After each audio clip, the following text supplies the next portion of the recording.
Nice, nice, nice, nice. I am impressed. For those that are waiting for Clubhouse, here's the microphone as well. No. Wow, that is some major swag. I mean, yeah, there's nothing I can do. Good morning, everybody. You catch us sort of midway through this thing. This is us not looking particularly slick. We're still as that magic thing. Welcome to RCIRCLE. RCIRCLE is one today. It was a year ago that a strange old man and me went live and did some stuff to talk about TA, talk about HR, talk about a bunch of other things. Today we have got many guests, and we may even have a viewer if Jim's mum is going to watch later on. Elizabeth is demonstrating there very ably that she's got many guests coming through, including some extra people. Yeah, I mean, I said 44. I think it might actually be, I think my maths is out. So at some point, it depends if they all turn up. So let's say 44 on the basis that somebody at about 3 o'clock-ish won't turn up. It's a knowing smile between us because we know who that is. Jim, Elizabeth, say hello, and then we'll say hello to Sam as well. Happy birthday to us. Happy birthday to us. Nice. See? Hello. That's a bit okay. You missed a bit of pyrotechnics before, really, like with the blowtorch. Oh, God, I've gone for it again. You know, there's issues around first quality always. There's always going to be somebody. I mean, we don't get many viewers, obviously, as you know that, and your mum's got better with her comments, but there's always somebody going, you can't do that. I've not forgotten that one. Anyway, there you go. How are you both? Let's find that one. You know one. How are you? So Sam, we will come back to you in a sec. So how are you both? And are you excited about a whole day of fun? And do you have coffee? I have. I've gone further than the coffee. I actually brought the Nespresso machine in, and I've got my pods here ready. Because learning lessons from a year on, when we said, yeah, let's do this, and realised it was me and Martin, there was no chance to have a break. Water was running low, the coffee in the cup was low, and yeah, by 5:30, we just ran away, I think. So what you're saying is we've only got Elizabeth here so we can have a tea break? Completely. Sorry. No. Did I say that? Not at all. I protest. Elizabeth, we love you. Oh God, he said he would do this today. He's got them all, hasn't he? And this is the first batch. How is sunny Germany, Elizabeth? Is it sunny? Because here, actually, we've got this little heat wave. Yesterday was the hottest day on record for 53 years. It's a warm. It's March. crazy. So it's 24 degrees outside. I'm in here in front of a computer for the love of RCIRCLE and celebrating. And it's a love that grows every day. Yeah. Perhaps. You see, I'm multitasking very badly. I'm sure watching this. I'm watching it now. I'm watching myself live doing this. This is like bizarre. It's magical. Well, I'm excited. This is what YouTube is about. This is what people want. This is why we've got so many viewers. Yeah. Thank you, and thank you, Jim's mum again. Thank you.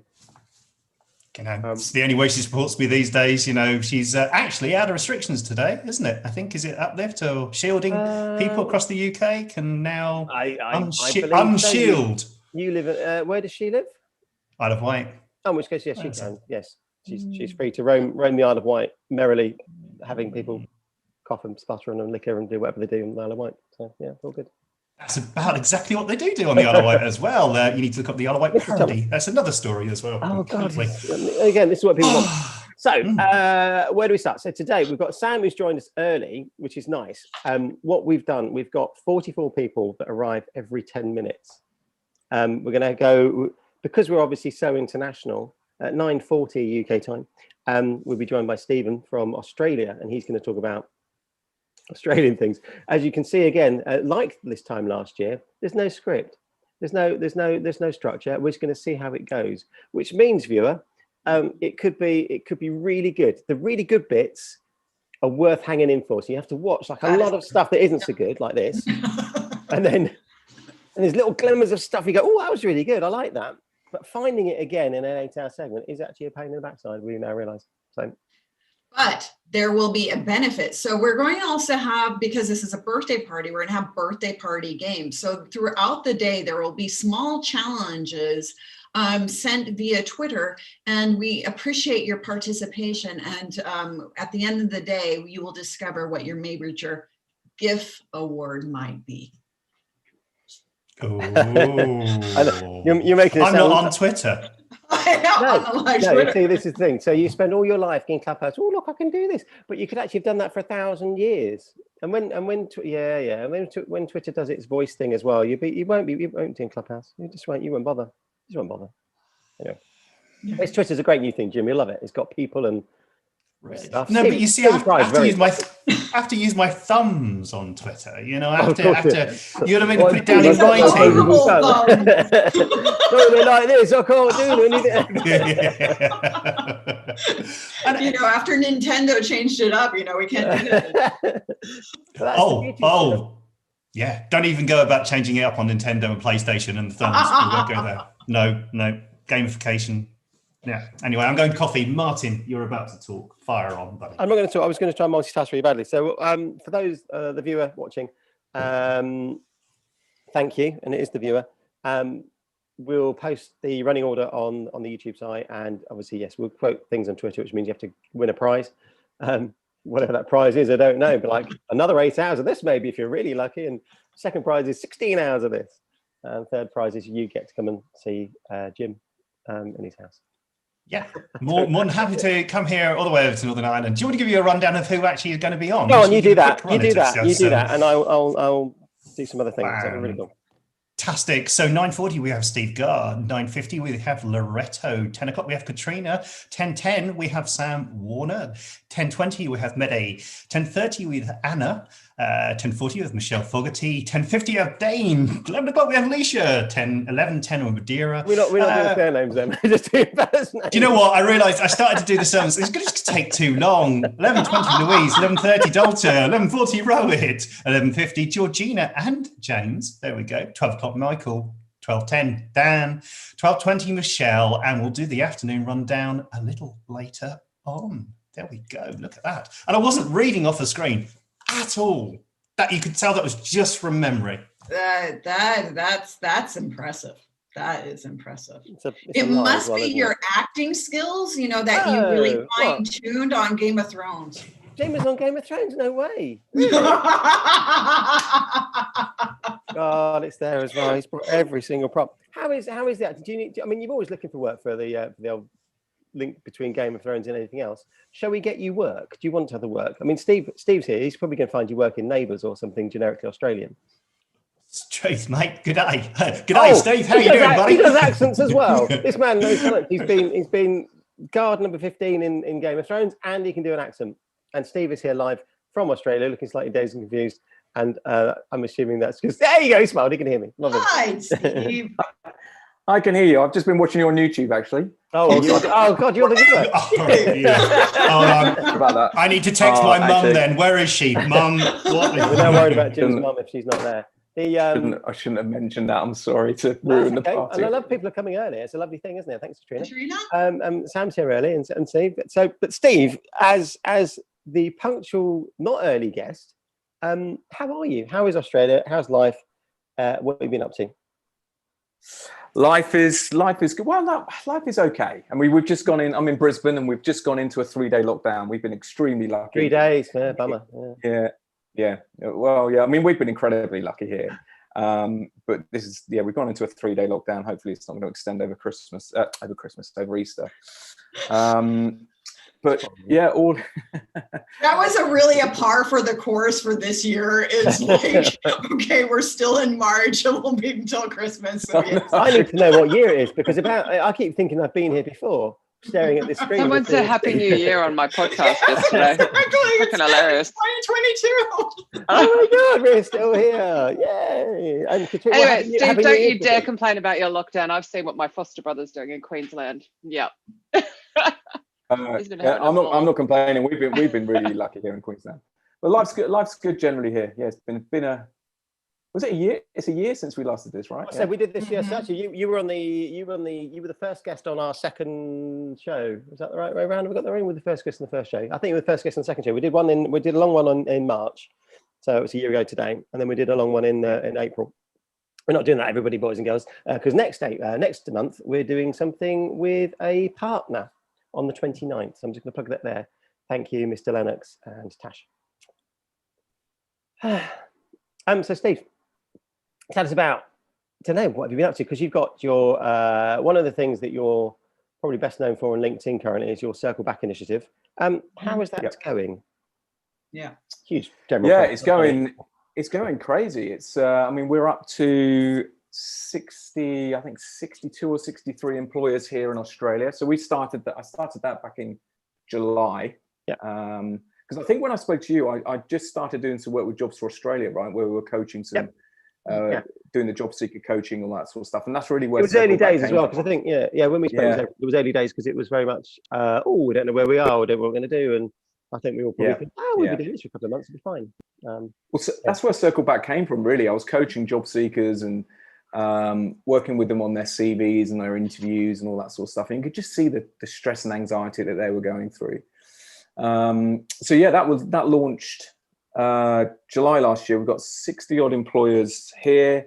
We started the UK initiative in December, which probably wasn't a great time, but launched it in December, and we've got about 16 with Stuart. Yeah, so Stu Jones is looking after it for me over there. So we've got about 16 employers there currently. We've just launched an agency version over here. We'll launch an agency version over there as well. Agency, what, like 8? So recruitment consultants have got to get back to their candidates as well. Oh, wow. Oh yeah. So we're so cynical like that. Oh, okay, that sounds great. Like, ooh, really? Ooh. Yeah, I mean, it's equally as a problem within agencies as employers. So and where that's really come from is actually we're pushing the boundaries a little bit with the employers that we've got on board. We've created a platinum version, and what we're saying to these platinum employers that sign up is that actually now we're going to give you another 3 additional standards, because there's 5 additional standards that they have to meet.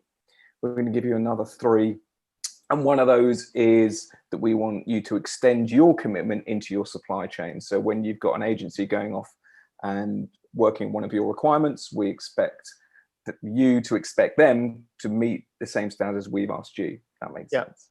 Yeah. It does. That's quite a challenge. I mean, not agency bashing at all. I just the mindset might not be there for every single recruitment consultant in the world to do that. How do agencies particularly actually partake? How do they go, right, I'm going to do this? And I guess, how do you measure success? How do you know they're actually doing the thing they say they're going to do? Well, with the agency version, it's a paid for model, because obviously there's a bit of a commercial benefit for them doing this, and obviously they're going to have an easier conversation with some. I mean, we've got 60 employers in the Circle Back initiative. It's easy for an agency to say, hey, look, I'm a Circle Back initiative agency. You're a Circle Back initiative employer. We should be talking. But so it's a paid model, and we're going to actually audit them. So we're going to be doing spot check applications. We're going to be checking. There's different standards. We're going to be checking all the different standards throughout the year. So this one is actually spot checked and audited. Okay. It's a bit like herding cats, though, isn't it? Surely.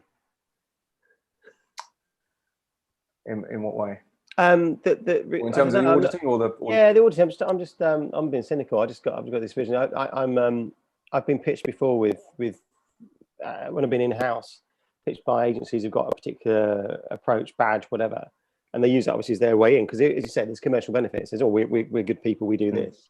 It's down to you about how you make that robust enough that people believe it. Has there been cynicism from employers, or are they actually sort of bought into the idea of that? Sounds like I'm picking on it. I'm not at all. I'm just being a bit. It's an interesting question, because it's a really great initiative, and It is. Yeah. I'm trying not to stand. I always stand. Give the man some coffee, Jesus. I've had a hard day. It's the end of my day here. What are you doing? No, not you, Martin's being shit. You're being great. I'm not being shit. I'm just saying. I'm just cynical about a bunch of agencies going, we're going to tell everybody. Well, listen, I mean, the other thing is we're actually asking the employers to say, look, when these agencies come to you and they engage with you and they say their Circle Back initiative, once you finish an assignment with them, one of the commitments is that any candidate that's submitted to an employer, once the employer has given that outcome back to the agency, that outcome has to be given to that candidate. It's common sense, right? And if they've been interviewed, it needs to be a call at least. Yeah. Interviewed by the employer, it needs to be a call. What we're asking employers to do is actually, at the end of that assignment, say, okay, you sent me these 3. Can you confirm that you did get back to them? Can you provide evidence to show that you did get back to them? So we're actually asking the employers a little bit to audit it as well. And also from the agency perspective, though, that certainly means I'm guaranteed feedback, aren't they? If I've got an employer who's playing by the rules now, and they said out loud, we're doing this, that means, because that's one of the frustrations, isn't it? With agencies are often sort of second fiddle in that supply chain of, here's a bit of feedback. You know, again, I've sat in many agencies, seen that magic of, can we just have some feedback, please, so we can let the candidate know as well. So it's cool. Steve, can I ask, and I don't want to put you on the spot, buddy, when we talk about feedback, yeah, we're going to put a spotlight on you now. We're just going to shine you here. When you talk about feedback, is the levels of feedback, as in you're just going, someone didn't get the job? You know, is it, you know, as in constructive feedback? Do you actually say, look, you know, to give feedback, you know, it's no good just saying you didn't get the job. You know, is there more that you do? Is that the next level of things? You know, sorry, put you on the spot a bit. No, okay, it's a good question. So the first year of this really has been put in the standards to make them fairly minimal, so or minimum standards, so most employers can get involved. Our 4th standard is that if anybody is interviewed face to face or live video, like this grilling I'm getting right now. Exactly. There is a feedback loop. Pleasant experience of a panel interview.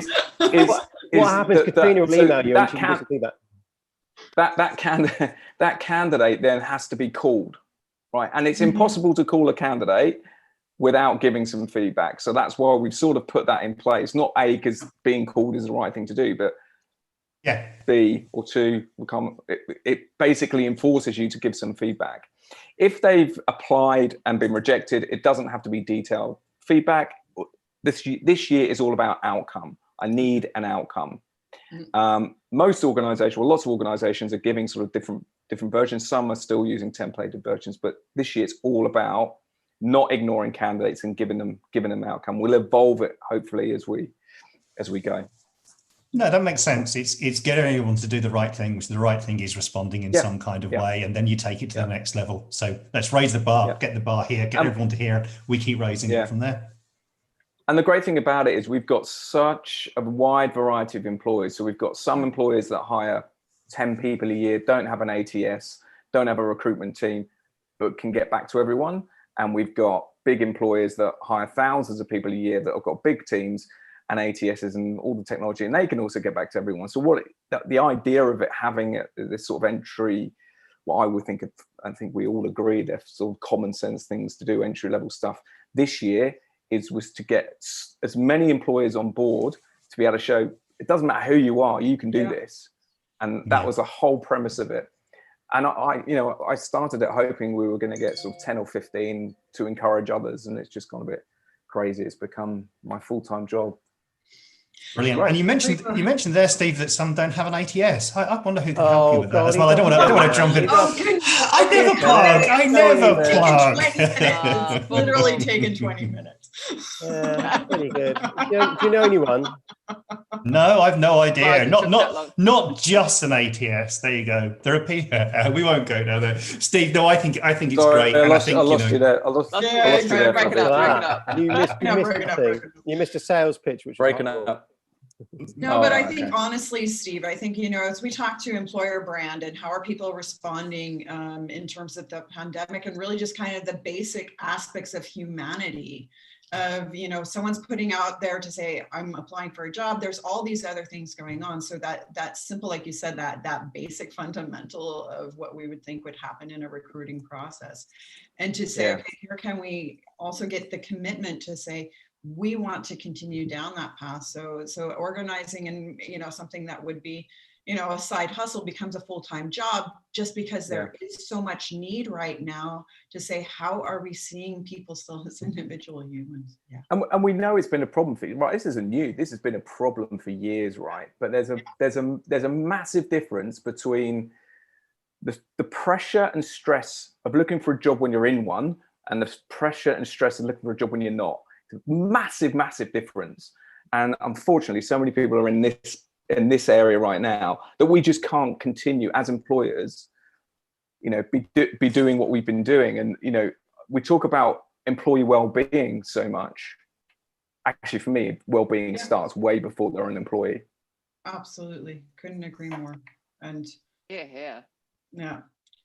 And, and I think what here in terms of securing our livelihood, securing our lives, well, those are the two imperatives. And particularly now that we're all a year in, it's becoming even more and more apparent, because there's the aspects of fear, frustration, etc. So that when you do get jilted, maybe before, like you said, maybe 2 years ago, people would have been able to brush it off and say, okay, there's a problem with the ATS, etc., or they didn't get back. But now people read much more into it than before. So really acknowledging that and understanding that your employee well-being and your brand well-being happens way beyond that initial contact for a job.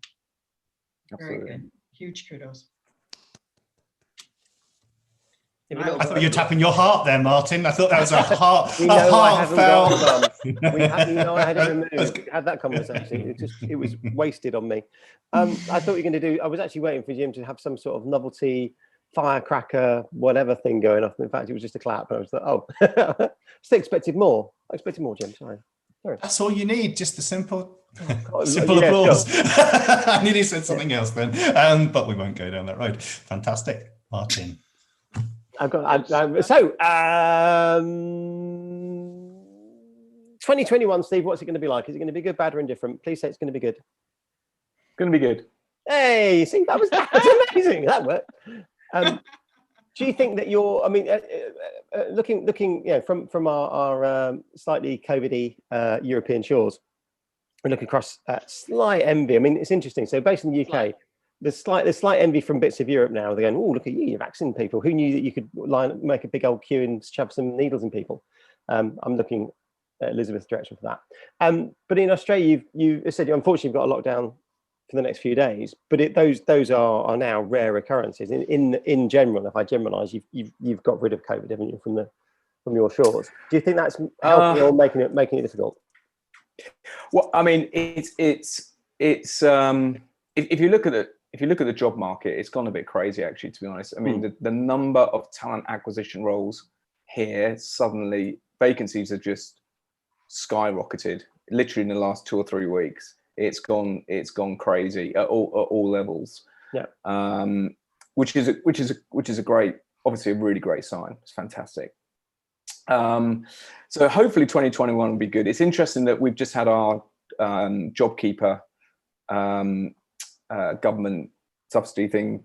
I'm not sure what equivalent would be over there, but that's just finished. So it'd be interesting to see what happens in the market here with that. But it feels, touch wood, it feels that we're on the right trajectory. I think we've got a long way to go with our sort of vaccination program. It's not. I think we talk about envy. We look at what the UK are doing with vaccination. I think it sounds like it's not without challenges. Doing it wrong. Oh, I'm sorry. Y'all can't complain. I'm in Germany, and I think probably Lorado in South Africa is going to say, yeah, but we're still doing it wrong. Complaint is have a look at the number of people that have got COVID because they've had one jab, thought they were fine, gone out, partied, got sick. Like, we're doing it wrong. Oh, really? Yeah, we should be doing it like the US are, where you get two really fast. Anyway, I'm going to shut up. Okay. I'm conscious of the time, so every 10 minutes somebody arrives, and instead I'm impressed so far. We've got this magic screen. I expected, to be honest, there'd be little 4 of us sat there, but obviously people have come along nice and early, which is really cool. Loretta, can you hear us? Are you with us? Because we'd like to talk to you. I can hear you. I can see you. I've been laughing in the background. You guys are so funny. I want you to make that amazing noise that you made at SourceCon. I've got the rest of my family upstairs. They're going to freak out if they hear me start ululating. I'm not sure we can leave it there. Oh, go on, do it, Lorado. do it. No pressure, straight on. That's my love. Straight on, recorded, going to be posted. No, guys, no. I'll call you individually and you. There's nobody listening. It's just us. Come on. What? No, I'm not falling. I'm not falling for that. No. Loretta was not born yesterday. She knows how this usually works. It's there for life as well. Once it's done out there, it's there for life. It never gets deleted. Exactly. The internet never forgets. Yes. So how are you? Man. We were talking, how is life? We've been asking the question of the same people, and so far we've managed to get this far in the day already with Jiminy's copy. How is life? How are you? Tell us about, I guess, what you've been up to since we last saw you. All of that. Wow. As good as question it gets, you know. Yeah, that just sounds like that tell us about yourself question in the interview. Where do you see yourself in 5 years' time? Exactly. What have you done since kindergarten? I noticed there's a gap of 20 minutes in your CV. What was that about? I was offline. Yeah, I was offline. I needed to go and get a drink. Sure, but yeah, it's been really interesting. I think first of all, I can't believe it's been a year. It's been one of those weird phenomena where the time has moved incredibly fast and incredibly slow at the same time. So I actually have no idea where to process it in my head, my heart, whatever. But it's just been incredibly, like the connections that I've made. I think that's one thing I'd like to celebrate. That's just one thing to say, you know, lockdowns were hard, etc. But from the comfort of this very chair, I've had so many beautiful interactions, so many beautiful engagements with people.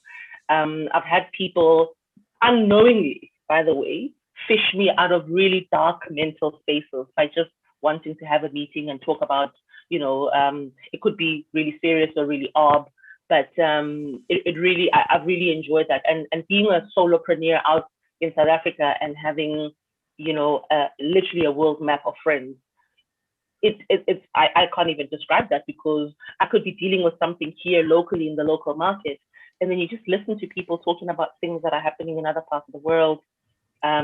You could either be the one that sparks the idea for them simply because of your own local context, but also you could be sitting over here and listening to people who are 2 or 3 steps ahead of you, which allows you just in your local market to be able to be nimble and agile, and just not IT agile, you know, people with methodologies, just agile, shifting your weight from one to the other.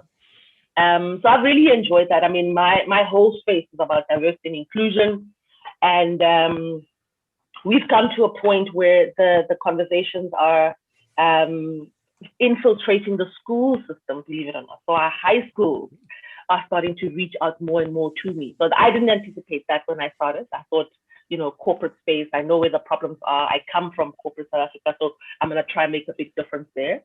But the schools are starting to come to me and say, look, in fact, one of the kids said, my mom heard you speak, and I can't believe it's you.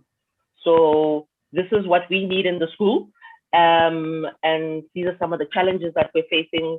I'm not sure how you do it, but just come and chat to us. So I built a program for schools, basically taking what I do for corporate and creating a weird step down and up, because the kids are so scary, they're so woke. So you can't really dumb down the content. It's just, you have to make it a little bit more relatable. You have to make it, you know, fun, but anchor it in my favorite, it's basically my superpower in storytelling. So that you can journey them, you can walk with them. And I think for me, what was so interesting was when I told the story, and some of you have heard it when I start my diversity talk, I tell the story.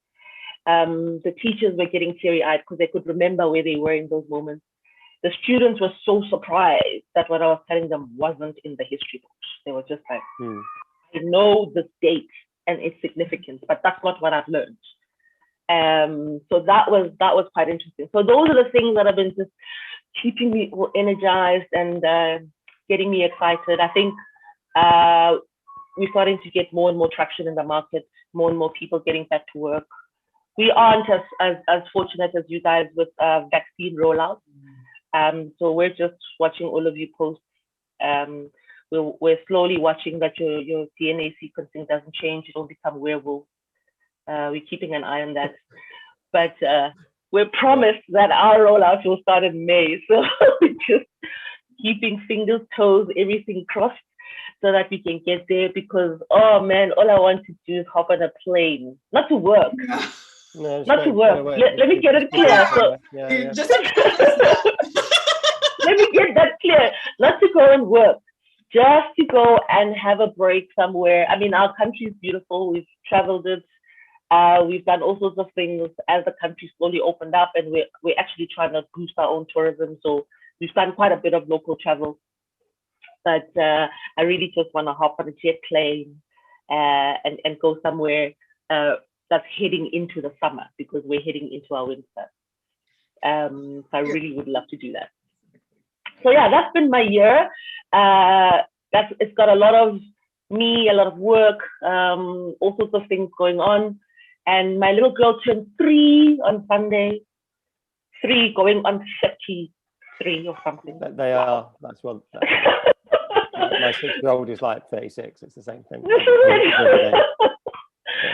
So yeah, the attitude that comes from her, but she's such a beautiful soul. I mean, these are 3 of the happiest years of my life. It's almost like gamers when they unlock a new player or unlock a new level. I feel like I've done that. I feel like I've unlocked a new level in my life. I'm so incredibly blessed. She's so amazing, and she's a lot. And I love her and everything about her. So yeah, that's me. That's me in the pretty amazing. That wasn't the answer I was expecting. I have to say that was incredibly positive and lovely. And I'm sitting there going, "No, this is all great." Do you? I mean, awkwardly, it sound a bit of enough. Do you feel that because of the pandemic, that it's given you more opportunities maybe than you would have done otherwise? Do you think there's actually, because you've either had the ability to think or the ability to focus and think, actually, this is what I want to do with my time. This is how I'm going to spend it. Do you think we could all learn from that a little bit? That says, you know, what have we learned from that pandemic moment of navel gazing, sitting staring at TV or whatever we haven't done? Yeah. So I always say we have to look at some silver lining. The fact that we've made it out alive, and it really was just a numbers game. We knew so little about this pandemic and where it was going. That element of gratitude, I always want to anchor myself in. In terms of opportunities, I think what I've appreciated outside of the family components, just being surrounded by family all the time, you know, it was nice to get to figure out what kind of people they were. I had no idea. Pleasant surprises. Who are you guys? Who knew you guys were so cool? Like I've actually chilled this now. But yeah, jokingly, yeah. So it's been good getting to just connect this unencumbered space, you know, going through the fear together, because, you know, and just trying to be there for each other. So that's been really interesting. From a business perspective, I consider that to be like under the tree time, when you're sitting and thinking and trying to strategize, and you have time, like I said, to now listen to other people. Because there's nothing worse than thinking the whole thing of the danger of the lone story, where you think your voice is the one. So when you're busy in the rat race, and as a business owner, you tend to think, what's the next move? What's the next plan? What should I be doing next? And this kind of forced us to say, the stuff that I had put together up until this point, you know, the answer to the question, where do you see yourself in 5 years? I mean, we did not see ourselves there and here. No. You know, so then I start to go back and think, so all that cleverness that I put together really didn't help me much. It's a good way of looking at it. Yeah. 1 year ago. All that cleverness, all that, you know, jargon and lingo and rubbing shoulders and hobnobbing with the big store, nothing. It did nothing for us. So what do we do? How do we get back to kind of figuring out the things that will be almost weather resistant? You know, if there's storms, if there's winds, if there's whatever, what are those basic building blocks? And I think, the element of connecting with people, we've just all been reminded how important that is.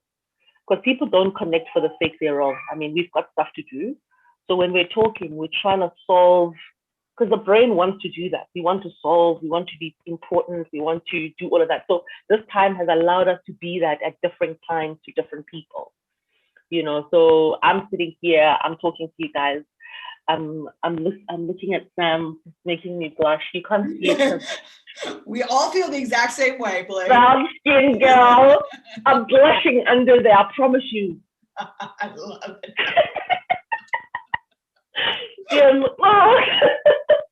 Big love. Big love. Big love. So I mean, this is the kind of thing where I'm saying we're playing different roles in people's lives. We're creating significance in each other's lives. And when you do have something that is a problem, now your circle of trust and influence is so much bigger. Mm-hmm. I don't have to know the answer. I don't have to even feel the pressure of wanting to know the answer, because I'm generally one of those people who's very comfortable with the words I don't know. Yep. Because I'm not going to be stupid forever, right? And I was really smart before the pandemic, and then boom. So it really is important to know that you can move from one space to the other, count on people.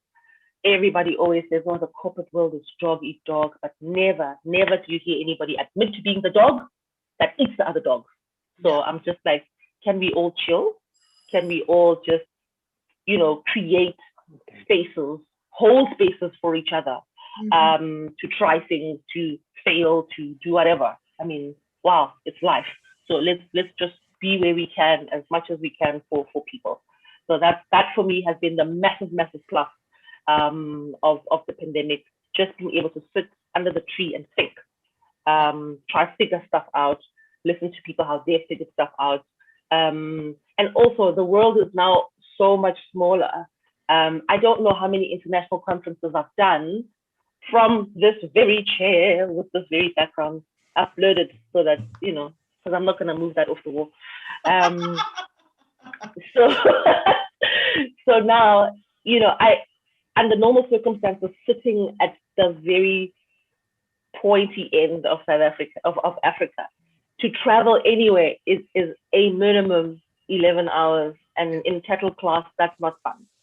So now preparing for an international conference equals putting on a top, looking great, up to and including the shoulders. You guys have no idea what's happening below the belt. So much joy. I can bring my whole self here. I can be my crazy self, talk absolutely whatever it is that comes out of my head, completely freestyled, and find it connecting with people. Yep. And that means the absolute world to me. It's sometimes on social media, I feel like I say something really profound and then it gets 0 likes and whatever. And I'm like, am I talking to, like, is this like going into a black hole or whatever? But when you're interacting with people, oh man, it's just, that's it. No. Amazing. We've had some fantastic chats and listening to your conversations, and very inspiring. I think this whole year has, the community of people have been brought together. The fact that we're not at an event, at a bar, talking potentially a load of bleep, bleep, bleep. But we're actually making a difference, and the conversations we're having is great. The community chats are amazing. And on that chat front, we are running a little bit behind. Martin's had to nip off. He's somebody come to the door. Who would believe it? You're in the middle of a show and somebody comes to the door. So, I mean, Mike's, all the things we've learned this year, Mike's off, can't do this, can't turn that on. Who does the Amazon guy hear? And a notification pinging away in the background. The dog runs in, the child runs in, something happens, and then everything goes down. So running a little bit behind, that is amazing. Do stay. Katrina, we're behind. My goodness. And talking about backgrounds, I mean, you've got a whole tank there of fish. That's just amazing. And she's in it. Yeah, no. Australia. No. She's in it. It's not just, it's a Great Barrier Reef for Steve. Yeah. Inclusivity. You need just a snorkel. One of those snorkels. I'm not sure I can follow Loretta. I feel a bit of pressure here. Seriously. Maybe we should just donate my 10 minutes and she can continue talking. Fine. Loretto, you were saying no, Katrina. Sorry. No, I want to hear Katrina. Look, I haven't seen Katrina in 2 years, guys. Yeah, come on, make the noise. So you two talk. No, I almost did it. You almost caught me. Why did I go into it? Go on. Even my You pals did the come thing. on. We need you can't leave us without doing it. Come on. Oh my God, it was awesome. She did it in front of like 800 recruiters, and now I can't get her to do it in front of like 5 people. But anyway. Can you copy Hello. it? Can you do it, Katrina? No, it's a beautiful African sound. Like, you know, I'm Australian. I couldn't possibly do that. So anyway. How are you? I'm good, actually. So what I just heard was Steve has been pushed onto his heart-centric mission. He mightn't realize that's what he's gone onto, but his side hobby has become that. Larato has gone onto her heart-centric mission. And to be honest, having lost every single last penny of my income in March last year, yeah, I'm now on my heart-centric mission. And Sam's nodding. And I think that's when you talk about what has the pandemic done, I actually think it's pushed a lot of people to actually really just do what they really want to do. Yeah. And like embrace the technology. Yeah. Thanks, Liz. That I was running Disrupt, and I was finishing writing the book, and I was doing all this stuff, and it wasn't doing what I really want to do, which is my mission to get all the people that recruit people to treat people better, which actually plays in beautifully with what Steve does as well with the whole circle back. And I wasn't doing that, and now I am, if that makes sense. So through the mastermind, through the facilitation I do, which is mind-blowing, and other stuff I've got in the pipeline in my head, the new podcast as well, interviewing hiring leaders, And tell us pushed me in the direction I really wanted to go. The mastermind was amazing. So it came out of, oh fuck, I have no income. And my sister does it beautifully. So my sister's in Sydney, and she goes, fuck, and it just goes on for like a minute. It's awesome. So obviously we all know, oh God, because it would not be a show if I didn't actually go, royalties got donated, so I don't make any money out of this. So I was like, oh, that's the wrong robot. It needs to be this robot. So, you know, don't forget, buy 16 copies. Hope for Justice, really need it. So I wasn't, of course, making any money out of the books. I'm like, what the? Yep. So I'm like, well, how can I bring it to life? And the idea was, well, what if I focus on all the human skills? Because there's sourcing training, there's tech training, there's marketing training, but there's no, hello. I may have posted that. That might be a signed copy he has there. Can someone please take a screen grab of that? That's just awesome. Maybe we could all just like, so I was like, why don't I bring together the human skills to plug the gap of where there's no real? And I'm like, well, just make it like trust and empathy. I've now got self-worth in there, believe it or not, because I realized as the first pod went through, actually that's what they were really developing. And I have watched these recruiters who, you know, it's peanuts. It's like £50, €55 to join each month. It's a 12-month program, and you get to interact with recruiters from all different countries, all different industries, which is where the power is, like the shared learning. And then just watching them grow. I watch them all sort of sit up and like almost grow wings and just become extraordinary. And I'm now really arrogant saying I'm creating extraordinary recruiters, because that's what the girls are saying to me. That's what you've done. I now look at things differently. I question things. I think differently. And it's like, yeah, they got wings. And if you, as I think recruitment going forward, and this goes back to Steve's initiative as well, and also Lorada's with the DEI, is you've got to partner with hiring managers better. You've got to partner with the business better, whether you're agency or in-house. That's where it's all falling down. We never invest enough time at the front of the process. And by getting all the human skills, you make sure you do, because you will have the arrogance and the fearlessness and the self-belief to push back and go, no, you're going to give me all this information. And that includes things like, we're going to feed back during the process or at the end of the process and all that kind of stuff. And watching them do that is mind-blowing. And the facilitation I run as well, which is like 90 minutes and uncovers all of this, all the problems, and even comes up with solutions, again, is with hiring managers and HR and recruiters to like, come on, it's enough of the bullshit. Let's clear the path. Let's make it easy for people, because we put so much technology and noise in the way. There's so much bullshit to talk about a role now. It's not like, hey, Jim, you want a role? Like back in the day, you know, I'd call you and have a conversation with, you know, now it's like, here are 16 bits of technology that you as a job seeker have to get through to even start the freaking process. So it's, yeah, anyway, that's what I'm up to. No, I think I went up on one. No, Katrina, No problem. No, I've not had 4 cups of coffee. I've got my coffee machine with me here. I thought Martin would stay away from my whole section. No. He had somebody coming to the door. He said in the background, Yeah. which is the code word. It's our code word. Is I'm going to leave the room. And so that's it. So actually, I did multitask as we can. No, but it was. You're absolutely right. This joining of the dots through that whole journey and how you linked everything from what Steve was saying, from what Loreta's saying, from what you're saying. The whole journey has been disjointed, and you're right. There's been hurdles and things put in place from that human-centric bit of, I like that individual. That individual's got the right skills. We want to take that person on board. To actually, let's put this barrier and hurdle, and let's make them do this and do that. And it's gone to a crazy situation. So, I think if you're I honestly, I thought the mastermind would attract recruiters with like next to no experience, and it's not. I have people coming on who've got 20 years experience, and they're developing them, and that was unexpected. But if you're coming in and you've never done recruitment pre the technology overload, it must be terrifying. I hopefully not aging anyone. I think most of us were before it all got in the way, because it's really been the last 10 years that it's like barrier.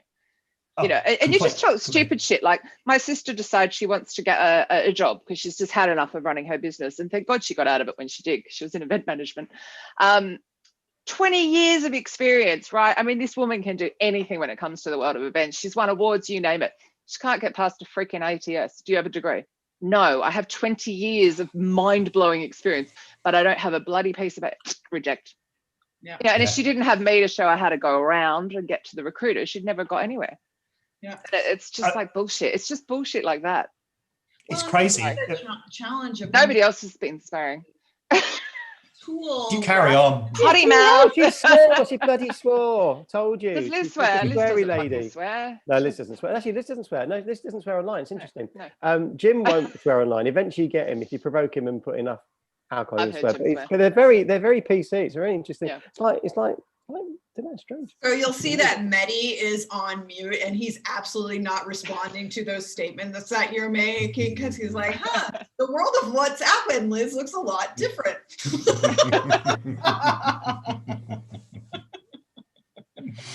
I have been educated when it comes to swearing. Sort of, Liz can hold her own properly when it comes to swearing. Never seen that side of it. Do you know what? I always put it down to most of the time that we spend quality time with Liz, she's being recorded, and I always think that she doesn't want to be seen as a potty mouth online or something. But actually, that hidden in there is a deep potty mouth of a woman just itching to let loose with many words we've never even heard of. Some of the joy is running your own business. So all I do is I attract clients that can cope with that. Yeah. Like they go, Katrina's a bit on the crazy scheme sort of side, so let's just, and I'll attract crazy clients. It's great. And that I'm happy with that. I would hate to actually work with people who I couldn't drop the F-bomb on occasionally. I think that's fair. I mean, to be honest, I picked up Lorato's earlier thing, which everyone seemed to miss. Did she say the below the belt having fun? No. Okay, anyway. You have to listen to yourself back, Lorato. Seriously, that was hilarious. No one else went dirty brain. Anyway, sorry, Jim, back to you. I had no F-bomb, so it's cool, okay? It's cool. Everybody knows there's a lot of fun below the belt, so it's all right. Absolutely. We all know. Welcome morning. And above. You're there. Jim, your mum needs to go now. Yeah. No, my mum will be probably tweeting away and texting stuff in the background. She'll be following Elizabeth now. She knows she can swear a little bit. So okay, I'm just going to say something about this going older thing. So, your mum is probably right there. She totally remembers what happened below the belt. Like, she told me she went to the last Jimi Hendrix concert. For a significant birthday, which actually Jim just had. Yours is being fully locked down. Mine will be in the garden. Lame birthday. Next year, we're going to do something big to make up for it. Nobody tells you still feel 30. Honestly, we've got to start getting that through and reduce the ageism, which is another big factor that's coming out of this pandemic. These 20 and 30-year-olds look at nearly fucking 50-year-olds and just go, oh, well, hey, I'll be the first one on the dance floor. I'll be there before the 20-year-olds are, because I've got way more confidence and I feel like I'm still 30. And it's like, could we start filtering that through? And they're all going to get to our age before they know it. I was 25 again, Katrina. I wasn't 50, 25 again. It's just a reset, restart, and just go all over again. At least you can get the jab. I missed out on it by 3 months. No, I've had mine. 2 I've months had now. my jab. I know, I can't get it. Well done. It says 50. I'm not there yet. I'm so pissed off. Ageism. Anyway, sorry. So I'm going to, before we Okay. move to Sam, because we're chatting on Sam's and been on. waiting very You patiently. talked about the learning. We talk about the dual learning through your mastermind. Yeah. What have you learned from the mastermind from your recruiters? Is there anything that really significant you've gone, actually, wow, I've really learned something from these guys? Because it's a two-way street, isn't it, really, when we're recruiting? I've learnt that I can fucking do anything I set my mind to. I had no idea what I was doing. I sat there terrified. I'll never forget it. Like, I got a pod this afternoon I haven't even prepped for. Like, and the first one I was like, oh my God, I'm sorry. And I'm like, oh my God. And these girls trusted, because the first pod is absolutely full of these amazing women, trusted to be on this journey with me. And I had no idea what I was doing. And the facilitation was the same. I'd never run it before last year. And it's this design thinking. And I'm like, what am I doing? Oh my God. But actually, if I set my mind to it, I can do anything. And the results are extraordinary. So it's been humbling that they've let me play and learn and evolve with them. And that's what I've learned. It's just literally that I am limitless if I choose to think that way. I think that's a really, really good point to say, that everyone can, and you can, Katrina, but through this period, you can do what you need to do and what you want to do if you can. Things are limitless. It's tough, it's not easy, and we know people have very horrible challenges, and it's been very difficult the last 12 months. But it is tough when you it's tough when you I've got to pay bills, so I've got to earn money, and then your brain goes into logic mode, and then you'll have all these external influences telling you, oh, but you just need to get a job because you need to pay this bill. And you're going, but my heart is telling me I need to do this. Like, this is going to change the industry. And I see Sam nodding, and hers is also very heart-centric. And I think it's just trust that the money will come and that the people will come and the clients will come. Just trust. If it's your soul mission, do it. Yeah. And honestly, I wouldn't have said that a year ago. Yeah. So that's part of it as well. So going into Sam's time. Sorry, Sam. It's life learning, and we're learning together as a community, and I think it's just amazing. And on that note, Sam Warner, Sam and I have a number of chats on Clubhouse. Sam, this is Worldwide Autistic Awareness Week, is it not? I believe at the moment. So Sam, tell everyone a little bit about what you do and what you've been doing, and I'll hand back to Martin in a second as well. Sam, the floor is yours. Thank you very much. So what do I do? Gosh, in true ADH style, I do an awful lot of things. But what I predominantly do is help people with communication and interpretation between community, groups of people, individuals, communications, behavior. It's the whole kind of human stuff. And that's why I call myself the autistic interpreter, and it's quite a grandiose name, but I kind of feel like it's like when you know how to speak Japanese and English, because they're so far apart, they don't even have the same alphabet. And that's kind of how I feel, that I'm in this wonderful middle zone. This is like a heart with a middle zone, where I can. Where's your heart? There you go. Jim's got his heart back out. And so sometimes I'm helping autistic individuals make sense of the world and understand the language of the neurotypicals and politics at work and things like that. And sometimes I'm helping neurotypicals understand autistic people better and how they can support them more effectively with kindness and patience and tolerance. Quite often I get people who are already at the very end of their tether. They're already at, I'm kind of done by the time I get them. So I feel very glad that they're still willing to try something new. And that's what I tend to help them with. And I've put together this thing called the rules of engagement. And the idea was to just take a team of people. Now, I've worked in the IT industry for a number of years, so I thought, better niche. So let's start in the IT industry. I know it. And what it does is it's just a course online, and it helps people to figure out their communication styles, because when people join a team, sometimes if you're really lucky, there's an induction, And the induction might be Jim likes his coffee out of a machine, and Katrina drinks too much coffee, but she'll have it all day long, and she likes to have it with I don't know, no milk and no sugar. She just likes it straight out of the bottle. So we're really good at telling people what drink they like, but we're not really good at saying Jim really, really hates emails, so don't send him an email, go talk to him or pick up the phone. Katrina loves emails because it helps her to plan her own day, so don't go and interrupt her while she's doing something. Send her an email and she'll go back to you in a bit. We're not very good at helping people understand how to interact seamlessly, effortlessly, and it's wonderful seeing those aha moments in people. I was speaking to a charity yesterday, and it was a little forum, if you like. They were trying to ask autistic people what it's like for them in terms of applying for jobs and what sort of anxieties there are. And it was run by someone who is not autistic. And whilst I applaud them for asking autistic people what they think, the questions were neurotypical questions. So asking somebody how they feel isn't terribly helpful. And saying to them things like, here's a bit of text, what do you think of that? What do you mean, what do I think of it? It's text on a page. Do you want me to edit it? Do you want me to, what do you want me to do with it? And that told me quite a lot, that for a lot of people, there is still this big gap between, this is the way I just communicate with the world without thinking, and this is the way I need to communicate with people to be specific and direct and really clear. I don't know why we're so afraid of being direct and clear. When I used to work in Capgemini, which was the firm I worked in the longest, we would have people come over from Holland and Sweden and Germany, and it was brilliant because they didn't do all the fluff and flim flam. They would just get to the flipping point. Oh God, it was great. And all the Brits were going, oh my God, they're so rude. And I'm like, no, they're not, they're great. Because I know exactly what they want, and they're not afraid of saying no.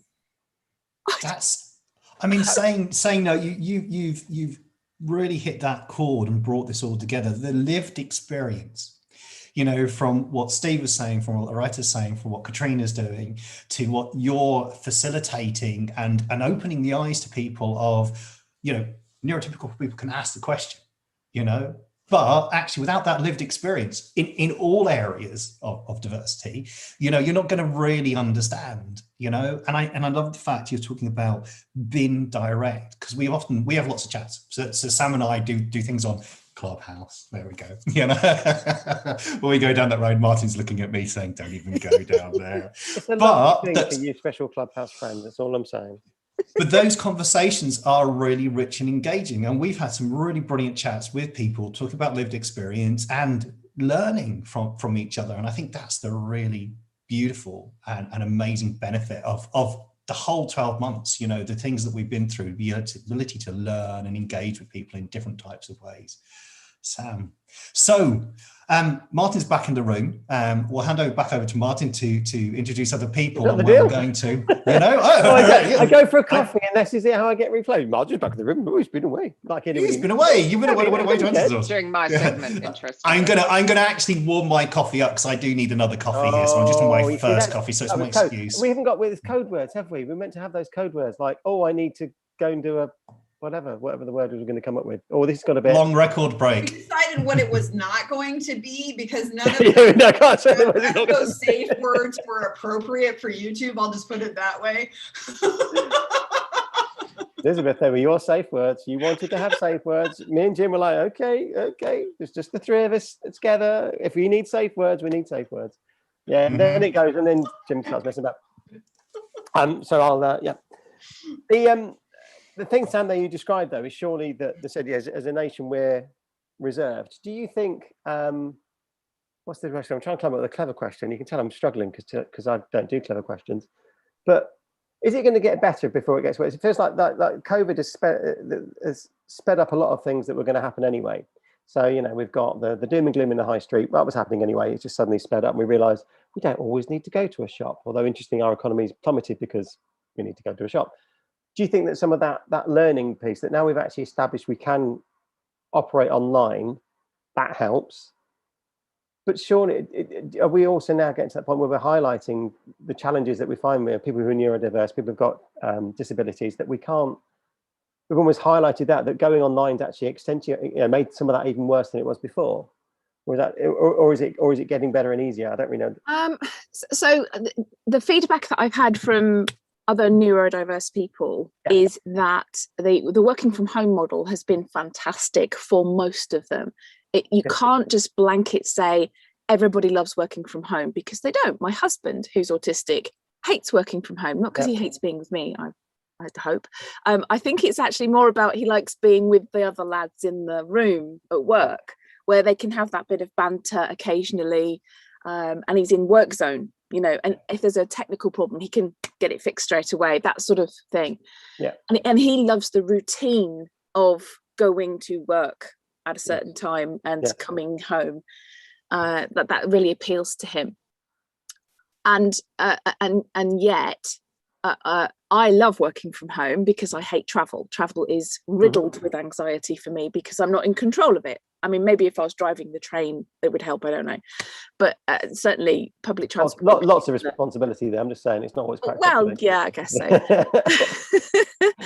But yeah, I'm not very good at surrendering responsibility to someone else to get me there on time. And so there's a lot of people who have become more productive. They've become happier. They've had lower absenteeism rates throughout the year that we've been at home.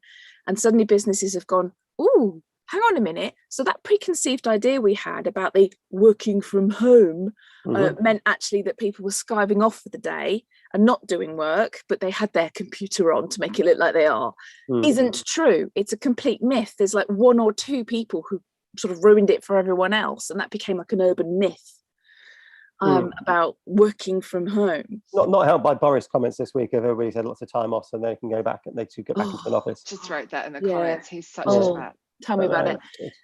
And it didn't help with people who were furloughed telling us about how they've rearranged their entire house and redecorated and basically had a holiday at home for the last 8 months. Bully for you. I'm still working 16 hours a day, every day. Because, you know, like Katrina, my diary emptied in March last year, so it was like, so I'll be starting a new business then. It wasn't a heart in the mouth moment, was it? It wasn't like, it was like, there's nothing on these pages. I also really arrogantly oh god, Jim, I really arrogantly came into the year with the biggest pipeline I'd ever had either. As well. So it was like, I agree with you, Sam. I uttered those fateful words in January and said this is going to be my best year ever. It's you as well. I did the same thing. I remember I was in Copenhagen. Remember when I did it, and I blamed myself for pandemic. Exactly. That moment of it's going to be great. Oh no, it's not. Shit. Absolutely. So it was all three of us that caused it. So we all got optimistic for the first time in our lives and decided it's going to be all right. And that collective. Completely. Just imagine what the three of us can do for this year then. If we I'm not saying anything. Really shit, yeah. This is right around the corner. Seriously, happy New Year. Happy New Year. I'm hoping that this means that leaders, supervisors, bosses, whatever, will realize that it's about finding the environment that works best for the individual, not one size fits all, because corporate in particular loves one size fits all. I mean, let's face it, school is geared up to make the little robots that go and work in office jobs and do as they're told and know their place and don't have ideas above their station and sit down, shut up and do as you're told, just like at school. Even though the job adverts say they want you to stand up, speak up and use your initiative and creativity, but that's not what you trained me for the 14 years I was at school. Now I'm really confused. So I think being able to be at home. People miss. People looking for work don't get the job that they think they want because it's the way it's advertised. Because people hiring don't actually want that thing either. Almost there is a danger, isn't it, of that sort of continuous cycle. Yeah. Oh, totally. Most of the jobs I've ever gone for, I've been attracted to because they seemed to celebrate creativity, modesty, honesty, trust, all of the values they have up on the wall, and as soon as you are honest, you get castigated and slapped down for it. If you're modest, you're stuffed because you've got to shout how brilliant you are all the time to get on. Trust, it just isn't there because you're not allowed to work from home or be autonomous, and certainly people still chatter behind your back and whatnot. So those values don't really mean anything because they're not lived values. But when you're at home, you're in control of your environment and the values you've got in your bubble. Very true. So, and for introverts especially, I bet they've been loving working from home. I hate open plan offices. I know I come across as very gregarious now. I don't know whether I'm an introverted extrovert or an ambivert or whatever I am, but I'm very much somebody who likes control of their space. I can't be doing. You're a social introvert. Yeah. I can't stand. All a continuum anyway, as the psychologist says. I don't get how other people can be in open plan offices with phones ringing, babies being brought in, lights binking all flipping day long because they can't get someone in to fix it, broken blinds, so the sun's coming in and smacking me in the eye, somebody's clicking their pen, someone's having a chat about something they saw on telly. Sam, what office did you work in? I'm getting concerned now. Every office I've ever worked in. People are banging your chair as they go past. If you sit next to the photocopier, you're the king of the photocopier. You know everything about it, obviously. You order all the supplies, obviously, just because you sat next to the bloody thing. Have you done the highly sensitive person test? No, but I know Martin, don't laugh. I'm not laughing. I know where you're going with this. It's not super sensitive. No, I actually think you should do the test because highly sensitive is where your 5 senses are, or actually 6 senses are above the normal, and it's a genetic trait. Yeah, and everything you just described is what I suffer, and that's not introversion; it's HSP. Oh right, okay. So I didn't know about that. I know I have sensory processing disorder because I experience a lot of senses with synesthesia, which is hard to say. So I might describe to you a smell as being really loud to me, even though that's kind of the wrong word. Or if like someone was clicking their pen sat next to me, after about 3 seconds, my whole body wants to kill that person. So this ridiculous anger. So it feels irrational. But Sam, that's the insight, the learning that you're bringing to the office. Where for everyone else, that's the normality. That's fine. Me sitting here clicking a pen, I don't think it's distracting somebody. For you, so annoying. That's affecting you. Yeah, and that's that. But that's exaggerated. That's 20 times. It can be annoying, but it can be, as you say, that's a whole physical thing. It's not just it's annoying. It's literally like a whole body thing, and people need to be aware of that, Totally. And there was a guy who used to drink a lot of coffee in the office, and a lot of office buildings, they have a sprung floor because obviously they don't want concrete throughout because it's really hard on the feet. And because he had so much coffee, he'd do that bouncy leg thing, that people do, and they don't know they're doing it. And the whole floor would just be shaking very, very slightly. I mean, it was a bit like Jurassic Park. If you looked at your drink, there'd be like little circles in your drink because of the vibration. And I'd have to go up and go over the other side of the office and just say, could you please stop banging your leg? Because it was like someone going, Sam, Sam, Sam, Sam, Sam, Sam. How can you work when someone's doing that? Did you find that you received a lot of anger as well when you did that? Oh, God, yeah. So the one that gets to tell me what to do. Right, yeah. And this is it's a trait, like 15 to 20% of people have this highly sensitive person thing, which is actually what I think you described. You may well be right. It's the other one. I will research. But the guys, Friday afternoon in the recruitment agency, 5 o'clock, spray their deodorant, and I would literally be crippled. Oh yeah. Instant headache. I'm my head's gonna explode. Guys, could you please not do that? Could you do it in the toilets? Whatever.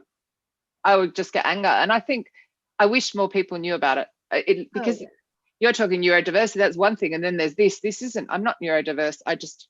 Sure. My senses explode with stuff like that. So sure. And when people I'm glad you're banging the mission. Office spaces. So why would you have a kitchenette inside the office with a microwave? That's just insane.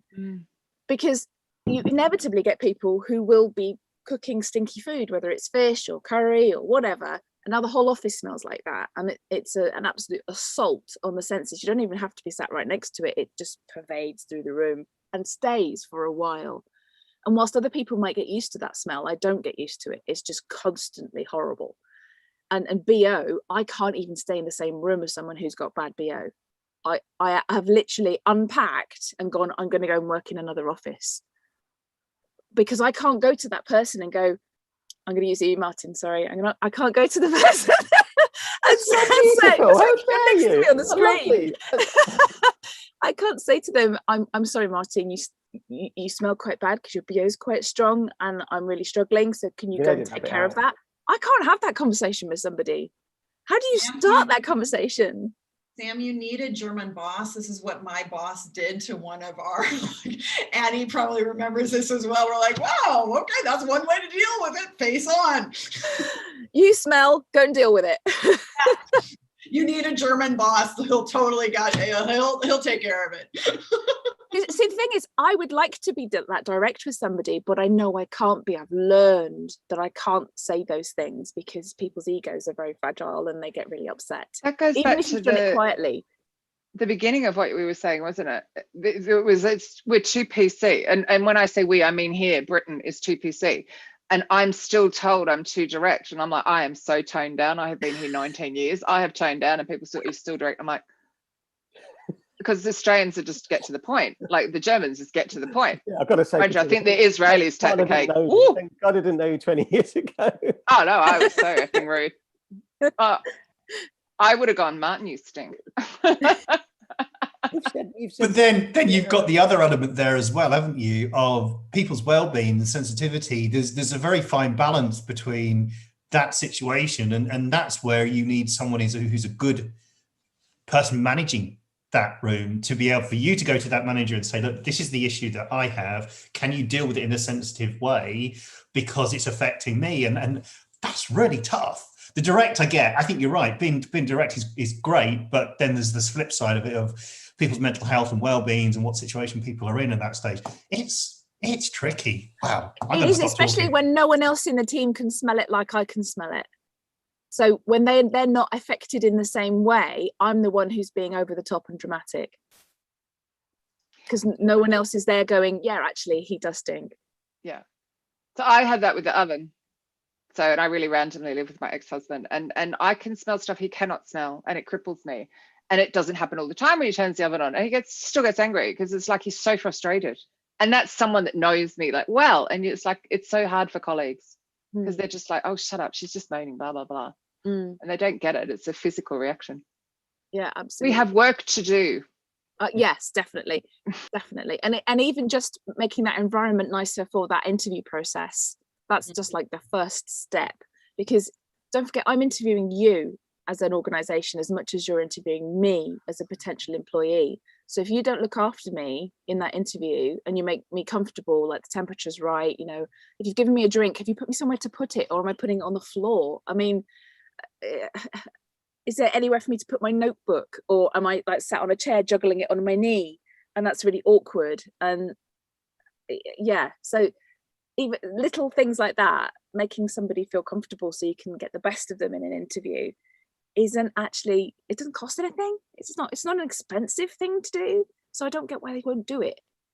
Well, and I think On there's that, a big changeover in terms of it used to be, we used to put people through stress interviews to say, okay, here, there's going to be people running in. How do they react? Someone has a medical emergency. Do they stop and say, okay, hey, I'm going to take the time to deal with this situation and see the caring? And luckily those things are going by the wayside, and that aspect of how do we bring hospitality? How do we look to candidate experience, employee experience around, are these welcoming situations, and are we really creating a setting where people can thrive rather than just trying to see how they react under stress situations? I think we could start by changing the word interview to opportunity. You know, interview has those feelings. It's an opportunity for both parties to understand each other in a little bit more detail. It's the opportunity to chat, to discuss, to open. So I'm not a fan of the word interview. I think we've used that word for so long, but actually an opportunity is your opportunity to come here and say, this is what I can bring, and the opportunity, what are you bringing to me? What are we going to do together? So maybe it's the narrative. I'm done speaking.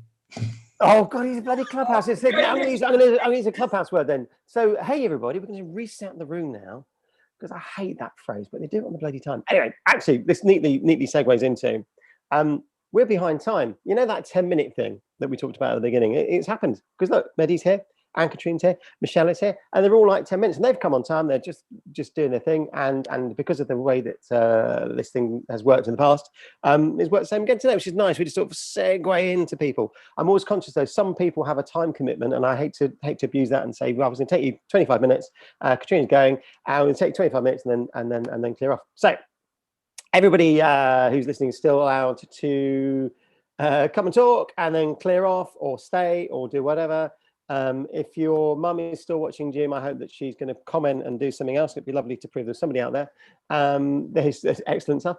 That doesn't count. You'll be showing your photo. She's texting you. It's not the same. Jim, stop it. Or whatever she sounds like. Mehdi, why don't we come to you? And then Anne-Katrine, we're going to come to you. And then Michelle, we're going to come to you. But Mehdi, would it start with you and say, how are you? I'm good. Good. So patient. I've seen you stand there and you needed to clear off, and then you came back, and then you've been to work, you've come home, and you're still here. So it's lovely. It's been a year. So Martin, it's been a year, and what a year it's been. But I'm good. You know, it was very interesting to join in before and hear, you know, all that was said, and there's so much I'd love to comment on. One of the things that when we talked about the interview and how both organizations should review the approach, and I'm lately, especially in the past year, because I mean, the past year feels like it's been 5 years, if I must be honest. It doesn't feel like it's been a year. It feels like it's been 5 years because so much has happened. But we talked about recruitment in one of the earlier conversations today, and diversity. And before joining you guys, I was on another call with a colleague, because this morning in the UK, and I think it's Catherine that was mentioning it, and Sam, you talked as well about the different styles of communication. So it's very interesting because I'm French. And if you think the UK is bad, the French are even worse, because you have to read in between the line. Nothing is ever straight talking. You have to develop an art form in trying to understand what is it you're trying to say, because I do not understand the words coming out of your mouth. And it makes it frustrating, mostly because I spent most of my career in an Anglo-Saxon environment where, compared to like a French style management, it is far more straight talking. But I agree that even in this country, there's progress to be made. But my point was, this morning, the UK published, or the government published a report around diversity and how, I quote, not my words, wouldn't agree with that the UK is an example nation when it comes to diversity and inclusion for minorities. And I was like, wow, that's a bit of a model nation. I was going to say, I read the article. Yeah, I saw it this morning. It's like, oh wow, really? Who's saying that? I suspect that's probably a white man who said that somewhere. So that's the interesting thing. It's a group of like 10 experts that have been handpicked. Out of 10, only one happened to be white. But it's, if you look at who they are, what they do, it's also very interesting to see how they all nicely tie into the government, the common government, so that the narrative is there. But I was thinking about it from a work perspective, because in the past year, a lot has happened. I've been involved in a lot of recruitment processes, and I've been engaged in many conversations around, okay, how do we approach it? You know, what is it that we're trying to achieve? And I can't remember, forgive me, which one of you was mentioning. So I agree with you, Jim, that the word interview, there's almost like a negative connotation to it, to a certain extent. The other thing is, it feels like tribunal. You're right. And when you look at it from a diversity standpoint, and that's the thing that I've been discussing a lot of late, and I was very interested in, I find it very hard to be able to put in the open questions. And Sam, you were talking about, dealing with people, and I don't think it's whether you have autism or not, but sometimes for some reasons we feel, I don't know why we're not able to put not hard questions, but true questions on the table. And how do you feel about diversity? Do you feel that do you recognize yourself in that environment? What is it that whether you have a disability, whether you have a different background, whether it's your sexual orientation? And I think there's too much PCness. And again, for the record, Liz is far from being PC, I have to say. But there's too much PCness, and that prevents people from being able to have straight conversations. Liz? Well, exactly to that point, because if we're looking at job performance success, what the information that you get in an interview situation as to what are you really entering into, what are the challenges, who you're going to be working with. So like what Sam was saying, you know, it's not just like, that's where the coffee machine, or this is how they like their coffee. It's giving, you know, in an interview, it's that opportunity to really discuss what are the challenges. Because I'm sorry, you know, oftentimes in a job description, it's like, oh, whoa, it's all perfect, or it's not a real picture of what the challenges are, but also how you can grow with the situation. So by the fact that there's performing, by the fact that we're still using CVs, even though we know they absolutely suck when it comes to predicting job success, it's these things that are common practice, but they're not best practice. So how can we also look at, as we're trying to combine career opportunities with people, are there different ways of going about it that are to say, okay, less PC, but essentially more honest, open, authentic as to what is the challenge, how can you grow, what are those elements of success that will be important, and having real conversations around those aspects, rather than the more sort of ritualized, this is how an interview is supposed to be. Have you done an interview training around, you know, this is how you make them feel fine? And at the end of the day, if they don't ask 2 questions at the end, then they failed your interview. So Katrina was mentioning how her sister is struggling not being able to like value her 20 years experience because she hasn't got that specific degree, or, you know, you're not fitting the mold. And literally yesterday I was interviewing a candidate, and I told him I was given a script. I'm going to completely ignore the script because I'm sick and tired of having, so please give me an example of a tough situation you had to deal with. And that's, I mean, you know, anyone can prepare for that. I want to know more about that person. I want to see, you know, and I told him I was very open. I want you to feel that you're as much as a fit for us as we are for you. It's a two-way street. It's not you trying to, you know, charm us and us being like judge and deciding, oh, yes or not, because it has to be a two-way street. And I think that's missing a lot because those conversations are not happening because people are not equipped, I guess I was going to say, Sam, to communicate in a way that, you know, allows for more I don't know, truth or sincerity, I guess, in those conversations. That's a great talk about. Sorry, Martin. No, you go ahead. You jump. Go. I was going to say, we talk about reasonable adjustments, and Sam, you mentioned that quite a lot. You know, reasonable adjustments can be for everybody, really. You know, and maybe that's where we bring it to normalize the conversation, and everyone starts to talk about reasonable adjustments. Then that becomes part of the journey, and it's the normal betterment. There's no losers. There's no losers. If you have people whose circadian rhythms mean that they are night owls and not larks, why are you forcing everybody to start at 8 o'clock in the morning? When for the people who are night owls, the first 2 hours of their day are spent gazing into their coffee and pretending to read their emails until they get going, instead of having them start at 10 and finish at 7 when they're at their A game. Yeah. we always have the discussion the same one. Yeah, sorry, go ahead, Don. So let's see. Well, we always have the discussion the same, like why can we not work late? Or why do we have to start like anything like? In Germany, it's all regarding the labor law. We have to say this is also what we say. Like as an employer, I don't care actually when you're working. As an employer, I don't care for the legal restrictions. I have to take care that you are taking like the break hours, that you're taking care about like whatever.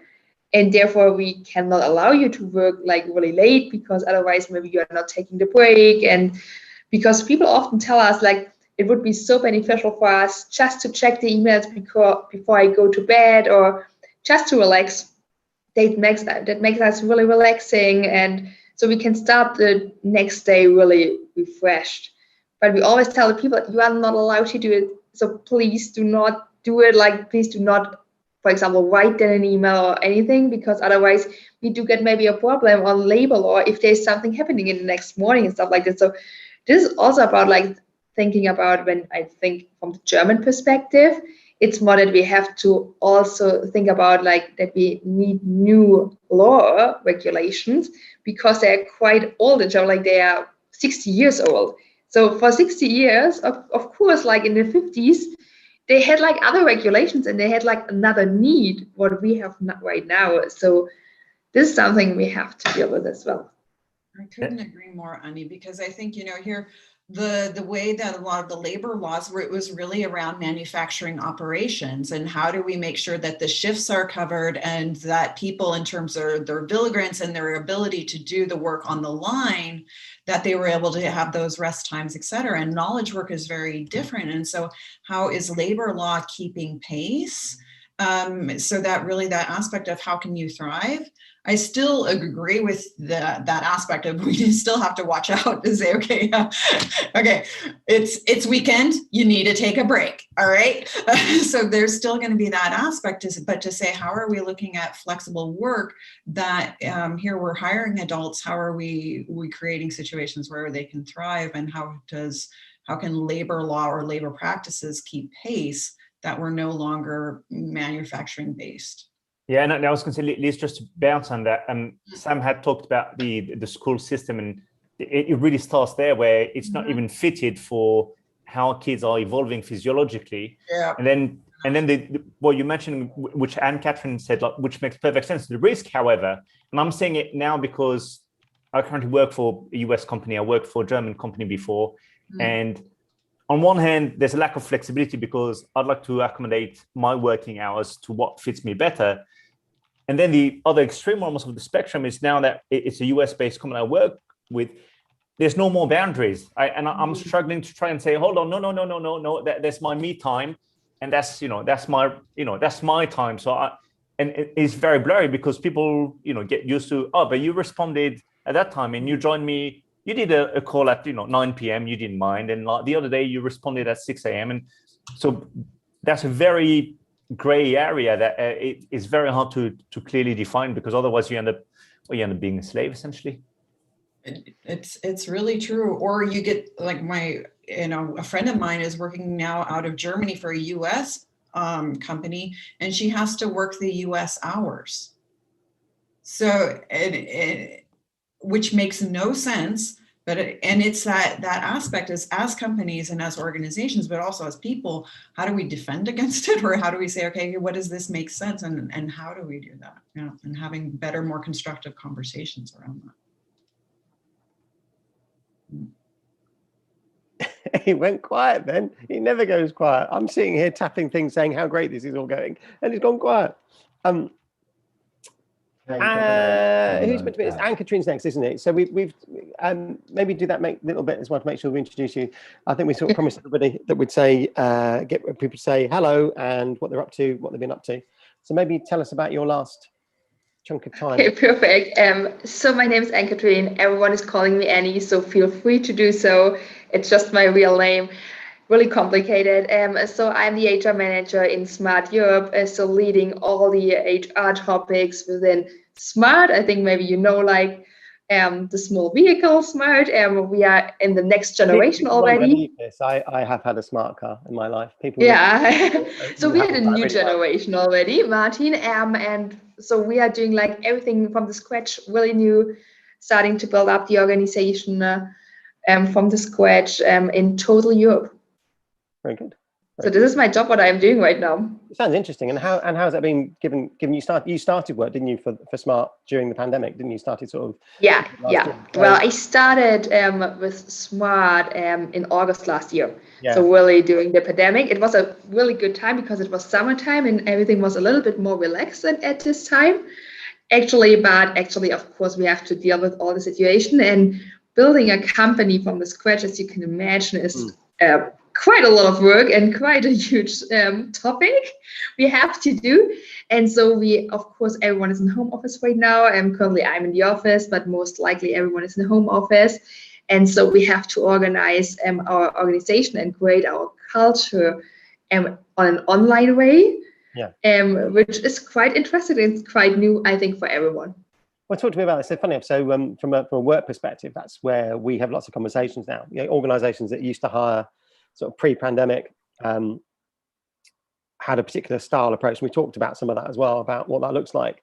But undoubtedly, organizations that are now hiring at scale in a pandemic with home working, the biggest challenge many organizations face, and probably talk to you about how you're perhaps dealing with it, is that thing, this is now my work environment. So this Zoom call looks, and if I move employers, it's the same view. So it says I might go from Google Hangouts to Teams or whatever, but the principle is the same. I'm staring at a screen looking at my work colleagues. I, in some cases, have never met my work colleagues, and in some cases might never meet my work colleagues. I mean, that's the other thing. There'll be people that will do their 18 months or so of an employer. So they joined last March, went into lockdown. They'll be gone before they actually get to meet anybody. That's the sort of fact of life. So how are you viewing making that online culture? And I guess that's the other sort of secondary question. God, I'm talking today.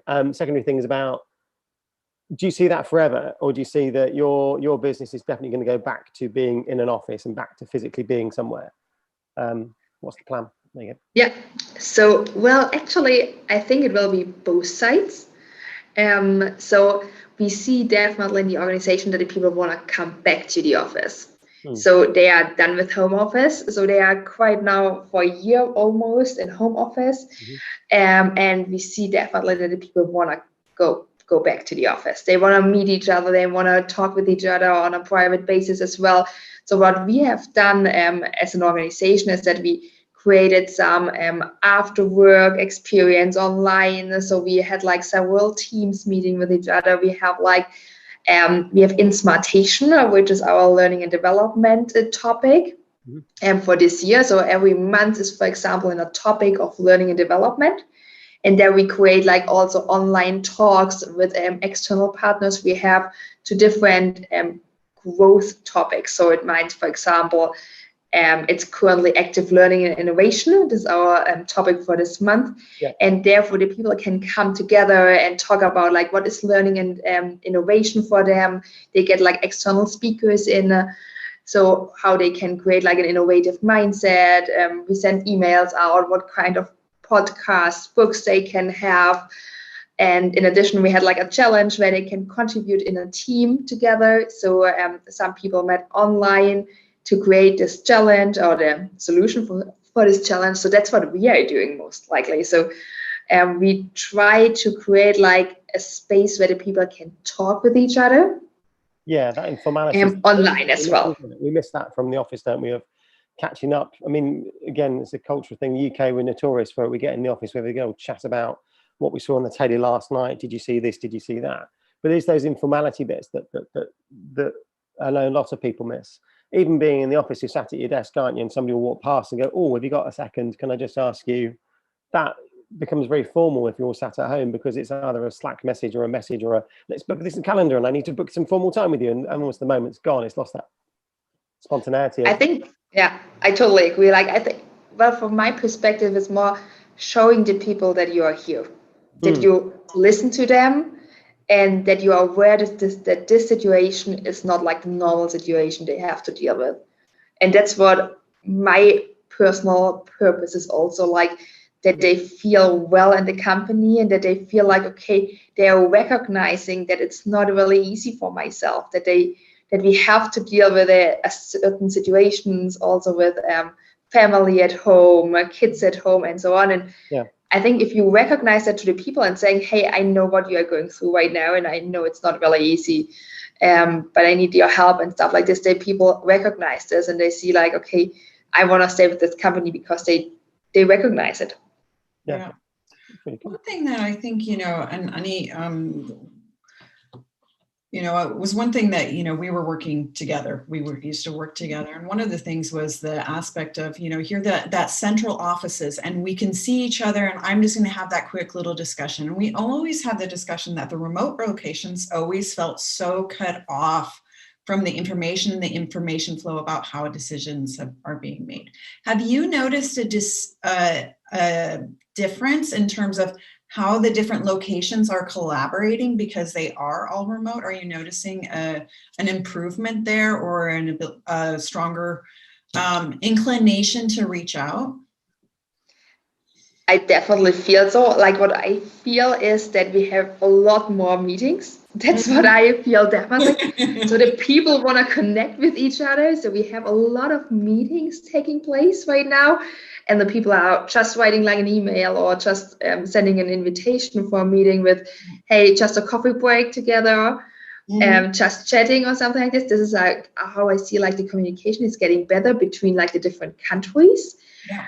But I also see, and I think that's like what I imagine, and I'm not quite sure whether this is good or not bad. I didn't make the judgment right now, I have to say. The people want to travel again a lot. So the people definitely say like, after COVID, I will come. I want to meet you in person. Yeah. And I'm always like, yeah, happy to meet you in person. I'm always happy to meet the people in person because it's another relationship then together. But actually what we did before COVID was always restricted the travel stuff. So the people should not travel that much. And now everyone is getting back a little bit to the old stuff, what we didn't want to have like before COVID. So this is like currently, I think we have like a mix afterwards, but that's my experience. But definitely there's also, I think, a lack of communication or lack of information always coming into place. So it's much easier if you can talk like really honestly. We try to give like a feedback every week or every second week from the top management to all the employees out in emails or in town halls we have. But I think it's the informal way, what Martin said before. It's the informal way, just running through the office and say like, hey, I heard that something, and they're like, oh yeah, well, I forgot to tell you, but I can tell you now. And this is missing right now. Yeah. We are a little bit behind because we like talking about different things. So I'm going to introduce Michelle, who's been very patiently sat there as well. We've got Louise, we've got Lisa, we've got Dane. Sounds like Dane Bowers. And we'll crack on. Michelle, how are you? Good, thank you. Yeah, very good. Sitting patiently. I know. It's nice. And Liz has got her dove on. Nice. No, I'm good. I'm very good. You've got an exciting day, or at least you've given up some time today because you're out busy raising some money for your business. How's that going? Yeah, good. Yeah, if anybody has a spare 2 million lying around, I'll take it off you. Yep. But if not, we'll plow on. Yeah, I mean, we've been growing like crazy. So I suppose, listen, nobody's saying the pandemic is good, but there's been good and bad parts to it. And I suppose for a business like ours, it's really put, I suppose, a lot of what we've been talking about for the last 4 or 5 years front and center. So a lot of the conversations we would have been having 4 or 5 years ago saying, hey, you know what, remote working is probably going to be a thing, and that, you know, humanity at work matters and well-being matters. And actually, if you want really good performing teams, you need to give them the tools to do that stuff. So I think it's a somewhat easier conversation these days. That being said, I suppose being honest with you, I think the nature of our function and the nature of companies is that we still like to think in what we know, which is fruit in the canteen and talks. And listen, if that's what you want to do, that's great. Like I love fruit and I like a good talk, but you know, if you really want to bring around change and you really want to bring around change and you really want to drive your organization on, then you need a more committed plan around it, and you need a bigger vision around it. Well, you don't need, but if that's what you want, that's advisable, right? So I think it's still a mixed bunch, if I be honest with you. But listen, it's been a big year for us, and you know, we're servicing now everything from UK, Nordics, some mainland Europe, Asia, and the US. So big growth for us, but I think big learning curve as well, right? I mean, again, it sounds awful to sort of say that the pandemic's been a positive. Do you think that because of that conversation, you've actually sped up some of the process you would have gone through anyway? I know some company, again, we'll talk about, there's some people on later on that actually talk about, you know, they've gone from, we've been talking about remote working for ages, and then suddenly it was never going to happen. No, it was never going to happen. Like the reality of 20 years in HR and 20 years working almost with C-suite has taught me anything, which is like these things won't happen unless they're forced, right? I mean, if we look in the last 200 years, and this is a real inflection point, right? And nobody's sitting saying the pandemic is a good thing, but we're just recognizing there's positives that come with it, right? Yeah. But in the last 200 years, every advancement in the world of work has really revolved around technology for the most part, and all the pandemic is doing is shoving something forward, which, okay, maybe it would have happened anyway, but it certainly would have taken us a long time to get there, because listen, HR and C-suite, and I'm a HR person, we don't move at that pace as a whole. I'm not saying individuals are not dynamic and all that stuff, but as a whole, we don't move at that pace. So I think it's helped. That being said, I think we're still like myself and Paddy McCord did a session in March at the start of the pandemic where our urge was like saying to us as a HR function, use this as the greatest opportunity you'll ever have to move our function forward. And we just did a session about 2 or 3 weeks ago now, and we're still saying the same thing, which is like, I get it, like step one was like give everybody a laptop, send them home, but that does not equal working remotely. And you know, step two now is like, actually, how do we fill in the gaps in a more sustainable way? Like, you know, how do we, I suppose, start to think about like well-being on the team level, not the individual level? How do we create shared experiences? Because it's no longer about shared environments, it's shared experiences. And it's interesting, like listening to Anna, did I get it wrong? Sorry. Yeah, no, I did. Chat about like kind of what they were doing and like, but we have to get away from the sporadic. We now have to think about asynchronous tools. We've got to think about, actually, we should be remote first. It's not about going back to the office, because, you know, when you look and say, if I see my ex-boss on Twitter, Jack, saying, listen, you know, indefinitely people can now work whatever way you want to work. And you see like my friends in Pinterest paid 90 million out to buy out their lease. Like, you know, remote is here to stay. Maybe not for every organization. I'm not saying, but I'm just talking in generalities. You know, only like Glassdoor did some research only recently, only 5% of employees want to go back to the way it was. Yeah. So I think that the reality is that the era of the optional office has landed. And now it's about actually, how do you create culture digitally? Because that is really where it's at. And it's not about like, for any of us who've actually worked remotely in the past, we're not working remotely now, right? We're working at home in a pandemic. It's completely friggin' different. But, you know, it is about adapting. And like, you know, particularly when we think about leaders, Martin, like, you know, we now have to learn to lead in a different way. And that means like, but us as HR or talent acquisition or whatever you identify as, but I'm just putting us under that umbrella, we have to look and say, right, how do we humanize what we do and do that differently? And actually, guess what? Not talk about it, but just actually bloody do something about it. And also then as leaders, we have to start to learn to lead with emotional intelligence and empathy. And we have to create environments of trust. And those things, like, you know, maybe they sound woolly to people, but they're very blooming real. So like if in the past I relied on the water cooler moment or whatever, the pizza on Friday, I now have to be able to sit on Zoom, which in theory I should have always had to been able to do, right? But I now have to be able to sit on Zoom and create a connection with you, Martin, and create a relationship. And it's much harder. It's a new skill set for many people that just doesn't. Yeah, or maybe it's a skill set they had, but they didn't need, or they didn't hone it. Like, I'm not saying suddenly you have to throw every manager in the world out and we're all crap. Like, no, I'm not saying that, but I'm just saying it's like we have to turn the dials up on this, and we really just have to come to terms with, guess what, we're humans in the workplace and we need to humanize it. And it really isn't harder than that. But I think the fear of this stuff, like, and Anna touched on it there, like the fear of this stuff has been very real for organizations, like what if, but I think what we need to start to build in, and I think this is where many people on this call today, or this, whatever we're calling it, sorry, virtual party. Yeah, I think what we have to start to help people do is to build in, I suppose, you know, kind of like online ways to create culture, to create new ways of connecting, to drive creativity. Because I think that this idea of like, we're just going to take everything we did in the past and put it on Zoom and have a couple of quizzes, like that's not going to work. And we're starting to see that already. Like, you know, social capital is eroding and we can already see it, and creativity is starting to flag. And you can see it, like the hierarchies are ossifying a bit, and, you know, and team spirit is fading. So like, we need to find ways to put that back in. And I suppose for us as an organization, we're like, great, we can be part of that solution. So yeah, we get to build a business, but we also get to do something good. And that was always our ambition in the workplace, right? Was how can we make work look less? Like, how can we make it better? How can we humanize it? So it's been a busy year, but good stuff. That's good. I'm good. I'm pleased you could come back and tell us about that. That's very cool. That's good. I'm conscious of the time because I said we are running a little bit behind, and I know some of you got time deadlines.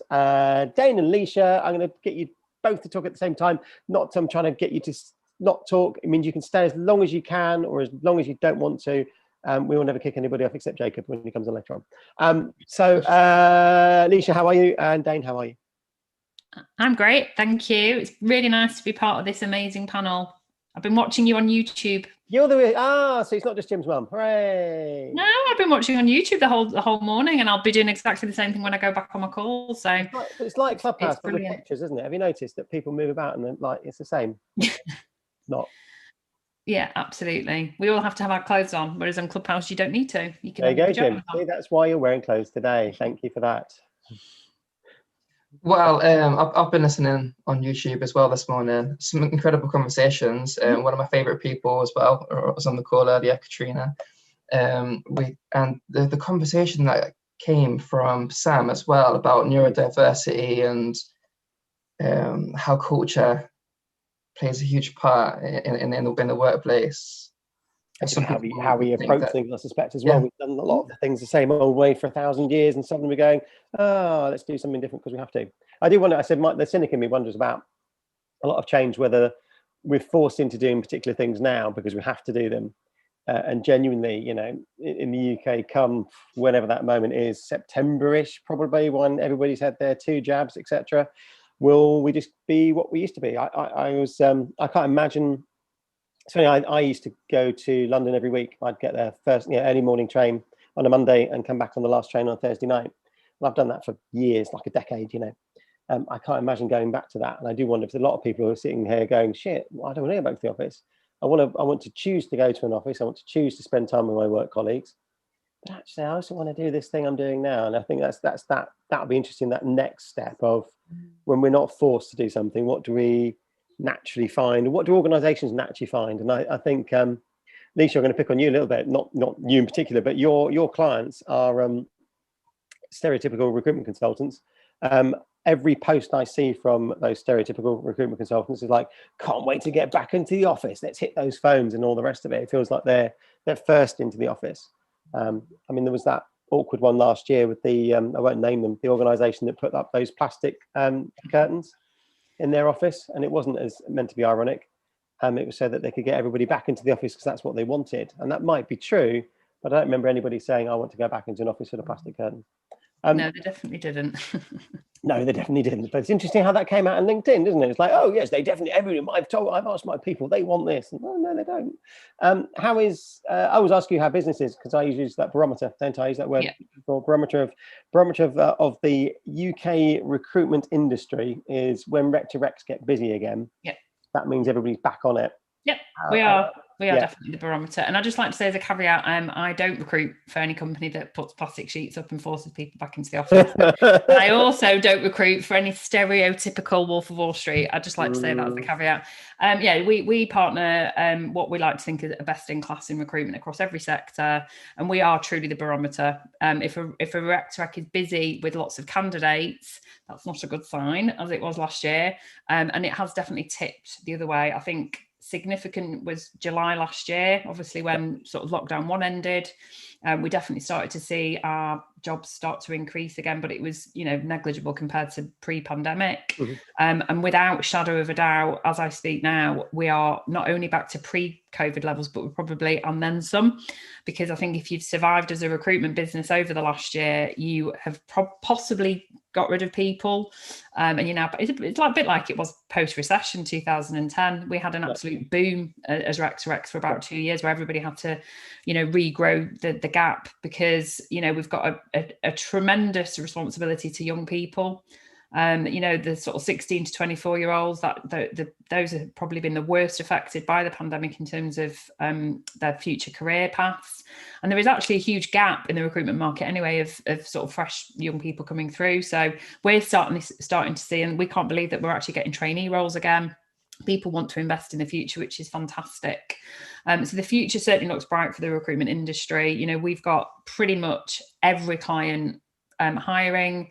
And to be honest with you, and I'm certainly not a complacent recruiter, we have possibly got 2 or 3 new clients a day approaching us because they want us to partner them in going forward. So how long it'll last, I mean, who knows? You know, I think the last year's proven that you can't really predict anything. But I do think that generally speaking, recruitment industry has, you know, definitely consolidated what happened over the last year, you know, and it's transformed itself through tech. I'm really interested to hear what Michelle was talking about in terms of sort of the well-being side. I think we've made huge strides in starting to destigmatize mental health in recruitment, because typically that's always been the hugest challenge. And I don't think we're even there yet. And I'm very proud to be a champion for Rhonda D'Ambrosia's mental health and recruitment. You know, get behind it. We all have a part to play. Don't think anybody's not possibly going to ever have a mental health issue, because I've seen some people, leaders, you know, my recruitment company owners, that have had a really challenging time. This isn't just about your employees. This is about your leaders as well. So I think that from that point of view, yes, we've made huge strides in terms of remote working, but actually it's those things, it's things like well-being that I think and you know, having that inclusivity angle, you know, talking about things like neurodiversity. I've always been a huge champion for working parents, you know, just being inclusive of people, regardless of where they're coming from. What can they do to add value to your business? I am possibly the most passionate rectorate you'll ever speak to, because I'm just so bloody proud of our sector and how we transform lives. And I think that's also what's changed, that I'm hoping we're not just perceived as sort of these money grabbing plastic office, you know, pinball, you know, whatever, which is, I think, I'm hoping that stereotype is dying out. And I think now the companies that people aspire to go and work for are the ones that are investing in things like well-being. What are you doing about mental well-being? You know, what are you doing about nutrition? What are you doing about, you know, employee ownership schemes? You know, it's totally transformed how people are seeing recruitment now as a profession and not just a sales job. And are your clients asking for something different because of the experience they've had? They need, you know, I mean, certainly some of our my businesses, my clients, they're asking for different things now. That people need to demonstrate resilience. It's the thing that was missing before. They suddenly realise they've got, you know, if you can certainly can you hire in a tough market? Can you create business in a tough market? Yeah, I think, are they looking for something? I think no. Ultimately, if you're in recruitment, regardless of what your connection is to recruitment, you're probably quite resilient anyway, because let's face it, the whole sector is based on rejection, isn't it? Yeah. So I think that it's more of a hybrid approach, I would say, certainly within our client space. They're looking to maybe just, let's lose the labels of 360, 180, whatever they are, and let's actually focus on what somebody's bringing to us. And so I would say that the word I would say that's changed in terms of how people are coming to us, it's more compassionate. Don't get me wrong, there is still some like, we just want, you know, we want people that can get on and BD, but I mean, the world's changed. You don't just sit there and BD anymore. It's about content, it's about marketing. You know, so that's why I think the hybrid approach is here to stay now, which I'm again a huge advocate of, because to me, regardless of who you're hiring, you should be looking at the person's attributes, what their whole mindset is, not just about how many calls they're prepared to make for you. For some businesses, though, I mean, hitting that stereotype of recruitment agencies that we you know, consultant businesses we know and love, that's going to be a challenge still. There's still the old guard is still there. And it's still actively doing stuff every single day, and that's a real challenge, isn't it? Trying to change the perception of a market and trying to change the perception of a sector. And I know I've known you for 1,000 years. I know how passionate you are about that image and about what it really is, should be like, and could be like, as opposed to some of the awfulness.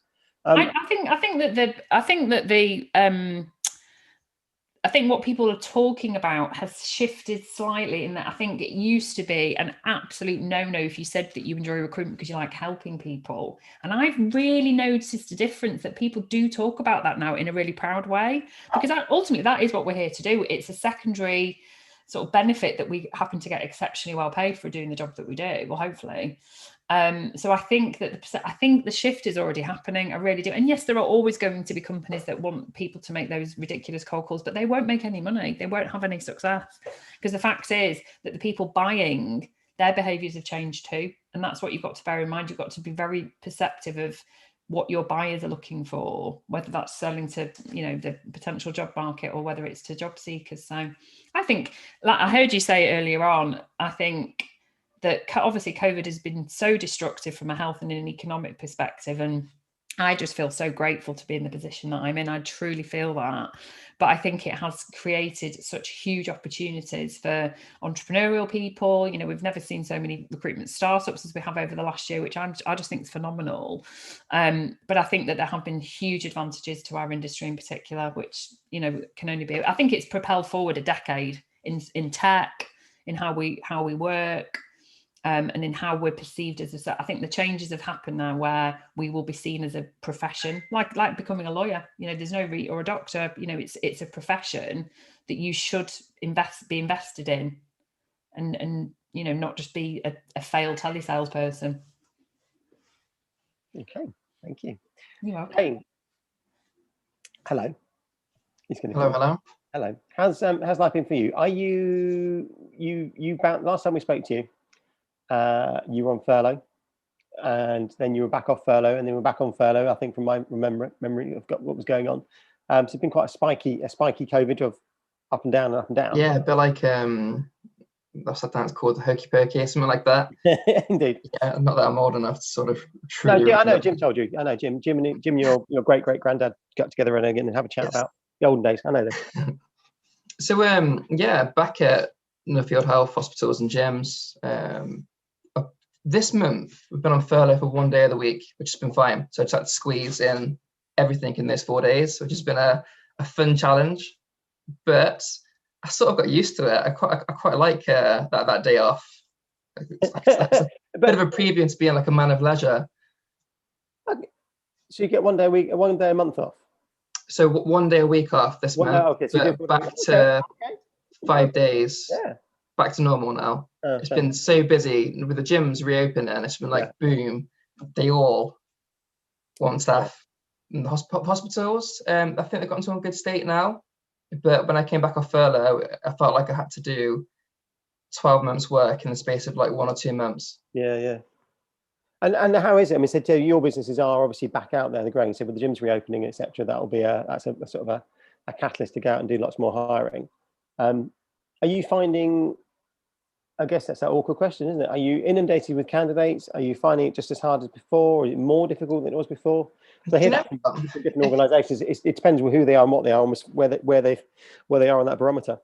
It varies. It's interesting how to get recruitment because at the moment it's very emotionally charged. So 1 minute they're in your onboarding process and they're so keen to join you. The next minute they're burnt out. The next minute they change their mind. They want to join you again. There is reluctance from people wanting to leave the NHS and join a private hospital. But I suppose going back to what Leisha said, what makes you stand out as an individual is that relationship that you build. It's not about calling these candidates saying, hi, do you want a job? It's about building that connection. It's like, okay, it's fine. Just here having a conversation with you. If anything changes, I'm here. Let's connect on LinkedIn, Facebook, whatever it might be. Because ultimately, I believe in the value that Nuffield Health brings to not only to the UK, but to the individuals that work for us. We're a very soft company. Like, for instance, we paid 100% pay to all of our staff that are furloughed, despite the fact that at one point it went down to like 60%. It's incredible. But there's so many things that we're doing to look after people. Good. Well, and also that's, I mean, as you say, that's about employer brand. That's about how your values as an organisation. I think you're right about that candidate conversation. We said you're one of the, you know, we talk about in-house recruitment versus whatever. Good recruitment to me is keeping in touch. Is nurturing that conversation as opposed to, I've got a job. Do you want it? Something that some of our some organisations forget, don't they? That actually it is a process. Can take months and years actually before you eventually say, actually, it's right for me now. And I would have thought, as you say, there's a bit of must be a challenge for some of the people that you're talking to. They've worked in the NHS, they've saved lives, they've done all this great work for the last 12 months and more. Clearly, not just about pandemic, but leaving the NHS to go private will be seen for some of them as a real sort of stigma. You know, their friends won't talk to them type thing because they've gone to go and do that. But equally, people got to think about their own careers and think about what they're going to go and do with their lives. The most interesting thing that I've taken from this is seeing a business quite traditional in Nuffield Health going from face-to-face interviews, very paper-based, to all of a sudden like a jump start. They've had to go digital, and I'm quite smug with that because I've been doing video for such a long time, video interviews, video meetings. So yeah, I feel like I found my my superpower. I've been able to support the business transitioning from. It's funny you come in, you quite like doing it. I think there's something. I think you're right. Actually, I think again, I think some people find video very difficult. I think they think video interviewing. I think they think it's going to be too rigid, too something. But actually, it's just a chat, isn't it? And for some, it can be a real benefit. Not being funny, you know. How many candidates have you met have actually possibly maybe got a little post-it note over here which says actually, remember to say this, remember to bring this out, remember about it. So actually, they can perform better in an interview because they're going to get the things across that they really wanted to talk to you about. Whereas when they're face to face, they'll go, I've just got to remember this shit rather than actually. But do you know what though, right? Like whenever I see candidates with notes, I say to them, put them to one side. Forget that this is an interview. This is a chat between me and you. Okay, I've been there. I know what it's like. Forget convention. Let's see the real you. I'm not going to ask you fluffy questions. What's the point in asking a question for the sake of asking a question? Let's get some real meaning to this. Can I ask a question? Go for it. And actually, can I pause you very quickly because Mo has got a Zoom call, and I know we're running a little bit behind. I know whether Louise is there. So Mo, you're going to just want to say hi. Thanks for joining us on the screen. I'm going to pause you for a second and come back. But you've got to go. But you're going to come back later, Mo. How are you? How's everyone? How's the kids? As in, Big Stan. Kids, both of them are fine, so all good. But I have some time between 3 and 3:30, so I'm able to jump back in then. If you want, happy to. Please, join. Yeah. Sorry, we've been as usual been chatting on the sofa here. You see. Of course, it's interesting, definitely. So I'll listen in between, and then I'll see you guys later. Perfect. Thanks, Mo. Okay. Speak to you later. Bye. Bye. Sorry, Dean, to interrupt there. But see, that's the little notes down the side, exactly you were saying on the interview point thing. And Martin, that's a really good point. I think you also don't have to see yourself. You know, when we're chatting about interviews, people worry, like, I'm doing the hair and they're looking at themselves here. Turn that view off, put your notes on the screen. Nobody knows you're in the notes. You can just be reading away and you can be going on and on and on and, your presentation. So, yeah, really, really, really interesting. Louise, I don't know whether you're still here. I know Louise had a hard stop. If you're in as well and bring you in, because I know, you are there. Because I know Dana said he's here till 12, and Louise, you've got a hard stop in 15 minutes. So we'll bring the conversation in and together. Dean, I'm going to let you and Martin chat. I interrupted. Sorry. There you go. That was good. It was good. It was good interruption. So what about the rest of the year then? How does the rest of the year look for you and Nothing Good Health? What is it? Is it all optimistic? Is it going to be all right? Is it not going to be all right? What's the plan? Because clearly you said you've got quite a diverse set of candidates, businesses, etc. Being the sort of True Health Service, the gyms feel like very different places to me. Well, we've got reactive work and proactive work. So I'm working on different spheres at the moment. So if things continue the way they are, that's my plan. I've also got the side of me that's like, do you know what? Let's just go with the flow. Yeah. Because anything can be changed at any point. And I suppose we just got used to that. So it's things that we want to achieve, things that are realistic, things that will be incredible if we land. Yeah. Because for businesses, it's very challenging right now, isn't it? To know what to do. I said, and you see sort of lots of full stop starts again, not just with lockdown. I said, a lot of my work is across Europe at the moment, and we see that country by country varies. Some are embracing it, going, well, sod it, this is how we are now. So we just need to go with the flow. Versus other countries, oh no, lockdown means we stop everything. We're going to stop this doing and stop this doing whatever. I've noticed, Martin, that you've been very busy throughout the year. Christ, business picked up, so well done. It's all smoke. It's all smoke and mirrors and grains of sand. It needs 3 things to happen this week, and then I will be a happy man. It's only 3 things, which is actually quite good. All possible. So we've got so it's good. It's just but it's interesting. The work though has changed. Actually, that conversation has changed. I think about when I talk to organisations about what they're doing. There's definitely 2 schools. Or definitely someone saying, well, we're going to. So if they're tech businesses, this widget we were going to build, we're going to build anyway. What's the point? Let's get on with it. And they'll start hiring again. Anything that's got real frontline skills, frontline face-to-face type activity, there is still holding off a little bit. Equally, some are talking about they've realised that the people that they've hired aren't the people that they want anymore. And that's an awkward conversation that the 12 months has taught them. We are going to have a hybrid model. We've suddenly understood what our work is about. That sort of, you know, why are we an employer? Why do we do what we do? And they don't realise that people don't fit. And I think that's going to be another interesting chunk of time. I think whilst we're sort of in my mindset, I'm thinking unemployment hasn't got as bad as we dreaded, which is good news. There's still that little wave though lurking around of what happens next, what happens when the furlough money runs out. And we've not, I think, you know, we kept thinking it's been pushed back, it's pushed back, it's pushed back, and again it's been pushed back again. But it will still be interesting. I think there are a number of organisations that will just go, actually, we're not going back to who we were and what we were.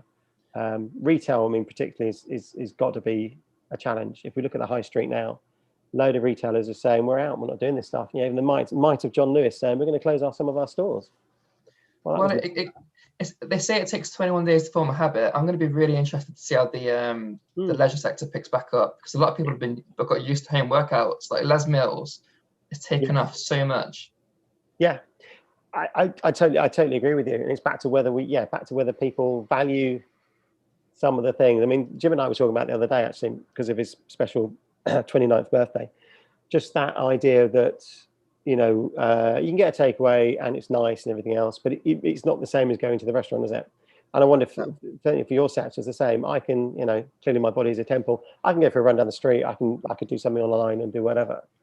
But when I still want to go to the gym instead, it's that, as you say, it becomes a habit, doesn't it? I'm going to the gym to do this thing, rather than bolting something onto my sort of living existence, which happens to be here anyway. So I'm optimistic. I said that some stuff will be, return for the good. Interesting to see, but I'm sure there'll be some statistics about what we're like as a nation to doing Keep Fit at home and whether we can sustain it or not. You mentioned there about how a lot of businesses are going to be running out of furlough money. It's forced businesses to either adapt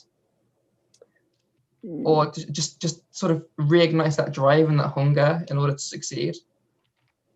So like Katrina, for instance, on the call earlier, she's set up so many different things in order to... That's the necessity. So something like something like Katrina, something like Sam Warner earlier on, something like where there was no money coming through, so she didn't really get any money anyway. I'm thinking about some of those organisations that definitely furloughed their employees. Some of them didn't need to, and that's another interesting thing, and that's probably some. So we've seen some sort of headline businesses where they've given their money back, which actually they've gone, do you know what? Half was the things on the other day, wasn't it? Saying, actually, do you know what? We don't need the money, so have it back. That's great. It's awkward for smaller businesses though, isn't it? Where they're trying to keep the doors open, and they've not laid people off because of that. So the furlough money has definitely kept employees, and it's been the right thing to do. However, some of them won't have recovered in time to go and do that. You're absolutely right though. Yes, there'll be some businesses gone, hey, we've had this sort of thinking time now. We've had a pause in what we were doing. Let's go and do this new thing. Actually, that's the way we should be doing our business. But getting to that point can be really difficult. So I'm maybe speaking from personal experience, the fear of, well, I need the money to come in. Where's the money coming from? Yeah, that isn't working anymore. I need to go and do this new thing. And you bounce between this sort of chicken and egg thing of what is it you are? And it's not until paying customers come along, they go, it's definitely that. And you pursue that thing, whatever that looks like. But some of that is necessity, I suppose, rather than just, without the comfort of furlough, if that's such a word. I'm seeing so much more of a trend now as well with candidates wanting more flexibility. Yeah. They want to be able to work remotely. I can't think of any reason now why people should physically be in an office. Like for now, if I'm having meetings or trying to get time with candidates, it's so much easier because I can just book it into their slot. They don't have to faff about traveling to sites. Yeah. I get more time with my daughter back at home. It's great. But don't get me wrong, I do love being face to face. Just having the option. Louise, I'm conscious of the time. I'm conscious that we're going to lose you in a bit. How has it been for you since we last spoke to you? You've been busy. You're busy with many events this week, and thank you for mentioning us eventually. That sounds sarcastic enough. All right, I don't mind. But just get it first in your mind and you wake up in the morning. It's all right. I mean, every morning I wake up and I think of Jim. I just thought you did the same. It's because I wasn't hosting this one. That was my excuse. So it was because it's not on my channel, and it's nice to be a guest on somebody else's event. Yeah, so I've been really busy doing live shows. I have to say they have been superb.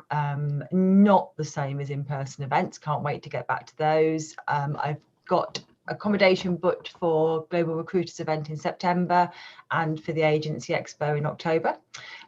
Both rooms are fully refundable, so I'm not entirely sure, but I'm planning to be at those. I flipping hope that the Agency Expo goes ahead because I booked the speakers for that, so I'd quite like to actually fulfill the gig I got booked to do. So hopefully that will happen, but also I've been really busy with this RecTech Compare. So that's this comparison site for CRMs and ATSs. And that's a really positive thing, because what that's telling me is that recruiters are genuinely looking at the tech in their business, and that the vendors are, yes, they're getting engagement, but they're always up for more. So that's been a really cool barometer for me, is if these vendors were like, do you know what, I just don't think it's worth it, we're not getting inquiries anyway, it's not going to help. They're not paying to be part of it, but they've still got to invest time. And if they were like, oh, do you know, I just can't be bothered, and some of them are struggling to find the time to do it because of how busy they are, that's really great. And then this week I'm doing calls with actual recruiters who want to look at their tech.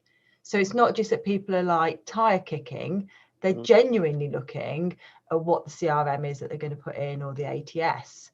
So for me, that's been a really cool test of where we're at. Test of the market, well, test of the marketplace, the thing that what does it look like? I said, I know a lot of you sort of meander across that path of in-house and agency comfortably. It's interesting to see how agencies behave. I said, we were talking about this with Lisa earlier on. Some are still back into stereotypical olden days. We're going to do this. We're going to do this. We're going to do this. I get emails still. I get emails. So I don't want to take an agency in my life. I still get those lovely cold calls. I've got developers. Here they are. Here's the CVs. And it's like, but it works. Do you know why they do it? Well, that's what. But it's why though? It's like, why? Because it does. Because somebody says, oh, actually, yeah, I did want a developer. And I am going to speak to a person. Unbelievably, it does work. Why would they? I need to go around their houses and have a chat with them. Rule of 6, you'll be allowed to now. Is that the scene? But I don't know if they want me. I don't know if I'm actually going to physically go around everybody's house. I don't know. I mean, that might Jim and I, maybe that's our next mission in life, is to visit every company that said yes to a cold call email. We're going to do it one like a proper show. So Martin's going to be online, and I'm going to run around with the microphone and appear up at your door, and then you go, "Hi, you're live." Yeah, there we go. Totally. Actually, I'll tell you what I'd like. I'd like someone to pay me to do a show like that. So if you can find a sponsor for me to run around the country talking. You know what? I reckon Pager would be really good like that. If only Pager, they love that. They've got all of the time in the world to do that. Oh, you didn't have to do it. You just have to give me the money to do it. Oh, yeah, sure. How much do you need? Oh, of course. How much do you need? I'll write a check right now for you. They don't take checks, cash only. No, right, fine. With you, we know. Back to the events though. When I asked this question of some people, so we do some small. What's the nice phrase we use in these words for small events? Micro events. When do you think the earliest in the UK you could get away with if we just happen to be doing something in Brighton in July? What do you reckon? I've asked the question of a bunch of people in Brighton. How many people you have there? 50. 50 on a beach is where I'm trying to go. Oh, yeah, that'd be fine. Simon Lewis. Do it in a park. I did it last year in a park. Yeah. Simon Lewis is doing an event. He's doing on whatever the first day is that everyone can get together and get drunk. Hey! 21st of June, I think, isn't it? Is that date? Yeah. That week? Yeah. He's doing a piss up in a park. Mm. Oh, sorry. Didn't mean to use that language. Sorry. Luckily, she's not got the headphones on. She didn't hear. So it's only that viewer that we're worried about. Okay. We're back. There we go. Phew. Other viewers I don't care about, but that viewer we care about. Yeah, drinking session in a park. Is that what yours is going to be, but with content? It was going to be a bit more structured than that, but maybe it is. We're talking about what we need to do. The other thing we're going to do is go and get a big vendor. Hello, job boards out there, because you love spending money. Yeah, and do a big party, but I'm not sure that's going to work either. That might just be too much effort. Okay, so those of us on this, if Brighton was if Brighton was less than 20 miles away from us, would we come to that event? So, Elizabeth, would you go? She's biased. Of course she would. She's on mute. She's on mute, and she's carrying the company line, which says, "I'd love to go there." I'm speaking for Elizabeth. Okay, with Dean. I'm sorry, I was apparently on mute. So if it's on a beach, I'm so there. Okay. Yeah. Not technically a beach, though, is it? It's more of a. I mean, I'm thinking of Brighton. I was thinking of Barbados. If you're going that route, I got a little bit confused. If it's Barbados, I'm so there. I'll bring the runways. I'll make the corn and oils, no problem. Will there be donkeys? Not in Brighton. No, they haven't got any donkeys. You have to go to Blackpool for donkeys. Only the recruiters. Hey. I'm not sure, Martin. I'll be really interested to see. And that's it. So far it's 50-50. So I've emailed 75 people, and I've had about 20 responses. And it's about 10-10 at the moment, saying some are like yeah, and some are like and is a challenge because of not that we don't know. I mean, some were like it depends on where we are as a nation, etc., etc. But I'm just assuming if we assume the roadmap is okay. Back to that confidence factor, though, isn't it? About in June, the nation will not be vaccinated. Yeah. Well, I mean, that's my whole argument. Everyone is asking me when I'm going to come to the States or go traveling. I'm like, I live in I have no benefits in terms of getting any sort of up at the list in terms of getting vaccinations. So before October, I'm not planning with anything. Yeah, it's challenging. Okay. Yeah. Right. Are you staying with us now, Louise, or are you going? Because I make it time that you needed to go. No, I'm popping off. I'm actually going to talk tech somewhere else. I'm going to watch you on YouTube later. Nice to see you all. Lovely to see you. Take care. See you soon. Thanks, Louise. Take care. Bye. Bye. Rohit and Dane, we've got you. I'm going to use a Clubhouse phrase that Jim uses, which is, "Hey, we're going to reset the room," because I love it. I said it earlier on. I genuinely love this resetting of a room. It is time now. It's nearly 10 to 12. This is RCIRCLE. We're one today, and we've had many guests already. We've got many guests lined up. At some point, we'll take a little break and actually go through who we've got this afternoon. Well, that's a long old list. I think it will be 40 something as we've done. For the viewer that's out there, thank you. Don't forget to tell your friends. Don't forget to subscribe. I noticed a couple of people subscribed. But today we're going to catch up with Dolta, who's around somewhere, although he's disappeared for a second, and Rohit, who's here, and Dane, who's still here, and conscious of the time that they're giving up, and thank you very much. No problem. How is it with you, Rohit? How's life, the universe, and everything in the world of Pager? I see you on LinkedIn an awful lot more. I see you with doing lots of one-to-one interviews, which I quite like. Yeah, I actually, rather than doing a podcast, it was more of a chat show. So bringing people on, basically it's a bit of a story. Basically, this time last year, about a month before, I had my baby. Yeah, and I actually had my baby at home. Oh, blimey! In my bedroom. Blimey! Well, you didn't. Unexpectedly. Somebody else in there. Yeah, okay. It was a story and a half because I had to deliver the baby myself. Oh God. Okay. I bought. Thank you, Deanne. Thanks. And it was incredible because at the time the pandemic was at its height, and when I called 999, they said, "Look, you're gonna have to deliver this baby yourself because we can't locate an ambulance right now. So this is what you need to do right now."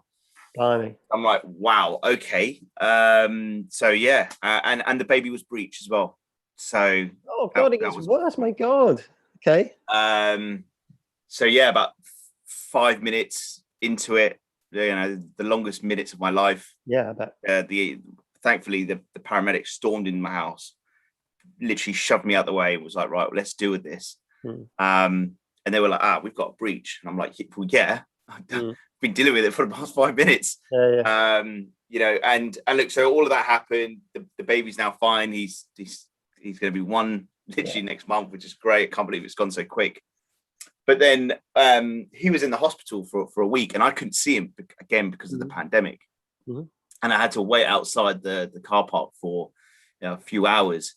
And that period where things were just up in the air, no one knew anything, it was a time for me to reflect, you know, because I'd never had and taken a break out of, you know, working at Pager, working at my previous company. You literally just take a break for a month or two and really understand and give your brain a bit of a refresh. Yeah. And really understand where you're going, what your purpose is. And I started writing. I actually started writing stuff about, you know, what I've done, things that up here and on paper. And it really, really helped. If anyone wants to start, you know, doing writing or anything, it really, really helps. And so then after writing everything and writing my articles and blog posts, I thought, well, people that have created recruitment agencies and been on journeys, I'm sure they've got a really good story to tell. And that's the reason why I created the chat show, purely for that reason. Yeah, I've listened to it. It's good. It's good stuff. I mean, as you said, it's much more, as Elizabeth said in the comments, it is about, it comes from the heart. It comes from a position of you doing that. I mean, there's always that cynical thing. Does it help your business? Yes. Does it help you do things? Yes. But actually, it comes across as being very authentic and very, very much about you, which is something. Because a lot of these, you know, podcasts and stuff, you know, it's all about selling. It's all about this is how you do it. This is how you do it. It's not about that at all.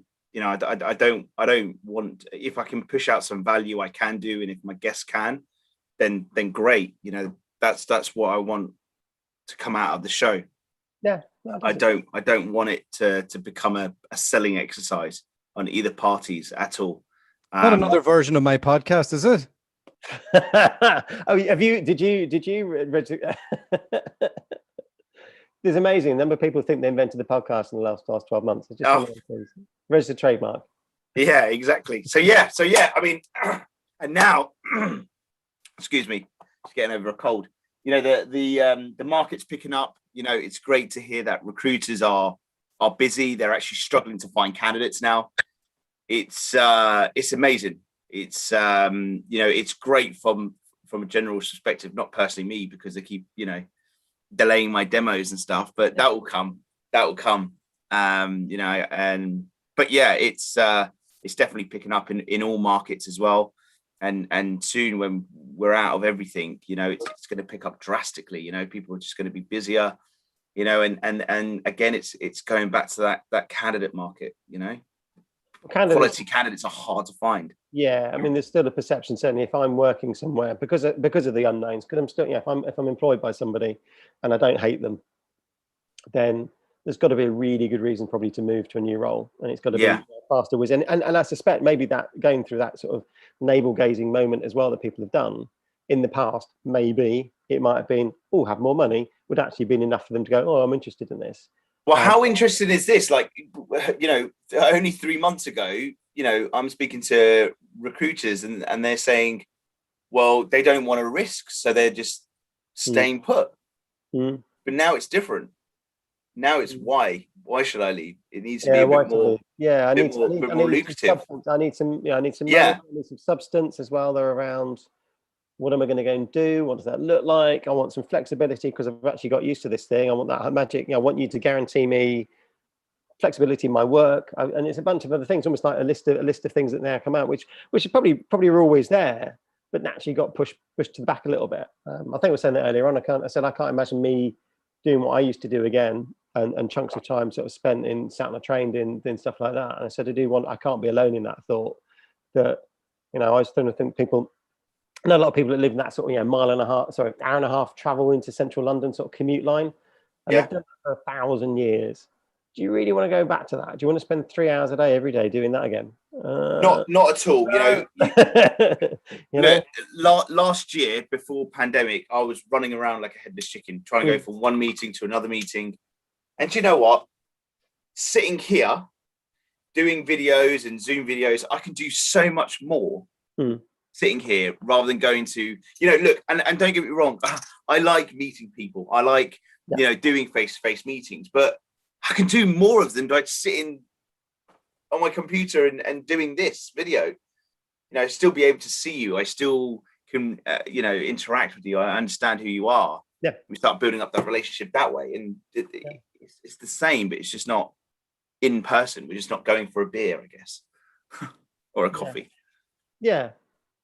So you can do more. So I get, the human element. I get, the events need to come back up and stuff. But from a business perspective, doing these sort of things online and doing demos online, for me and the business, it's so much better because you can do so much more of them. Yeah. There's much more productivity. Daughter, hello, how are you? I'm going to talk to you. And then Georgina, thank you for joining us. We will come to you. As you would have spotted, we're a little bit behind. Not the least that we've ever been particularly rigid on timing. The only timing that little bit. The only timing we will do is we will be finishing at 5:30, no matter what, everybody, because I'm not doing it longer than that. But that's why the little gap at the end of the day, which is weirdly about the time that we're now behind. So we'll probably keep that. Daughter, how is life? You've been super active on everything. You've just been a busy boy. I didn't know you 12 months ago properly. I knew of you, and yet now I see your name every flipping day. I don't know if it's a good thing or a bad thing. You decide. Well, 12 months ago, it was pretty dark, wasn't it? It was quite dark. It was dark. The dark times were looming. It was like the world was locked down and it was all grim. Yeah. So we had an international rec-to-rec business, and that was tough because that stopped. Yes. And I remember I was on here talking about it in that moment when it had stopped. Yeah. So we launched an IT sales recruitment business. That's ticked along all right. We launched a leadership network, which has become a rec tech reselling bit, and back office finance reselling to recruitment agencies. Still in the works. Still kind of going through a bit of a rebrand system process with that. That should all be fixed by July. And we set up our mastermind course for recruitment startups. We're super busy with that. So we're coaching 20 recruitment companies at the moment. We'll probably tap out at coaching about 60 at a time, 10 a month. And we run a program for 6 months. And are those people coming to you from, because again, I always think that times have changed. Think about back in the olden days, I'm old enough to remember the recession. What came out of the recession was a bunch of people who've been working for agencies who went, I can do this myself. Actually leapt straight into it and completely cocked it up because, of course, they couldn't do it themselves. And then they need some structure and some whatever. So you find is it those individuals almost that are coming out and going, right, I don't want to work for anybody again. I've got my own agency in my head. Help me to do it though. Help me, give me some structure. Probably the next stage. So been at it for a year to 5 years. Some people have even been there for 20 years, want to modernize their processes. Are under 5. So haven't really got to grips with the sales management piece. So, I mean, other people do that better. That's not what we do. And we just take them through everything from marketing, automation, virtual assistants, and retainers, you name it. Yeah. We go through the whole gambit and plug it over Zoom for every 2 weeks. And then Charlotte does one-on-one implementation with them as well. So, how to put a VA into your business, how do you incorporate that from a marketing perspective or from a sourcing perspective, what automation tools to run, what should the VA be doing, what should you be doing, tie it into your marketing plan, your niche, and then just your value proposition and how you deliver that and how you go and target both candidates from a sourcing perspective and how you can use that content to go win business with clients. Cool. Good. I think it's interesting. I think it's interesting because some of those organizations would have been through the dark times. I think that's the other thing. Are they Do you think people are coming to you because they've been through those dark times? They need that help and that structure. I think a lot of people there, from what I'm speaking to, so there's different people set up recruitment business. One, they go in and they want to put loads of heads in, and it's just the old-fashioned call center model. Typically, they are pretty happy with that, but they might want a wee bit of automation. But more, it's a lifestyle business owner that doesn't like to call it a lifestyle business, that wants to eventually create something that they sit outside that's a revenue generator, but is happy to keep it small, lean, and profitable. And usually, that's kind of the demographic. People who just aren't going to put a bunch of grads in their business. Yeah. Okay. I'm interested. I think it's interesting. I think the moments of change make people go and do things differently, and then they think about how they're going to do that. Georgina, I noticed you've joined us, and of course, it was interesting to think, Georgina, you were a previous guest, and you've come this time armed with a friend. I have indeed. Who's also called Georgina, which is interesting. Apparently, I'm called Georgina as well. Yeah. That's strange. Yeah, thanks for having us back again. So James is Associate Director for Tech North at the Interquest Group, and I'm still Client Services Manager a year on, thank goodness. So yeah, we were just talking this morning actually and recapping over some of the things that have happened in the last year. I can't believe it's been a year already. I'm sure everybody's saying the same thing. But yeah, James, you made some interesting points this morning about some things that you felt might have changed over the last year, or that are still quite positive in recruitment. I think, yeah, because I always think, instead of saying about this all moments of change, also there's the change, forced behaviour change, forced whatever, creates two things, doesn't it? It creates a bit of panic. And so if you're in the recruitment industry as an agency, it creates a bit of panic because your revenue line just plummeted suddenly, probably overnight, went that. If you work for yourself, same thing. If you're working in an organisation that's gone, well, shit, we don't know, we're going to furlough these things, and there's been opportunities. There's been some really dark times, I suspect, in the last 12 months for people. But there's also that moment of self-reflection that maybe you didn't have before, and you think, actually, what am I doing in my life? What am I doing in my life? And it's interesting, you're still with Interquest. Obviously, you love them. But yeah, what are you finding? What's happening with your clients? Because they must have come out of, some of them have come out of now the pandemic going, actually 2021, we can see the little bright light in the distance. It's going to be all right. So let's start preparing for that. What are they doing that's different maybe than they were before the pandemic? I think tech's been fairly resilient, touch wood, through the pandemic. I mean, don't get me wrong, March, April and May, there was almost zero point in us working. It was very quiet, as I think it was for a lot of people while they were just adjusting to the new world, the brave new world as it has been. But I think, from June onwards, it's been fairly resilient. Don't get me wrong, there's been ups and downs, as there has for probably a lot of people. But I mean, fortunately, we're in an industry, even within recruitment, that the world has been fairly reliant on tech to keep it going. So I guess we've been quite fortunate, really, that after that initial sort of shock was over, tech's been needed to carry on as normal, in inverted commas. So I guess clients have adapted really just the same as a lot of other people have. It's okay. We're 3, 4, 5 months in, maybe we've kind of got used to the fact that we're going to be working from home. And kind of let's carry on, because we have to. And unfortunately, like I say, for us, tech has been a big part of that, which is obviously what we do, is what we recruit for. So we've been quite lucky. And are you and your clients finding it more difficult? Because I think we were talking about that earlier on, this resistance to move. For some people, they hated their organisation, they hated their boss, and now they're sat at home, which means they've taken a chunk of the stuff they hated away. They don't have to see their boss every day. Or if they do, they're on a Zoom call. Oh, I've got an internet problem. Click. How are you? Are you finding it tougher to engage with candidates to say, actually, we need to? This is a great opportunity, or are they being naturally more cautious? Because I said there's a load of people looking for work. That's a different conversation. But for those specific niche skills that maybe you're looking for your clients, they need much more convincing, don't they? To say, come along here, it's going to be good. we've actually seen a real shift as the time's gone on and the year's gone on. Near the beginning, it became a really client-led market, and there was an abundance of technical talent on the market because people were seeing redundancies and, you know, furloughs, and then they weren't feeling too confident about the job that they were in. Contractors, unfortunately, having to finish early because a lot of clients were putting their projects and programs on hold.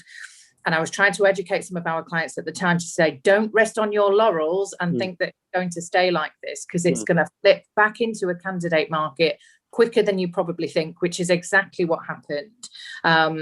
Now, especially, I think you'll agree, James, every candidate we're speaking to that's got a good background, dependent, you know, what niche they're in, they've got 3 to 4 other interviews happening as well. It's very, very competitive at the moment. Luckily, a lot of our clients have mobilized some of the programs that they put on hold in lockdown 1. And so things are particularly busy for us now. But yeah, we did see a real shift. And then equally now a shift in candidate behaviours as well. They're a little more, for want of a better word, demanding with regards to wanting that flexible working and that working from home or a full-time remote role, because that's what people have got used to now. It is the new normal. I know your clients embrace it. I had a conversation, funny enough, there was this, an organisation went named, they're talking about remote workers. So there's 2 schools of thought. It's actually two conversations in one, actually, with 2 people who were talking to at the same time. One organisation was like, we're embracing remote. Remote to us will mean remote. We don't care where you are in the world. We want these skills, particularly technical skills. We want these skills. We want people to be, come here, have a career, all the rest of it. But we don't give them monkeys where they are. We have to just work out where to pay them. And they were embracing that, versus another school of thought was like, yeah, absolutely remote, as long as you're living in the country that you're in and we can meet all the tax laws, et cetera, et cetera. And there's a bunch of like, it's almost small print. It wasn't really truly remote. It was sort of remote. It was remote as long as you were near an office, which isn't the same thing at all. What are your clients doing? Are they embracing true remote, or are they still going, actually, at some point, you're going to need to be in an office? So I'll pick on something. If you live near Manchester, that's great, because one day you'll be in it, one day a week in the future, you'll be in the Manchester office. Or are they really being remote? It differs. Yeah. You know, we've got some clients that are very much, once this is over, you'll be back in the office Monday to Friday 9 till 5, just because that's the nature of their business. And actually, some of them have had, over half their work staff still, in during, just because there's no other way around it. That's their business model. We've got some that, a client in Bradford, for example, that, we're placing people in Edinburgh and, as far down south as you can get.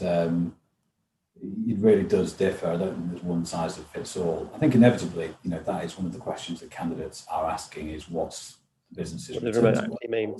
Yeah, what's it going to be? Is it going to be 2 days in the office, 3 at home, or vice versa?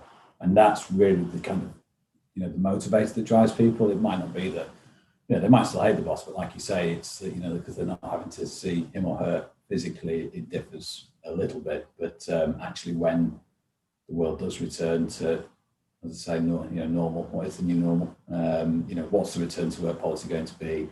Are they still going to have the flexibility? And actually, I think, people do want some degree of office work. It's just that now it's going to be, I can work from home 4 days a week, and actually, I just want to go in and socialise a bit for one day.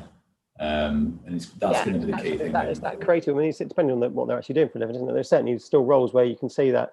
I think about stereotypical, development teams, IT development teams. You've got a bunch of developers. They love it. They love a good stand-up. Stand-ups not in the room, never quite the same, but undoubtedly they can do them. But getting together once a week to have a sort of real proper sort of face-to-face creative conversation about this is where the development path is going. This is what's actually happening. I can see being the sort of happy match made in heaven. Bit boring for people not in the UK. I'm going to ask the dullest question alive. How's the contract market? IR35 in some places has screwed people over completely, because they're now going, that contract market has died. In some cases, we're not sympathetic because people have been paid an awful lot of money to be a contractor, and we're okay with it. However, it's changed the landscape a little bit. So from my perspective, I work an awful lot with contract recruiters. So they're day rate recruiters who go from place to place. And that market has almost died in the UK, partly because employers are going, I don't understand it, fixed term contract. And that'll be it. That's their blanket. Or I don't understand it. We've got an umbrella company over there and that might get us off the hook. We're not really sure, but do that. Rather than actually thinking about the role that people are coming to do. It's almost like the conversation about what is it they're going to do and how they're going to do it is too different. An easy. Is that your experience as well in the IT sector? Because you talked about contractors earlier. There's George's favourite subject is IR35 at the minute. She loves I mean, God, Yeah, it's a match made in heaven for everybody. I'm sure we just love that tax. I've been living and breathing it for weeks, months now. Yeah, it's a bit of everything, Martin, to be honest. I think you've hit the nail on the head there with, client approaches, and are they going to transition a lot of their contractors into permanent roles or fixed term contract roles to retain some of that talent. We've seen naturally some moving and shaking as far as contractors, looking at different ways of working as well. And ultimately, I think it's probably, naturally going to change the way companies do engage contractors going forwards. They either go down the assessment route and they're either inside or outside and advertise the role accordingly, or they look at a different way altogether of engaging the talent that they need for their programs of work, for example, statement of work. So it's got people talking about and thinking more about alternative ways of working that might work not only for their business but for the candidates as well. So because that blanket, I said, was a couple of some organisations, that blanket we'll just employ isn't actually the answer, because of course the reason they like contractors was they weren't employed. They've just got into this awkward habit of having contractors paid in a different way. And that's not the same thing. So I'm just being interested, really. Michael's just joined us. Michael is from Equitas, and I'm going to do that nice little moment of, let's check the time now. So I make it just gone 10 past 12 now. We're on all day. We're on until 5:30. Elizabeth is still with us, and I couldn't remember when she was going. It can't be that soonish. Jim's obviously still with us for the duration. You stuck with me until at least 3 o'clock when I have to go and pick up the kids, and I get 30 minutes away from you lot. But between now and then, we've got another bunch of interesting and interested, I hope, panelists, guests, what we like to call them. To remind everybody, it's a year since we did RCIRCLE for the first time, which was really just me and Jim deciding, wouldn't it be nice to fill people's day with some noise?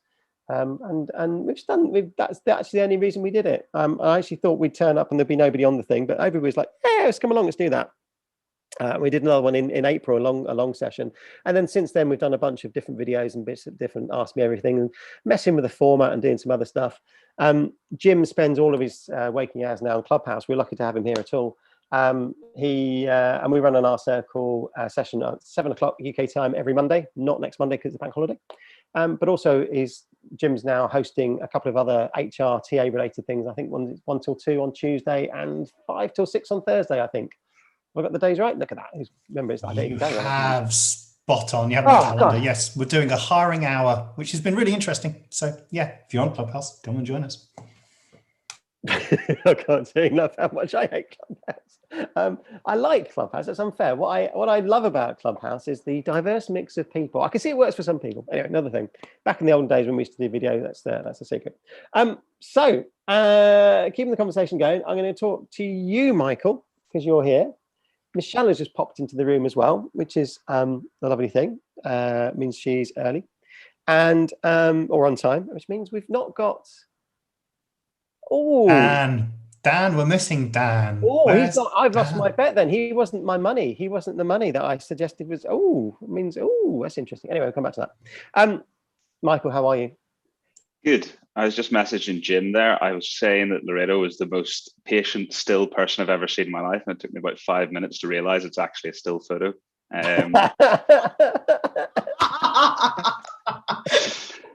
But hey, you live and you learn. I'm doing good. How are you guys? We're all the better for you coming along and saying that. Yeah, we're good. We're good. I've not said anything offensive yet, and that's good. We in the real world, away from here, you and me have spoken, so I sort of half know what you've been up to. But maybe for the benefit of everybody, talk about what you've been up to for the last chunk of time. Yeah, so at Equitas, we're voice-led interview software to try and reduce bias in the hiring space. And I heard you all talking a little bit before about what have you learned during lockdown as well. My favorite thing to bring up with people on calls at the minute is hardest place to start a voice technology company, Northern Ireland.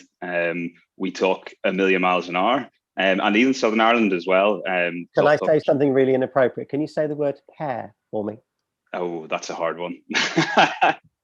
I actually, in which accent? In my normal one or not? Pear. My mother-in-law is from Northern Ireland, from Belfast, and yeah, it's there's pear and there's mirror. These are my words. And there's shower as well, shower, which we struggle with. Just endlessly just mock him for it, and I love it to pieces. But yeah, so whenever you've got transcription in your product, it makes it very difficult to make these things out. We find out the hard way, but it's all good fun. Yeah, and has that, again, it's one of those awkward things. Has a pandemic and actually this thinking about how we assess and how we interview and how we do things, has that helped your business? And the fact that at least people are now thinking we've got to do something different. This isn't working. The traditional method of what we were doing isn't working. And maybe there wasn't space for technology, and that's sort of, we've got our mindset of face-to-face looks like this.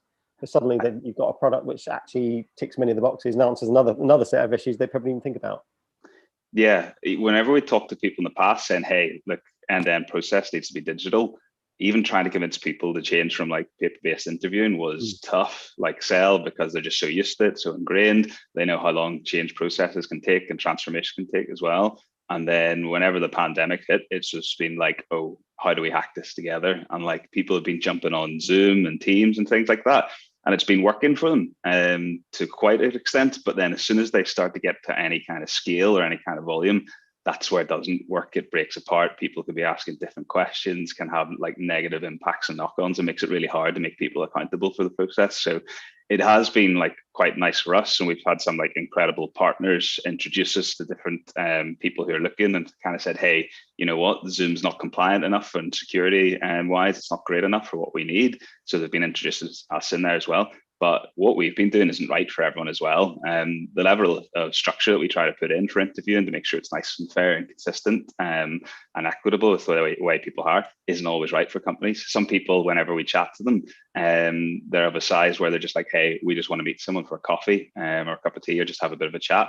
And then what we do is not right for them either as well. So it's been interesting to see because, okay, yeah, they've got the digital transformation piece, which is awesome. And they're jumping on board on that side of it, but not always right for like the behavior change and the process change in terms of like best practice way to interview as well. So it's been interesting to see that and like the reasons why, like some people have been come to this and some people haven't as well.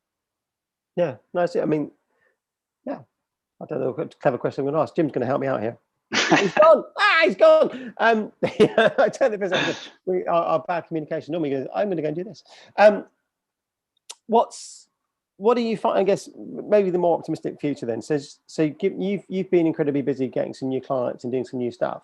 Is that going to be the rest of 2021? Do you now think that it's all good times ahead and that it's going to mean? I realize you have to work hard to get it. I'm not saying it's easy, but do you feel what's fascinating, I think, will be like what comes next in terms of how many people are going to revert back to the old process, how many people are still going to do remote interview stage as like an early kind of screen and sift as well. So like at the minute, it's the only way that they can do it. And whether they'll still introduce like an extra step or stage and like replace the telephone screen with a kind of remote interview instead, we think that's definitely going to happen. But it depends what market it is, whether they'll still want to go face to face. And if you've got anyone on later who's from Australia or on the show, find out for me, because that's a market that people always say, hey, 80% of hiring managers and talent managers in Australia want to eyeball a candidate and see them face to face. So it'll be interesting to know if that stat from like 2020 has changed. I think there is a perception, but I think you're right. I think there's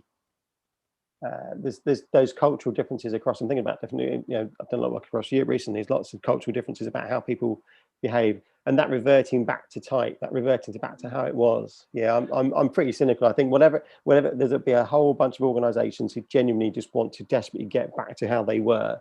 Partly because it's comfortable, because they've gone, actually, we knew the rules then, we knew what we were dealing with, and we could see our people, and they're physically in the office, and we can now trust them again because we can see them, and we want to interview people, we want to see them look them in the eye to make sure they're one of us, and all that other good stuff. So I do think there's definitely some of that. I mean, if that's been the resistance for a lot of people using technology in the first place, even if the technology actually helps that conversation, actually encourages a bit more openness and a bit more transparency. The other side, the side of it that you were talking about earlier there as well, is like if companies are saying, hey, we're remote focused or fully remote and stuff like that, can you come into an office and meet us for an interview? A lot of people would probably be like, no, why aren't you practicing what you're preaching for a start there as well? And the other thing that I love about it is like some of the companies I've worked for in the past, whenever I was freelance interviewing assessment specialists, they'd be like, this is one of the most cutting edge technology companies you're ever going to work for. Could you please slow down while you're talking there so I could get every single word that you're saying while we're writing it out? And it's just like stacks of papers floating about. Yes, that how we behave. I said I'm not going to name them again. I'm trying to think of people. I keep randomly saying companies out loud, and I'm trying to stop myself. Don't name names. No, well, sometimes I will, but not. I mean, like we always slag off technology companies like Workday and stuff like that. But there's this company again. They'd gone through it was completely remote process until onboarding, and so that moment in time of like, brilliant, you got the job, fantastic. We're going to see you in the office next week. And it's like, oh, I thought everybody was listening in Germany. Thought everything was locked down. Oh, it is, but you need to come in. And it's like awkward love. What? Where's the remote remote element of that kicked in? And people are, oh no, yeah, but this is onboarding, so it's different. We need to meet you, bond as an awkward coughing team. And it awkwardly did backfire on them in the fact that somebody did have COVID and did spread it across the team. There you go. Remote onboarding's hard. I'd love to hear what everyone else thinks about it, because like we've had to do it with a few new starters and like never done it like that before and had to learn it from scratch. And it's hard to recreate what you do face to face. Funny actually, we went through the list of everybody that's been on the guest before. I've hope that Dan Myatt, and if you are listening, Dan, do pop in. That Dan Myatt, he's done a lot of work with Bet365, who really sort of spent a lot of time trying to re-engineer that remote onboarding piece because that was going to be, again, their new normal. And it sounds like some organisations have really got it right, and some really struggle, and some it's just fine. It is what it is, isn't it? But again, I think we perhaps got into that routine of things. It's almost like things you don't need to worry about. Like here are the toilets, and here's the coffee machine. It's like you can cull that stuff out. The ones that seem to have really cracked it, though, were the ability to almost send like send your welcome pack to the office, and you see these people on LinkedIn. They've got this amazing. I've got this. I've got this. I've got this, and here's my hoodie and whatever. I'd love to be that organised and have that sort of slick process which said I can send a welcome pack. I suspect that people probably do get it right and do manage to do that. But it's fraught with challenges doing remote working. But what I was talking about earlier on actually about, and you must feel this if you've hired new people. How do you hope to maintain and develop your culture? Because that's the question that I've asked lots of founders, CEOs about. You've got this amazing culture in your business. How are you going to keep that going, given you are now physically away from each other? That's a really difficult bit. We've been honest with the early joiners with us. Is like, we need you to help us build the culture as well, and we've kind of put it down in like a open operating system where like, hey, anyone can have a look. Here's the values that we've got, the mission that we're on, what we're trying to do this year.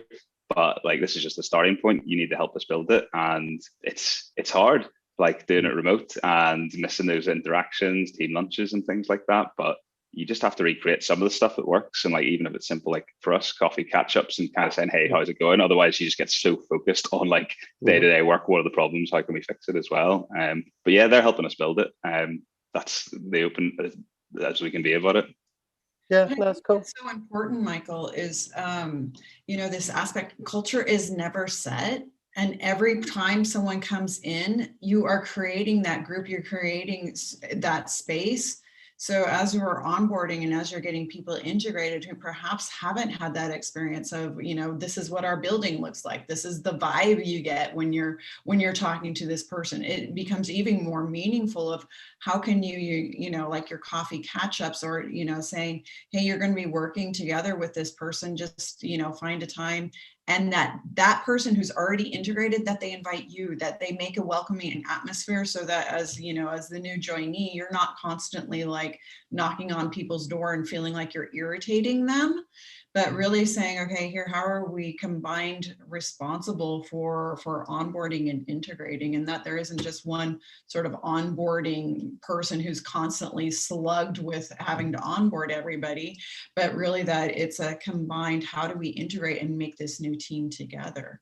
And at least for how I've been advising companies, that's been one of the things. Is like they're concentrating perhaps oftentimes about like the onboarding checklist, but not talking about Sam was talking about it before, like like Jim hates emails, you need to talk to him this way, or, you know, and some of those more nuanced things that aren't in the official like books, those are the things that really make people feel like, okay, they're part of the team and they can bring their personalities in. There you go. Michelle, how are you? Yeah, I'm good. I love what you said there, Elizabeth, about bringing the individual personalities in, because it is so important. I was diagnosed with ADHD just before Christmas, and I'm almost looking back through my career with like, I was trying to fit in so much and working like twice as hard as anybody else, because working in an office that's open plan does not work for me. So I was distracting everybody all day, then going home and doing my work. So having those conversations up front is so important. You know, how do we get the best out of you is a really important part of onboarding.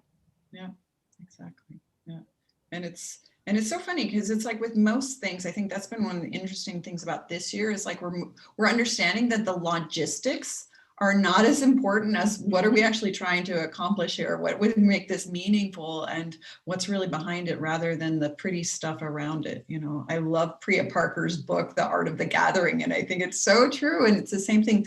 What are we doing onboarding for? What's the impact that we're looking for? And this year is really taking that aspect to how do we reset and recharge around those things. So back to that heart-centric mention, like Lorato and Katrina and everyone, we've all been talking about how this has been an odd year for that reset. So totally agree, Michael, you know, creating that culture and how are we, you know, putting those couple of dimes and making it meaningful, those connections. The onboarding, the integration has been the hardest because it's been a new kind of focus about not the logistics of it. It's how are you showing up and how are you integrating with others and creating that meaningful time and space. I think we've moved, haven't we, from, we talked about that culture fit to culture add. Now there's a cultural blend and a cultural mix as well. I think it goes even further, and potentially the onboarding situation that we've gone through over the last 12 months, it's really made us stop and think, is this right? Are we doing the right thing? And raising the bar a little bit more, I think, you know, and, you know, what you were saying, Michael, about, you know, it goes back to listening and asking questions, you know, all the way through that journey from the very start of that point of somebody's applied. You mentioned what you like, communication styles, you know, what culture do you like? You know, years we've had cultures, especially in the recruitment industry and agency side, of let's go to the pub, let's have a drink. You know, that doesn't fit everybody. Not everybody wants to do that. I actually remember saying I wasn't going to go to the pub and told, well, you won't get very far in this business if you don't come and drink with us. Well, I'll prove it by my results. And I did prove it by my results. I didn't go to the pub. I didn't need to go to the pub to get on in the company. You know, I wanted to go home, really, you know.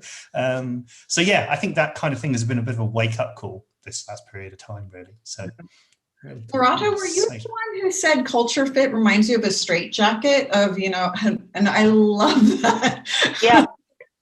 Yeah, because when it fits comfortably, it's great. But after a while, it just gets so restrictive, and it just reminds you of every single horror movie you've ever seen, and it really isn't the place you want to be in, right? So yeah, let's just be wary of fit, just from that mental kind of imagery that it conjures up. Yeah. It goes further as well. It goes from not just the word fit. It's people talk about the perfect CV and the perfect job and there isn't a perfect CV. There's no perfect job, you know. It's just these words. Well, if you go back to what Sam was saying this morning, you know, about the neurodivergent arena and that kind of conversation, if you say this is the best job in the world, they could take that literally as the best job in the world. So you imagine yourself, what's actually the best job in the world? This is the best job. Oh, what am I going to be? I'm going to be a spaceman, rocketer, F1 driver, movie star, paid million. That's great. You know, that's the best job. Reality is jobs are tough. Work is hard. Start to be authentic. Start to be realistic and honest about things, I think, on that front. I'm going to stop talking here. I'm going to go on. It's not about me, is it? It's no. It's not. You've been actually quite quiet today, Jim. It's okay. I like your little things about you. And we've not mentioned Game of Thrones once, so it's been... for those of you watching... His like chair. For those of you who are interested in having an extra in their TV show, something they're doing at home, maybe some sort of creative stuff, Gym is available. Just need to come with me. I just take 10%, so it's only a little 10% of my money. So anything you pay him just goes through me. He does do modelling. He does do acting like this. Occasionally like this. My favourite thing, actually, yes, you're as what's the technical name for the role that you played in Game of Thrones? The guard at the back, that sort of Stark guard. There you go. Stark. He's got that face. I mean, he was hired because of that face. I mean, it might not be the most beautiful face in the world, but if you're in Game of Thrones, it's a very attractive thing. There we go.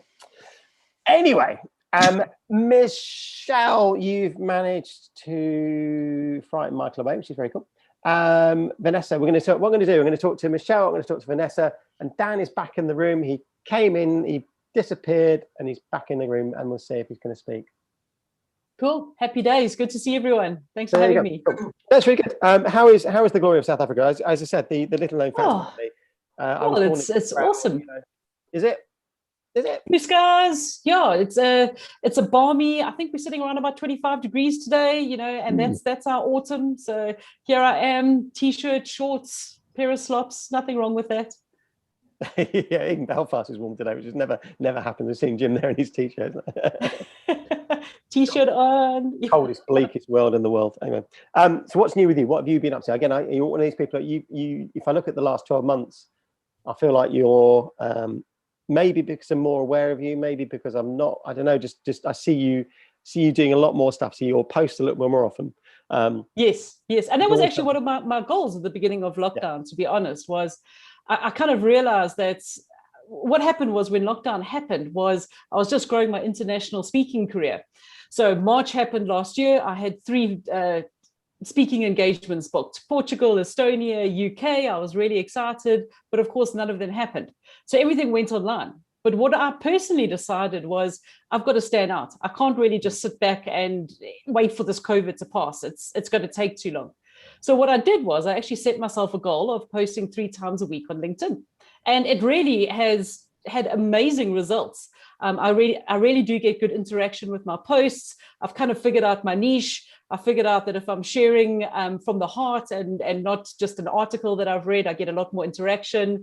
I share things that have been successful, where I've been unsuccessful, so people don't make the same mistake. So yeah, it's been a good year from building your online brand from another hemisphere and really trying to still stand out when you can't meet people in person. And do you think, it's going to sound awkward, isn't it, that loaded question, do you actually think that COVID's has helped you in that respect, and the fact that you've driven you to do something you perhaps wouldn't have done? Because you would have gone, if had COVID not happened, you would have done a talk in Estonia, you would have done a talk in Portugal, etc. No, Martin, without a doubt, you are 100% correct, and I really do feel sorry for the people who've suffered from COVID. If you'd asked me this last year, July, when my entire family had COVID and I had 2 parents in hospital, and I probably would have said this is the worst thing ever.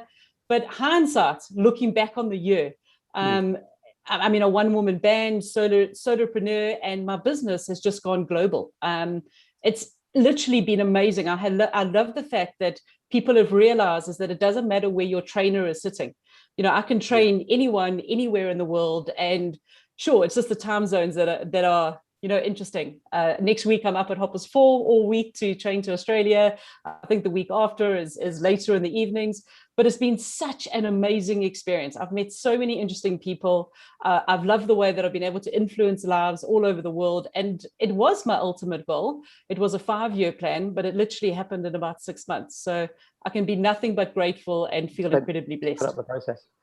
Michelle, you started your business. You became a work pirate, didn't you, this in the pandemic as well? And is your experience been similar? Because you're, again, as an individual, you're very much, face to face. You're a face to face person, for want of a better word. Yeah, it's been really nice not having to go anywhere, actually. I'm not going to mention, the whole having to put a bra on. It's been brilliant. Or shoes. Or shoes, yeah. And being able to make friends with, connect with people all over the world. I, ADHD, multi-passionate entrepreneur. I do lots of different things. So we're running a happiness cafe once a month in Newcastle, and we took that online, and we've got people from Germany and France, all over the UK actually coming, and they wouldn't have been able to do it before COVID. So yeah, there's been swings and roundabouts, I suppose. Recruitment just went, no. I think that was an interesting thing. But yeah, the work pirates, we're still trying to figure it out. We don't want either. I think there's a lot of pressure to go out there and say we're this thing and we're definitely this thing and it definitely works and all the rest of it. And I think no. And we can't go into an organization and say, because a lot of the consultancy model, so I'm an organizational psychologist, and a lot of the consultancy models, it's a very much a master slave associate thing, and it's growth. So we're still trying to figure out, 8 months later, how we work together, how we best work together, what type of things you want to do,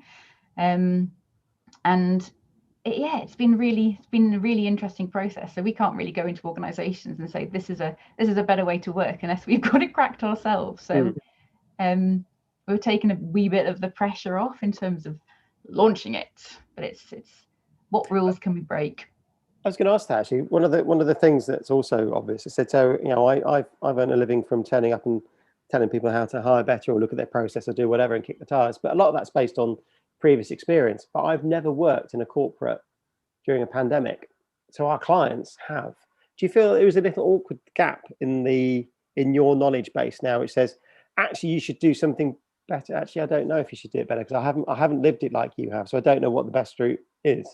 So interestingly enough, we're trying to move away from being the expert.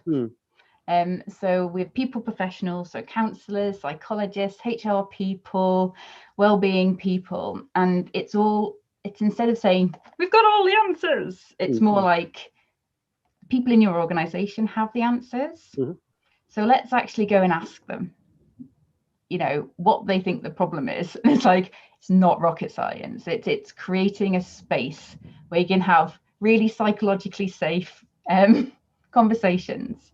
And we do this thing called bring out your dead, which is probably not the best thing, but we are pirates. And it's all about what are those things that have been bothering you and you've been feeling resentful about, and how can we just let that shit go? And talk about what are the rules, how do we work best together, and we're not the experts, we're facilitating conversations. That's really cool. It's really good. I'm pleased it's sort of working. So I'm also pleased you'll be, as I knew you would be, you're being honest about the fact that I said as a business we feel under a lot of pressure to say we're this thing and we've defined it and we know exactly what it is. And when we do pitches, we did a pitch the other day for a company we can't name, and it didn't go the way we thought it would. The valuable feedback, thank you to that company. We are not clinical enough. But that was that almost that thing about the proposition that almost clients, I think it's a perception that clients want you to have got the finished, wrapped and packed thing, whereas actually some of that working with the client is evolving the proposition by default, almost that you're working with them for the first time maybe. So undoubtedly the thing that you now do is that thing for them, and that might be a very slightly different thing to the thing you did last time with somebody else. But I don't ever know. I've never worked out how that comes across when you try and sell that. Of you're going to be a guinea pig with us. Come on, we're on this journey together. Yay! Let's go. There we go. He's a pirate. He's a pirate. But I think and other parts as well. I think that aspect of talking with, not just about, my friend Mandy Choi says, we have to stop talking about the millennials like they're giraffes. Let's get the giraffes in the room and ask them. And it was so funny how that just was mind blowing of, here we're co-creating it together. Unless there's really ownership within the organization, it's just going to stay an initiative. But if it's something that we really generate and create together, and we can identify and see ourselves reflected in that, to say, okay, hey, we are actually bringing out our dead and talking about these things that are, they suck. And if we don't address them, then they're not going to get better. So calling a spade, but also getting the accountability amongst and between the teams. I think, back when I was trying to hire firms, it really irritated me when everything was clinical and they didn't understand and didn't take the time to understand what our challenges were and work together with us on co-creating a solution that could work. So I think co-creation is the word. Yeah. And it's designing how we work together. So going back to the onboarding stuff, We don't define our relationships. We don't have that discussion around, you know, what works for you. How do you want to get feedback? How much management do you even want? You know, how can we best use your strengths? We don't do that. We just go, oh, human, we'll put you in that box, and then we'll give you some negative feedback once a year and make you like really disheartened and disengaged. I can't remember any of it, but there's a really cool thing from the CIA, basically saying how to infiltrate and like totally fuck up organizations. Oh yeah, find the link. It is awesome. My friend Mike Friska uses it in every meeting. And that's every organization I've ever worked in. Anything to work. Yeah. Sorry, Martin, I've come on and sworn a lot. But... No, the swearing's fine. Earlier on, we had Katrina on, who's got Katrina. Yeah. We all right. and she swore in front of a very small child. And as did actually somebody else. Did Michelle also swore? In fact, yes, Michelle. As you came back to the restaurant, Michelle was going full potty mouth as well, and we were upset. And not for the viewers in the big bad world, they're fine. But the smaller viewer that was immediately almost with their headset on, not so good. Not so good. But yeah, fine. You can explain. Do we like? Where do we go from here? I'm thinking where we go. Dan is fashionably late because he's a busy man. How are you? He's on mute. Yes, Dan's on mute. Quick, say the words. Ah, too late. Too late. Yeah, you should have told me. The whole point is to not tell me. I just think it adds a bit of tension of can Jim unmute and say a word and then come back out and yes. Yeah, brilliant. Thanks. You did. You did that. You've made me lose my bet, Dan, which is also good. I thought when you didn't show, I thought you weren't showing. I was gonna anyway. So a charity is won because of you. We've still got another bet on for around the 3 o'clock mark, haven't we, Jim? We'll see who wins that one. I'm so sorry. I have no idea what you're talking about. But no, you don't. It's a little private. It's a private joke between me and Jim. It's also just about we had at the minute this morning we said we'll have a bet about who's the first no-show, and we thought it was going to be. And then you didn't show and we thought you were, and that's like, okay. But in fact, I had it as 12:40. I actually even also put in the chat that I'd be maybe a minute late because I'm talking to an investor. So my apologies. How did that go? Did they give you the money? It's gone extremely well, which is why I'm taking everything you're saying with a big smile on my face. Yeah, I don't really mind. Yeah, crack on. I'm sorry I was a little bit late. It was definitely worth it. So we have the joy of now potentially 2 new investors and a new person joining our board. If people don't know, Your Flock is a piece of technology that Jim and Martin and Liz has been massively behind. So huge thanks to Liz, but also lots of people in the L&D cares community as well. And RCIRCLE have been behind, and Martin, you've tried out. So yeah, we're just on our second round. We're doing some stuff with machine learning, and the whole thing being how do you build better teams in the time of remote work using activities and other stuff. But the reason why I'm so excited is because they've just said yes to the second round of funding, and we've just secured a new person on the board who I can't say the name of, but who is a leading star in Manchester's, just globally actually, and she's brilliant. So I'm very excited. So yes, good. So for the viewer who's still out there, hopefully Jim's mum is still not gone for lunch or anything. I think she's still there. We've still got Michelle here. We've still got Vanessa here. We've got Dan joining us. There will be a bunch of other people coming in a bit. I'm expecting Theo anytime now, just looking at the time. We've been talking, Dan, and you probably maybe went out in the background. We've been talking about so Vanessa and Michelle effectively sort of have developed their business during the pandemic. So they've had to sort of reset and do something else. But actually, one of the fundamental things they're doing, both of them, is to look at organisations and how organisations operate, not just in a pandemic, but to that cultural fit. So it leads neatly into, strangely enough, what you're talking about. It's almost like it was deliberate, which it clearly wasn't. But it's nice that it's happened to have Bravo segue, absolutely. Yeah, I mean, later on it goes all over the place. We've been about plumbing and welding and all sorts of other shit. But now, so you're I mean, said I know Your Flock. Maybe for Jim's mum, the viewer, talk about what it does and maybe some of the organisations that what they're finding, given that you've got a very remote based approach to life, the immersion work. Maybe see how organisations are feeling about it. I think that's the thing. We've been really talking quite a lot about as the pandemic continues for some people, the UK has that glimmer of light in the future, doesn't it? If we're all optimistic, it says actually from a very selfish perspective, we could be out of this a little bit further than maybe the rest of Europe and maybe chunks of the other world. And we should probably be quite sort of blessed and thinking about that. That's our future. What are you finding with the organisations about how they work remotely? And do you think they'll stick with it? It's probably the real question. I think there's 2 questions there, if not 3 or 4. So I'll be careful not to go too ranty. But I will say from your Flock's point of view, it's probably best to explain exactly what it does for people's mums. So so your Flock, piece of technology that does surveys in your staff. And then because they've said certain things, you can align values. You can create a whole values map and you can see how those employees fit in, how they align or how they don't. And then our activities and then help them become more aligned to your company. And it's particularly suited, as you rightly said, Martin, to remote work. And of course, just like everyone else, we found ourselves in this pandemic about 1.5 years ago. And I'm sure you know the stats. It's only about 4% of people were remote working before. And now it's, I think it's something, depends who you listen to, it's like 96% of people want to, or at least 70% of people want to, or at least in a hybrid approach. So even if the world doesn't change as much as people think it will for the future of work, it's a fundamental change. It will be to the factor of 10.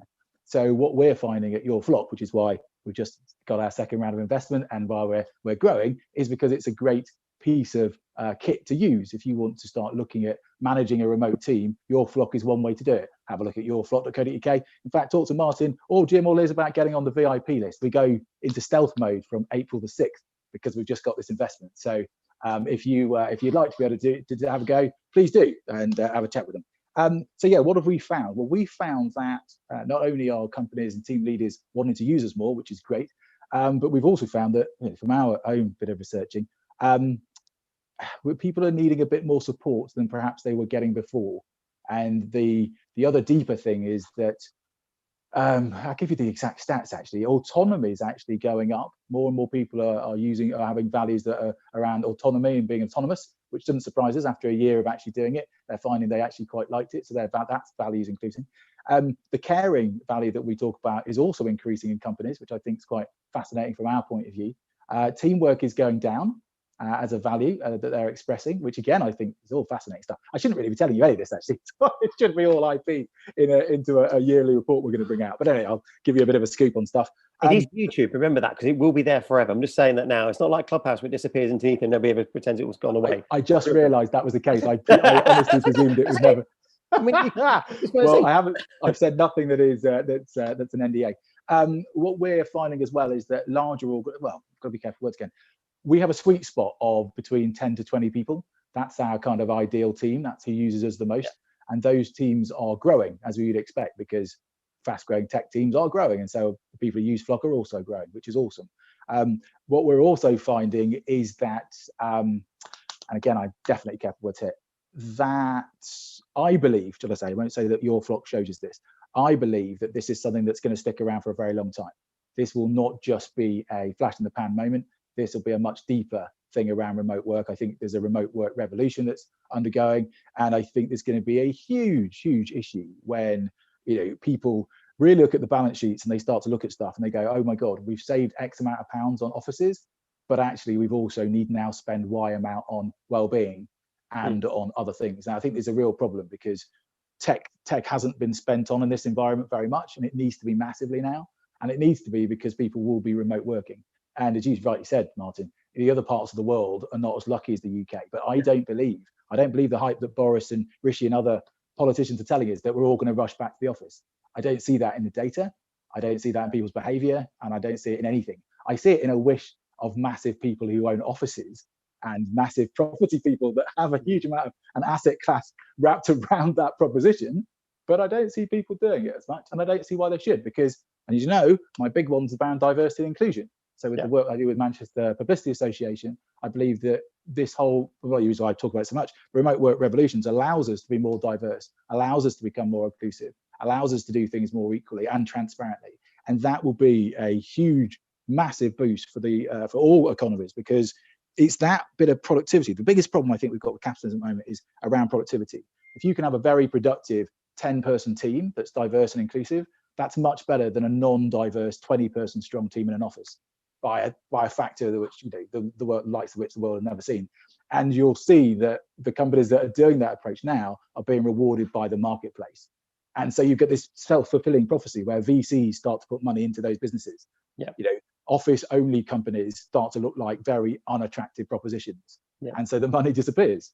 Now, what that happens for the rest of society is the same as what we had the argument, you know, the agrarian revolution. It's the same thing, isn't it? People left the fields and went into the factories. Well, better to be a factory owner. You know, people are now leaving the offices and going into homes. Well, you know, better to be a remote worker. Yeah. Interesting. If that helped. Sorry. No, so no, just, are you optimistic? I mean, one of the things I think about workplaces, said, you know, for 1,000 years we've been going to an offices and it's been this sort of rigid, we'll do that. I think there are years, not 1,000 years, you know what I mean. Well, I do, but don't say 1,000. It's not true. Sorry, go on. 100? 50? It's not 50 years. We're going to be pedantic. It's not. It's more. It's whenever there was an office somewhere. There's an office in the. Yeah, no, but the reason I'm being pedantic is because the office comes from, doesn't it? It comes from having a farmhouse, then having a factory, having an office on top of the factory, and then the office becomes that thing. So it is really important, actually, because the next bit of having an office, isn't it? Surely, if we date back to the Industrial Revolution and we say it's from that point onwards, that's when we started to get into the. That's when the 9 to 5 came, didn't it? That's when working hours, holidays came and railways came. Sundays off, and eventually got these. So for a couple of 100 years, then let's do that. We've been working in a particular way. My cynicism maybe is in that 200 years of time, there've been equal, if not bigger, pandemics, which didn't change the way that we thought, or didn't change the way that we work. And it's back to, I've got a horrible feeling that we're going to go back to type. So yes, if I had a big office in London, for example, I would definitely want it filled. I definitely want to, you know, get the money that I've spent on it, to be really blunt. And that's because I'm probably struggling now to get rid of the thing. Okay, but that is not the point. Sorry, without being rude about it, that's exactly the 4%, isn't it? 96% of people want to do some kind of remote work and hybrid work. 4% of people don't, and they're the bosses who don't. And we know who the 4% are. We know exactly the type of person they're likely to be, and you've just explained who they are, which is awesome. Yeah. However, they don't know. This is very important though, because they don't actually run the world. They just think they do. Because if your 96 people don't turn back up to the office because they refuse to, then you won't have a business. I agree with that. I just wonder how brave people can be. I think that's what we're asking is because there's going to be. We already know that they're out there. We've got employers who aren't great at being employers at the best of times, and the telling people, do you know what? If you don't like it, vote with your feet. Actually, could be quite a daunting experience because they don't know what they're going to go to. It's back to that fear of the unknown. They might absolutely never want to go back to that office ever again, but voting with their feet is a big ask, particularly if they've so on the numbers, as you know, you're in recruitment more than I am. 41% of people at the moment are saying looking to change their jobs. Yeah, that's the numbers at the moment. I don't know if that's more than it was 2 years ago or less than it was 2 years ago. Yeah, but I think cool. But if we then therefore then that's just part of the human condition. So I'm not going to discuss that not in a bad way, but like if we're looking at it and saying, okay, people will go back to the office because they fear not having a job. Yes. Oh, cool. Okay, then we'll have the same level of productivity that we had before. And what I'm saying is you don't want people to fear not having a job and work for you. Because your competitors will have people that like working for them, are engaged at work, share the same values, and are more productive. And that company will do better in the marketplace by a factor of 10. And those companies, so I'm not saying that the old ways of doing things won't disappear. They will, but they'll take a bit of time. Yeah. It's not a revolution, as in it's when people will have to be forced to go back to offices. Of course they will. But those old school companies, I think, will start dying out because of the very fact that people don't like working for them. You can still turn up and hate your job and be present and not do any work and not be fired. That doesn't make an effective company, does it? No, I agree. I totally agree. And I know companies just like that, where they're having remote workers, having home workers was abhorrent to them because they couldn't physically see the people. And yet, ironically, they could physically see the people tapping away at keyboards and they could have been doing anything. Nobody actually knew what they were doing. And that's equally big. Do you think that, I've noticed this sort of trend, I guess maybe the companies I've been talking to, there's definitely a trend. There's some that absolutely, we're going back to offices. We don't know any different. That's what we know. Versus those that are exploring how they make the best of remote work. And I guess from your perspective, from your business perspective, you want to identify those who wants to explore a little bit and find out the best way of remote working. I'll be honest with you. For us, for your flock as a system, the actual value system doesn't make a difference if you're remote working or not. Yeah, because your values in the team, if they're all around the same table, are still the same values as if they're spread across the world. It's the same proposition. It's just that people who care about culture, care about their workers, and care about culture and their workers together tend to be as well more remote. for that very proposition, if that makes sense. You know, because they also tend to be working in tech, being in high growth, or being in the creative and digital space as well. Or ironically for us, lots of recruiters use Flock to help recruit better recruiters because they know their recruitment culture is broken and they're not very diverse. I think that's quite funny as an early adopter market, but there you go. Recruitment is not very diverse, is it, at the moment? I think that's a thing we need to look at. I think recruitment agencies now, if we're going to be, again, I think organisations do a reasonable job of having in-house recruiters that look like them or reflect their values, reflect their organisation. I think if we hit that stereotype, we talked about this morning a little bit about the sort of stereotypical agency model. It's not particularly diverse. There are some glimmers of hope. I mean, certainly me and Jim were talking endlessly, and we've got Emma later on from Radical Recruits, for example, who's genuinely doing something different, genuinely trying to, it's got a social enterprise, which is a recruitment business, which is unheard of. It's unheard of, though. It's really unusual and it stands out because of that. But I think, so organisations still go through a very similar model of, if they're going to an agency, the agency itself doesn't necessarily reflect them. And often that's often the, it's my conversation with my clients. It says you need something that reflects you far more than the model you currently got. Bounce around a little bit. I know, Theo, you've joined us. How are you? Good. Not too bad at all. Thank you. Don't do that to me. All good in the hood. Good. Conscious of the time, because I'm trying to bring everybody back to a nice little segue. The reason doing is actually at 2 o'clock, and Jim's looking forward to it. We're all having a little nap at 2 o'clock with pro nappers, and it'll be interesting to see if it works out or not. We've never done oh god, he's got his flipping pillow ready and the rest of it. So I'm quite conscious to make sure they've got all the things there before that. I know it's 2 o'clock, but then we're still anyway. That's right. Theo, I'm going to ask you, how's the book going? The book's gone amazing. It's gone really well, and kind of to encapsulate the last year and a half, 2 years, whatever it may be. Last year is kind of the thing that's front and top of mind. I'm getting a lot of requests now to talk at organisations, events, and what have you. Neurodiversity this year has exploded. I mean, seriously, exploded. And when we talk around remote working, that has helped. It's hindered in certain aspects as well. Because talked about, because I think there's this, again, we were talking to Sam Warner this morning about this sort of blanket view almost that like everybody in life, if you're neurodiverse, there've been some real positives about working from home, because some of the headaches have been taken away a little bit, but equally they've been replaced with another set of headaches that weren't there before, that we don't have as much structure and routine to our days, and for some neurodiverse people that's a really important thing, that the level of whatever. I'm being distracted by a penguin. I'm going to use a big word to kind of sum all of that up, and it's a big word. I'm ready. Here we go. Big word. Intersectionality, right? And just to break it down, because I don't like big words. I don't like big words like neurodiversity and intersectionality because they confuse me, and then I forget what they're about. But just to simplify it for everybody, the reality is you may be ADHD, right? Which may mean that you want to be with people, you don't want to be talking to a screen. The whole kind of continuous interaction with people on a screen actually might burn you out really quickly. So being stuck in a room on your own with ADHD, being neurodiverse, right, it may not be good for you, right? You need to get out and see people and use up some of that energy, right? But then we can add in loads of other factors to that, like where you grew up, whether you went to prison, whether your parents beat you up, or whether they put a silver spoon in your mouth. The color of your skin, whether you're a man or woman, whatever, right? Intersectionality is the fact that there is so many different elements and factors to who we are as human beings, right? That is complex. And you can't just go, hey, this thing, remote working, it's great for everyone, right? It's lovely. Yeah. No, we are complex, and therefore the environments we need to work in need to give us what we need, dependent on the moment of that day. Right, and it may well be that we need to be in a box, and we need quiet, peace and quiet, and we need good lighting.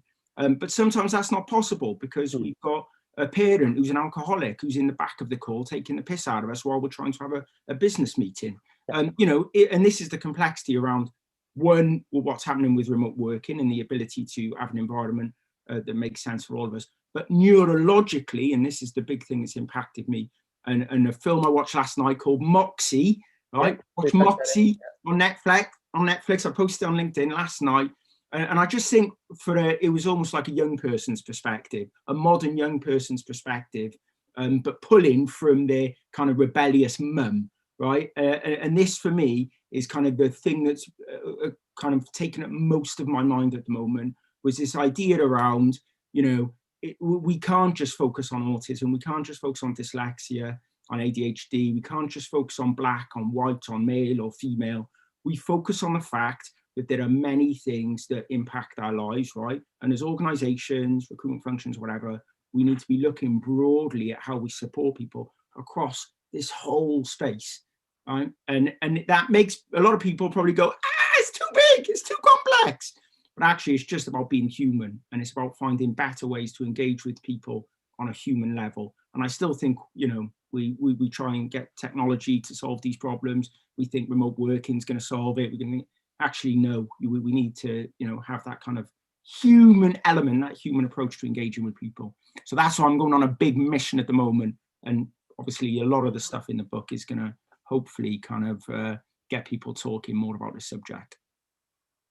It's challenging though, isn't it? I mean, it's the issue that you're trying to get organizations to think differently, and that's always been a challenge since, again, now Dan's gone, for 1,000 years. But it's a big challenge around just moving change and do whatever. We said we've got pandemic sort of thrown upon us, and I've just said my cynicism says that some organizations will be going through the motions and thinking, oh yeah, it's all about change, but actually the minute they can go back to what they consider their normal, they'll just be that, because it's their safe zone, isn't it? It's back to, I feel safety in this. Whereas actually let them go back. Let them do that. You know what? Let them go back and do that. Let the dinosaurs sit in wherever it is they want to be, and let some organisations take the lead on this and innovate. And the others will follow, and the ones that don't, they'll have to look themselves in the mirror and be accountable to whoever it is they're accountable to, shareholders, whatever it is.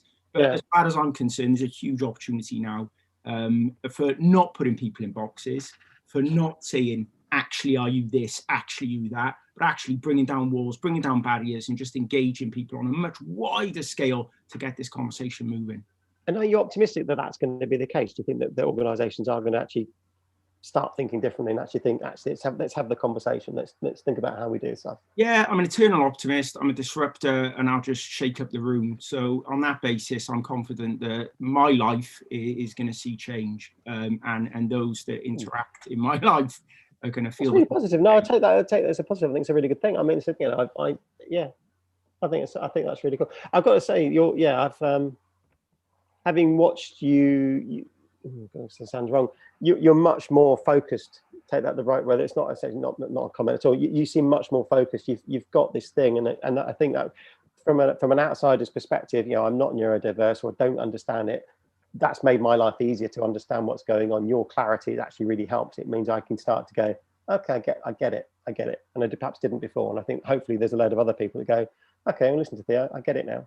Well, one important point to wrap that up, right, is that over the last 12 months, writing that book, Amanda Kirby, professor, GP, very clever woman, right, who's an expert in this space. Both of us have sat down and gone, our whole view and ideas around this have shifted significantly in the last 12 months. So that's two people who are immersing themselves in this subject, who are absolutely passionate about what's going on here. And even we're sitting back and going, wow, that book from 12 months ago, the point that we started, to now has significantly changed our view, our perception, the view of others that we're engaging with. So it's now just ensuring as many people can access those thoughts, those ideas, and can openly challenge and have that conversation, so that we can all better understand, what this idea means and how we can change workspaces, workplaces for the better. Yeah, that's really cool.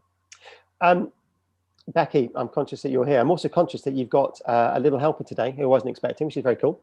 Yeah. Everybody's welcome. Not a problem. So I guess the same sort of question, actually, that Theo's conversation neatly segues into that piece. And hi, Adam, how are you as well? I've not forgotten about you. How have things been since we spoke to you? Obviously, you're Becky's from Tech Returners, for people who don't know, and you're getting people back into the workplace who perhaps haven't been in the workplace for a chunk of time.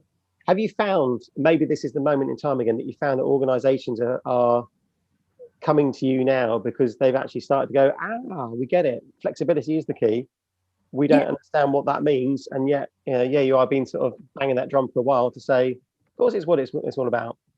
Yeah, definitely. Flexibility is no longer a benefit you host on your website now, isn't it? It's the norm, and I think I always look at situations, and I remember this time last year being quite daunted leading a business of like how we're going to navigate through this pandemic, not knowing timescales, etc. And it's almost now like, just embrace it. I think for us it's been a big positive for our business that people now understand and have more empathy with people that are looking to return to work and have had career gaps, and companies are now opening their eyes and actually understanding this massive talent pool around, in terms of people being now more accessible. So remote working is a thing now, and it means that people like returners that want to do this and obviously juggle this as well, like childcare, have those opportunities to come and reskill and then rejoin if they want to go and then pick the children up and work some hours later on at the evening. There's those opportunities, and I think I just caught a bit of what Dan said. The traditional companies won't succeed in this. I think people will show their opinions and walk with the feet, because there is so many now out there that are thinking agile first, flexibility first, and we've seen that it's possible. We know it's possible. So I think it's going to be interesting. It's a juggle, let me tell you that, homeschooling and having a little one for the past 12 months. But yeah, it's definitely broadened my skill set. Yes. Do you think employers are, again, maybe it's the employers that are more mindful of it, are they doing it for the right reasons? Are they thinking, actually, this is what we need to do? Or actually some sensible employers are going, actually, this is the commercial model that works for us? Because in my mind, I can come to you now, and perhaps whereas before I wouldn't be talking about a part-time worker or something, I've got a much more open conversation with you. I'm starting to value the work that you do, that somebody comes along, rather than going through the motions of as a 9 to 5 and somebody turns up every day. That doesn't mean they're doing anything for me.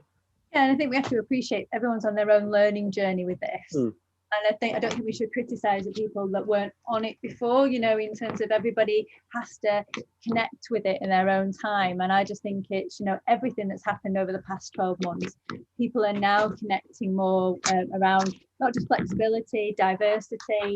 The unfortunate incidents that have happened over the past 12 months has really opened their eyes to employers, and people are now making more focus. So yeah, I believe employers are doing it for the right reasons, and the ones that are doing it for the right reasons will succeed. So I just think everybody's on those journeys, and we've just got to support them. We're definitely doing a lot more education with companies now as well. Adam, how are you? I'm going to go. Jim's going to speak. Don't speak, Adam, because Jim's going to speak. I'm not going to say a word. I was just loving the fact that Becky's multitasking there going on. And I think the acceptability of those things, if we go back 18 months and you're on a Zoom call and a chat and the dog runs in and the kid jumps up on the stage, people are like, oh my goodness, what a dreadful thing to do. And we've seen it on the news and those kind of things. Now it's just part of life. It's real. And I think people want to see that real element of real people's lives, and that comes back to candidates and the whole journey as well. We want to see really what's going on. What's it like in the business? What's it like for you as a person? What's it like in your home environment? That reality. That's what I was going to say. Hi, Adam. I think it's really important that as well, and not to apologize for it. My little girl should be in bed napping now for whatever reason. Today's the day that she decided that, I'm not going to do that today. But, I'm not panicking about it. I'm not thinking, oh, God, what am I going to do? I'm going to have to leave her crying upstairs, or I'm not going to be able to bring her on. And I think that whole accessibility, acceptance, are two words that I just love through this whole experience that we've had. You meet people for who they actually are as well, don't you? And dogs and families and and things you don't want to control, do you? I don't know what she's doing now, but but it's in terms of you meet the real people, and it's then. Because I think these screens have been hard to build those effective relationships over.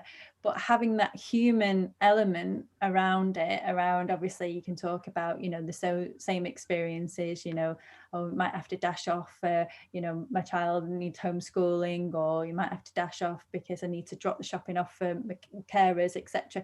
It brings that human element that then people are talking about, and it sort of builds the relationships that we can't necessarily have one-to-one, face-to-face anymore. And do you think that's richer, Becky, as well? Because actually, by doing that, what we would have put a facade up before of this is the perfect environment, this is the perfect setting, and you weren't actually getting to know people potentially as real as we're doing now. This is real life, you know. So it's flipped the narrative in some respects. In some ways, the screen has added something that we you know, we're not like that human contact. But in another area, we've actually gone deeper into people's lives. Definitely a point that, you know, following on what from Theo said, it's so important to show those vulnerabilities, you know, like I have with my team, you know, also shown that if I'm not having a good day, you know, my mental health, I'm not having a good day, I'm open and honest to create an environment, psychological safe environment, that they can do that as well, because it's hard, it is tough, you know, we've been through a lot, not only ourselves, but supporting others, our children, our family, etc. So we should be creating those environments that it becomes the norm to talk about those things, rather than hide away and, like you said, have this perfect environment, this perfect culture. What I want to see on career websites now are more about, obviously, these real conversations than the real people that we've experienced for the 12 months. And I feel that's going to be the next way forward in like talent acquisition and culture, etc. So I think it all massively adds value to organizations. And as we're talking about real, Adam is Adam running to the door. There's obviously the delivery, and he's got to say that is just absolutely perfect timing and segue in. What was the delivery, Adam? What have you got delivered? Tell us. Who knows? It's definitely got my wife's name written on it. Yeah, not one, but two things with my wife's name written on it. Is anybody else on a first name basis now with their local delivery people? The Amazon guy is always different, but others are like, "Hi, Martin, how are you?" And like, and people that I never used to know in my life, and I see them in the street. I was walking down the street the other day, and like, it's like, "Hey, Martin, how you doing?" It's like, "Oh, this is a bit weird." You're the man that comes and delivers things all the time, but we now know each other, and he probably knows more about me. He knows more about my buying habits, my wife's buying habits, than I probably would feel comfortable with. That's gone back in time as well, hasn't it? If you think about years ago, you didn't know the milkman would start the local postie, the local offices, and so we've actually gone forward but gone back, because that built a different connection with people. So there would be different conversations if it was the postman who rang twice. Oh God, you've kind of segued them. So time, I'm doing that time check now. So it's 1:10. We're running a little bit behind for those of you that have got places to be. Me and Jim are just here all day. At some point, I need to go for a wee. But in between that, we've still got Theo on the screen. We've still got Becky on the screen. Adam has just joined us. Stan has just joined us. Stan is now free of facial hair, which is a strange thing. I've not seen you clean shaven for a very long time. You used to look like Adam. Look how beautiful you are now compared with him. How are you both? Let's do Adam and Stan at the same time. Not because I think together, but you are now special friends in the business world. You know, Candidate EID is now in the Smart Recruiters marketplace, and Smart Recruiters is where Stan obviously loves, and you can talk endlessly about your bloody talent relationship pipelines and shit and whatever. Where should we go with that? Adam, how business is interesting for you, because you're like several we've spoken to today. You're back on that funding round. You're looking for some more money, and we've done it. Yeah, so you've done that bit, and that's only in the last chunk of time, last few weeks, isn't it? What's your, maybe do that? What's your outlook for 2021? Let's do that bit, because I think we've talked a little bit about the past. Well, okay. So before I answer that question, can I just ask Theo a quick question? Because go for it. Like, first of all, bravo on all the stuff you're doing. Honestly, the messaging, the messages that you're putting out, and the elevating a subject that I think is really vital. But I've also got a question for, we've talked about Becky multitasking, which is absolutely brilliant. Theo, have you got is it your audition for Goldie Looking Jane today? Yes. No, I'm already in. I'm already in. I'm the one who got the band back together. Oh, I've been to the Valleys. Well, less we say about that, better. I've been to the Valleys virtually, and We're on it. I've got the first lyrics that we're spitting out in the coming weeks. I hope not. I hope not. Oh, I pay good money not to see them again. There we go. Outlook. Outlook's positive. So let me tell you the truth about what happened. So last year we probably lost 40% of our business and customers between quite honestly, March, April, May. Yeah. In that quarter. Yeah. Almost all recruitment agencies, except for one oil and gas company who hadn't actually hired anybody in the previous year. And we lost most of our recruitment agency customers. And so we quite quickly realized recruitment agencies are probably not for us. And so, we've more than doubled our customer numbers and revenue and stuff like that since October in 6 months. Yeah. So, and we know we're going to do it again based on things that are signed for the rest of the year, like quite a few RPO things and things like that. So, having had an absolutely, if I look back at it now, a horrific 6 months, things have gone really, really well since then. My biggest challenge is definitely convincing employers that what we are offering is something they need to prioritize against the 25 other things that they are getting told about and getting told they should prioritize. And that's really, quite honestly, all the other different recruitment technologies that are out there that do everything from assessment and gamification and video type things and chat bots and all the other things. And quite a few of them are really trying to solve the same problem that we are, which is I want more better candidates faster, really. So we're competing with everybody who is trying to say that they're offering something in there. So, my big focus in the next 6 months is what is the best words to use to describe what we can offer? And it's as simple as that. What is the best 5-word description of what we can offer? That's getting blurred out, but what is talent pipeline? Yeah, maybe not, maybe. Anyway, that's really what my outlook is. The second thing is, how do we now? Yeah, as you mentioned, so we've just raised a little bit of investment. So what's the best way to spend that money? What's the best way to? Of course, we told our investors exactly how we're going to spend it, but the reality is things have changed in the 3 months since we told them what we were going to spend it on. Yeah. So do we prioritize technology? Do we prioritize customer success? Do we prioritize marketing? And quite honestly, it's like a graphic equalizer. You've got to tune one up a bit, tune another one down a bit, and so some decisions that we need to make, which are maybe things that we haven't done before. I'm conscious I just said a lot without actually saying anything really. Adam, I've known you for a very long time. Yes, I remember the first time I met you physically, actually, and it was then. That's why you promised the earth. It was cool. It was good. You said lots of things. And actually, interesting, some of the things you said then actually have come true, which is also useful. You said that actually, so back in the day, this is when Candidate ID was in its first thing. You said, the world of recruitment needs something which is more like marketing. And you talked about some of the sort of marketing tools, etc. And that was genuinely a new dawn, to be honest, because organizations weren't thinking about recruitment marketing in the same way as marketing. And they've evolved an awful lot more now. They get the idea of having to nurture and engage and do some other stuff as well.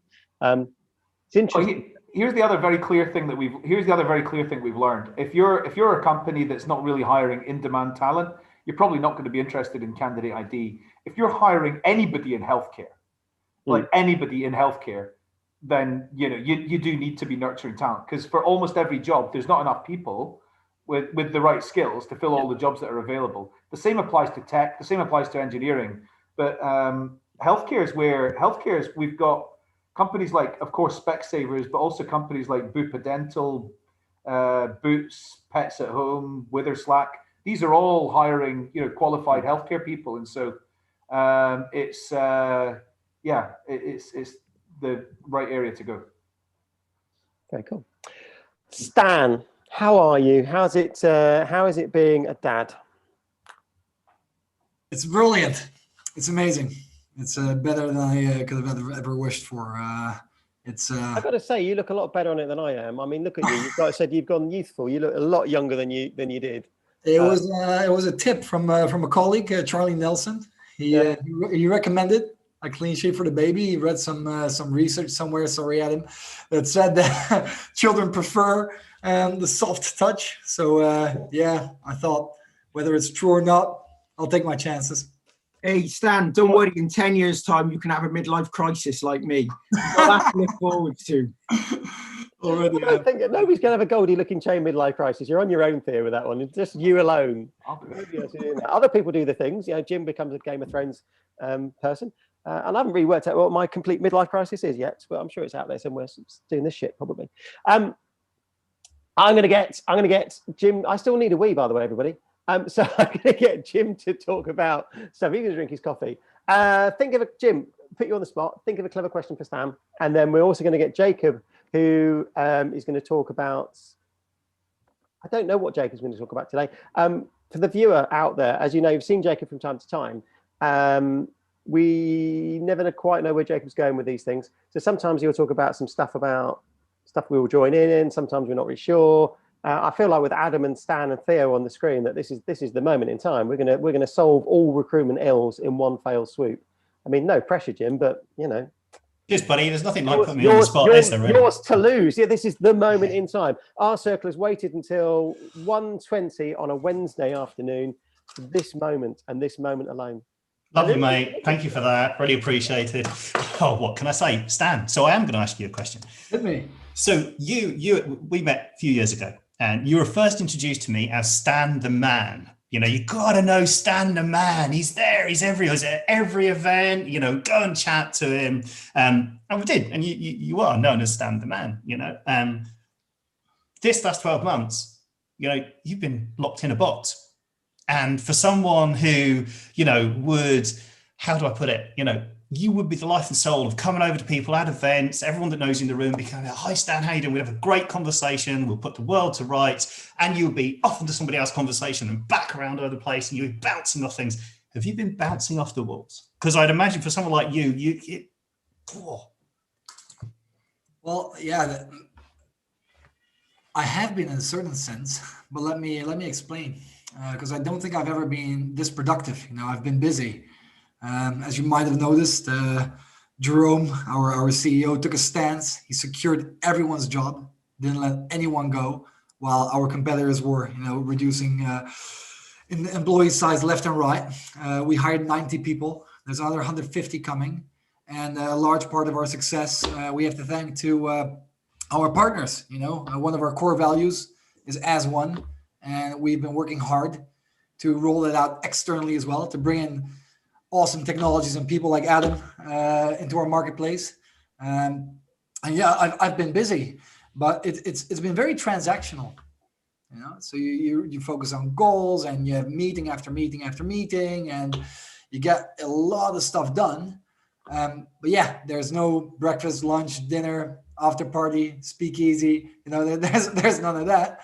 There's just a lot of business and a little bit less pleasure. And sure, we're trying to do Zoom drinks and trivia and that sort of stuff. But for me personally, I can't wait to. It's great to see you guys like this. But I personally can't wait to see you all face to face again and be liberated from these lockdowns.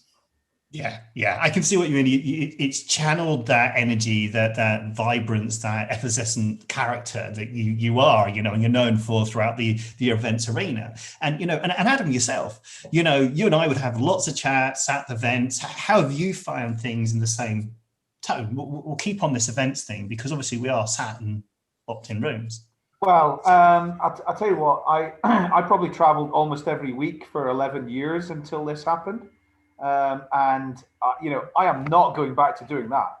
So I've got to be honest. I really like. I would not like want this to have happened because a lot of people have had a lot of heartache and problems and all sorts of things. So it doesn't make up for that. But my life is a lot more relaxed than it was, and I am.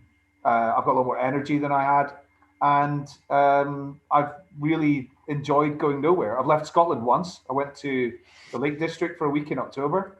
and I don't really care. I mean, there's places I'd like to go. I'm looking forward to going back to London, and I'd like to go to New York. I'd like to go to Amsterdam.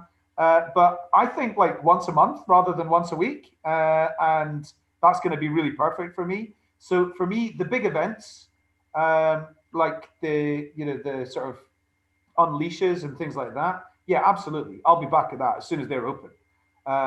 Some of the events that are in Amsterdam, I'll be back at them as soon as they're open again. But the days of me leaving Glasgow on a Tuesday morning, doing a couple of customer meetings on the Tuesday afternoon, a couple of customer meetings on the Wednesday morning, and then flying back on the Wednesday evening, that's gone. I'm not doing that again. Never. You don't need to. Nobody needs you to do that anymore.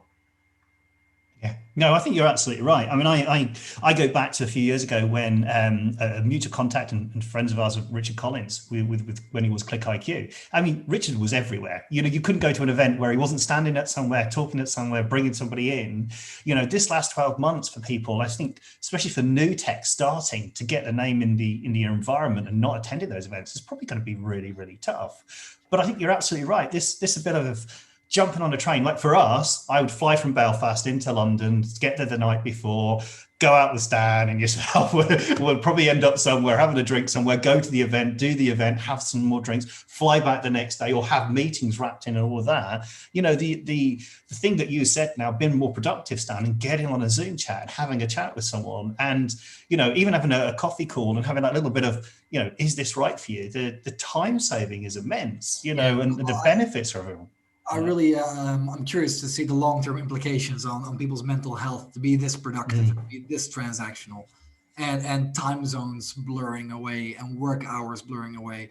On the one hand, it's been a blessing, right? Because I've been a huge advocate of moving away from your work self and your home self and your church self and whatever, and just trying to be that authentic self. And it's been really hard to bring your authentic self into many businesses, and this has kind of forced us, just as it's forced us to digitalize, which has been good for many of our businesses. It forced us to, let people have a look into our homes. But on the other hand, it also blurred the lines between workplace and living space, right? It's become the same thing for many, and exactly, same here. I'm sitting here at my kitchen table. I've been sitting in my bedroom for a while, and it's hard to say what these implications will be if we keep this up. And when you guys were talking about never doing it again, hey, heck, I'll come over to you guys. I love getting on planes and seeing new places and meeting people there and breathing in a new culture. And it's honestly, for me, it's a relief. I never saw travel as a nuisance. My one of the reasons I brought so much energy is because work and what I enjoyed to do, my hobbies, were very much intertwined. And now it's a bit different. That being said, having a little boy now, probably less opportunities to jump on planes and go to parties anyway. But still, I honestly, guys, I can't wait because all of the stuff you just said you don't want to do sounds like music to my ears. It's so I thoroughly enjoy doing. I think you're right. I think what that is a blend, isn't it? I think we've realized there are some things we can do online and some things we can't. That social interaction, the relationship you can build when we're all chatting, and the relationships we've got now and understanding, because we've had that face-to-face meeting is important. But then now you can really prioritize, is that going to be effective? Is that the right place to go? So I think you're actually more conscious of that. I think the well-being is a really important point because those blurred lines. I remember, Stan, you did either a tweet or a message or something about being online constantly a couple of years ago. I think you and Mo were away skiing somewhere and somebody said to you about, don't you ever stop? And it literally was, your life is online. You love your work. It all blends into one. But I think that's really important now, how that has blended into the way things, and as we go forward to work. And talking about going forward to work, Jacob, I'm sure you'll have something to say about this, not as the protagonist and the pugilist within all our conversations here, but in a really lovely, fluffy way. You do actually come out and normally drop a bomb in the middle of the room and let people sort of conversation explode, really. So tell us, how are you? And what are your thoughts on everything that we're going through at the moment, the last 12 months? I'm good. Thank you very much. beavering away. I have been very fortunate in that I secured myself a gig back in September last year, and that is carrying on for another 6 months at least, so that's all good. And that's basically filling roles across Europe. I'm currently working on about 30 different roles for my within media. So that's really what we're talking about. But that has not, left me standing back or neglecting where my real passion is, which is all things for future recruitment. Where I'm still waiting to see things really change.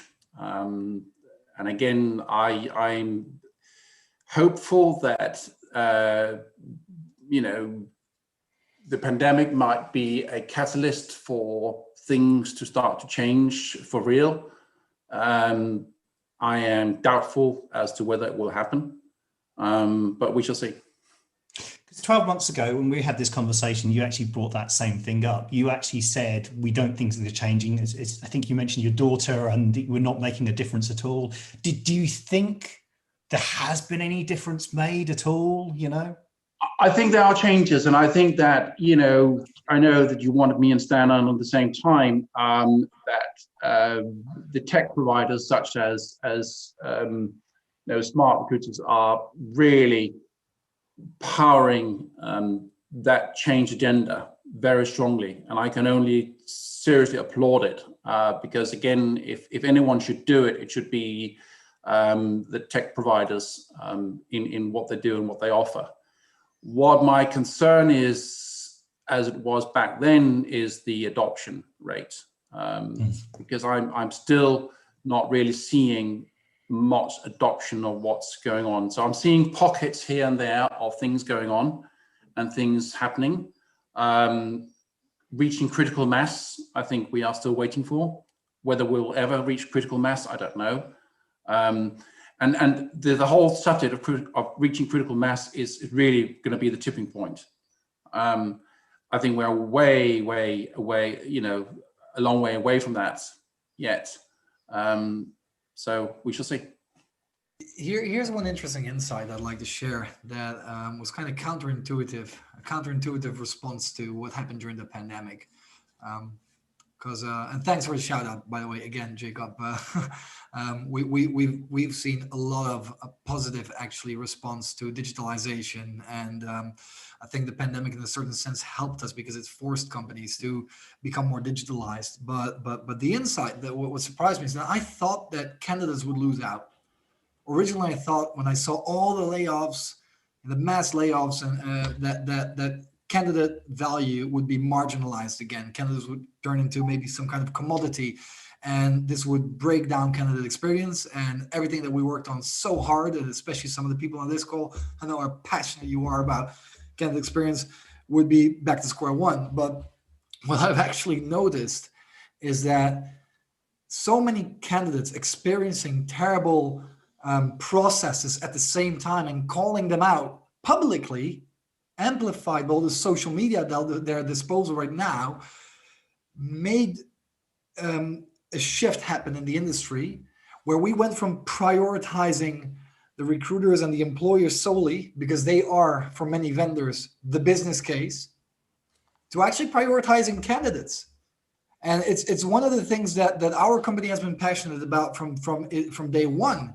And I don't want to spill the beans too much, but you will see loads of interesting stuff happening in that space from our end to really put the candidates back at the driver's seat. Mm-hmm. And rather than trying just to throw as many candidates as possible at a business challenge, right, at a job, to actually try to connect the right people to the right jobs at scale, right, at the right time, and making it a pleasant experience for everyone. Right, because we tend to think, or somehow we tended to think that companies have less of a vested interest in that, but actually these days, with their reputations being public, they do. And you're still who you hire. If you want to meet your business outcomes, you still need people to actually deliver those outcomes.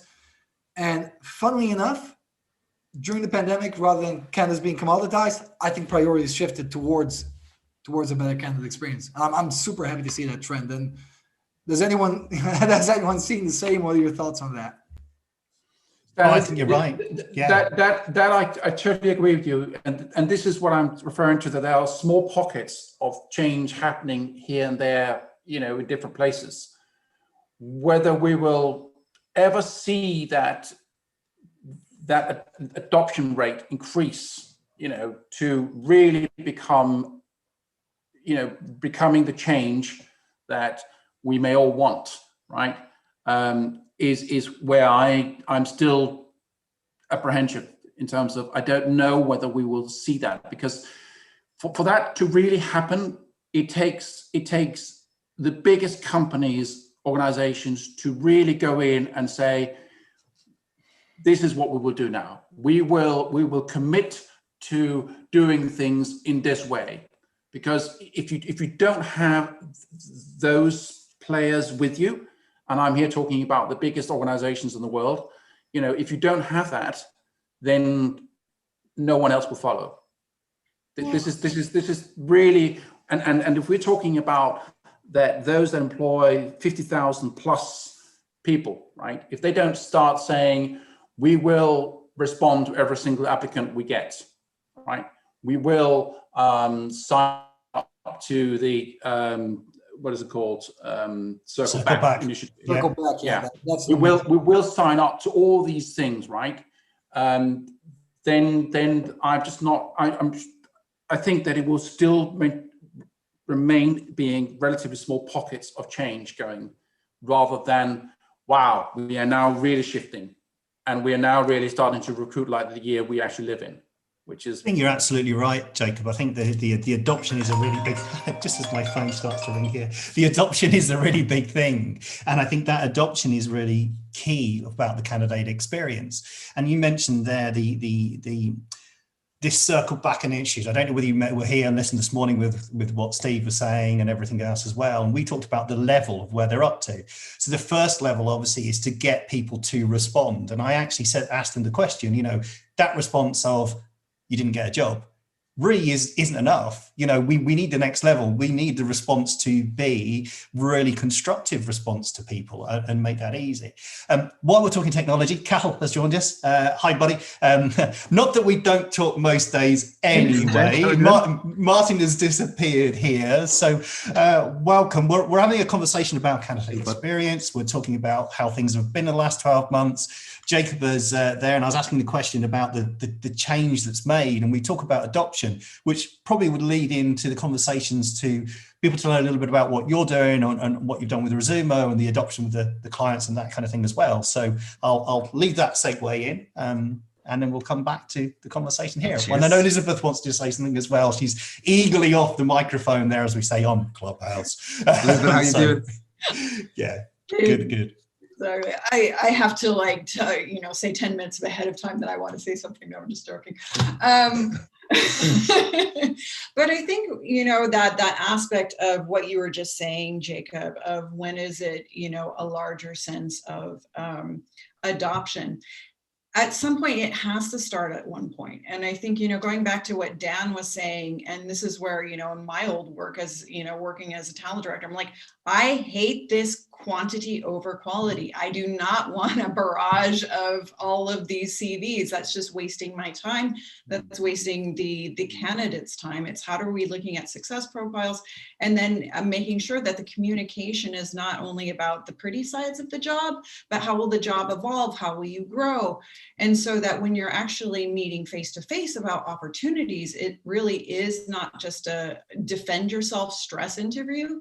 It's really about, how can we connect and grow together, which is a very different conversation than to be also to have when you're doing those circle back interviews. It was the old saying, you never see a candidate once, you see them multiple times. And so it's that aspect of, maybe this job isn't right for you, but here's a different opportunity that could be, better to your fit and where we can continue to work together. So that humanization of the the candidate process and both inside and outside the companies, I think we're making a huge progress. I can even just see it in the L&D Care summits where I'm getting people together instead of these stupid silos that recruiters meet recruiters, sourcers don't talk to recruiters, talent acquisition is somewhere else. And then, to say, no one cares. People at work want to have impact. They want to grow and they want to have good relationships. And we are all in the business to help make that happen. So how can we do that as human as possible? And then leveraging the tech that we have available to us in a smart way. That's why I loved and I still cherish that subject above and beyond anything else, which is the infinity loop subject, which is that everything runs in a loop, right? Everything is in a loop and everything is connected one way or another. Okay, and until we start understanding that and applying that kind of mindset, we are still miles away from anything. And this ties in with learning and development. It ties in with mobility. It ties in with career paths. It ties in with every single thing there is in the whole sort of human resources sphere, if you want to call it that. Yeah. And we have not even begun to scratch that surface. I'm so much aligned with this. Kath, I'll let you right after this, but I'm so much aligned with this train of thought and what we're saying right here, right now. What a lot of people don't realize is that under our noses, the L&D market, the e-learning market, has grown to over 200 billion last year. And it's forecasted to grow to 375 billion in the next 4 years. And we've seen recruitment teams and companies just go ahead and offer their own training and learning and development. I mean, you've all seen the Google thing. Hey, spend a fraction of what you would pay for college tuition, and we'll guarantee you a high-paying job in 3 months instead of 3 years. That sort of stuff is going to become much more, present in our market. And Kevin Wheeler dropped his, I think you're referencing to that one, Jacob, the total talent management type of article. Yes, I think that's where we're going, where you don't just reject a candidate, but where you tell a candidate, hey, listen, here's why you were rejected. Add these 3-4 skills. If you can prove that, well, technology these days and AI and matching allows you to prove it in various ways that were impossible before. We'll actually have a job for you instantly. No more recruitment process. You went through all the hoops. We know you're good. You just didn't make it. Do this 1 or 2 things. And here you are, matched instantly. I think, yeah, that's a future that we're going toward, whether we want to or not, because industries around us and employers around us are moving there. It's for us as TA to keep up and to stay relevant, or else before you know it, what are you really doing, right? Yeah. Like going to, talking about quality over quantity, and like this is going back to the absolute basic level stuff now, and I'm still amazed at the quality of job descriptions and ad campaigns and everything out there. I mean, that's going back to the bare bones, bare minimum thing, and expecting to, the whole post and pray thing, and expecting that the quality candidates are just going to walk in the door on a text-laden job description and they're just going to land in your lap and that's it. Still amazes me, absolutely amazes me. I just cannot understand it. And like even on the jobs boards and stuff like that, they still remain pretty stagnant. I mean, like we've got like in our own system, you can create your own video and audio job descriptions while you're actually building out the campaign and so on. But even something as basic as that, jobs boards still don't accept video links or whatever into the actual job descriptions. And if you're going for quantity over quality, then you need, it's the first point of contact that a candidate will have with your company if they're not already like a customer of your company or whatever it might be. Like that page is your first 20-30 seconds to make an impact and to also attract that quality candidate over the quantity. And I just cannot for the life of me understand how companies are still just going with the text-laden job description and hoping for the best. It's the start of the journey, isn't it? You talk about the start of the journey. I mean, like it's your first 30 seconds to grab candidates' attention, no? It's that, that infinity loop you were talking about, Jacob, and the total talent life cycle. You know, we're talking hire to retire. You know, the journey goes on. It's not one road. It's a road. It's a highway that loops back. You're going on a whole journey, and through that journey, that whole experience. You mentioned candidate experience all the way through, Jacob. You know, from the point of being realistic in that advert of what you're looking for, being authentic, what we really want to hire, to every little step and stage as they come off that road. And that journey might take them a loop away from your company, but it might bring them back into your company as well. And they don't know who you're going to meet on that journey as well. You know, we've all, as recruiters, we talk about referrals all the time.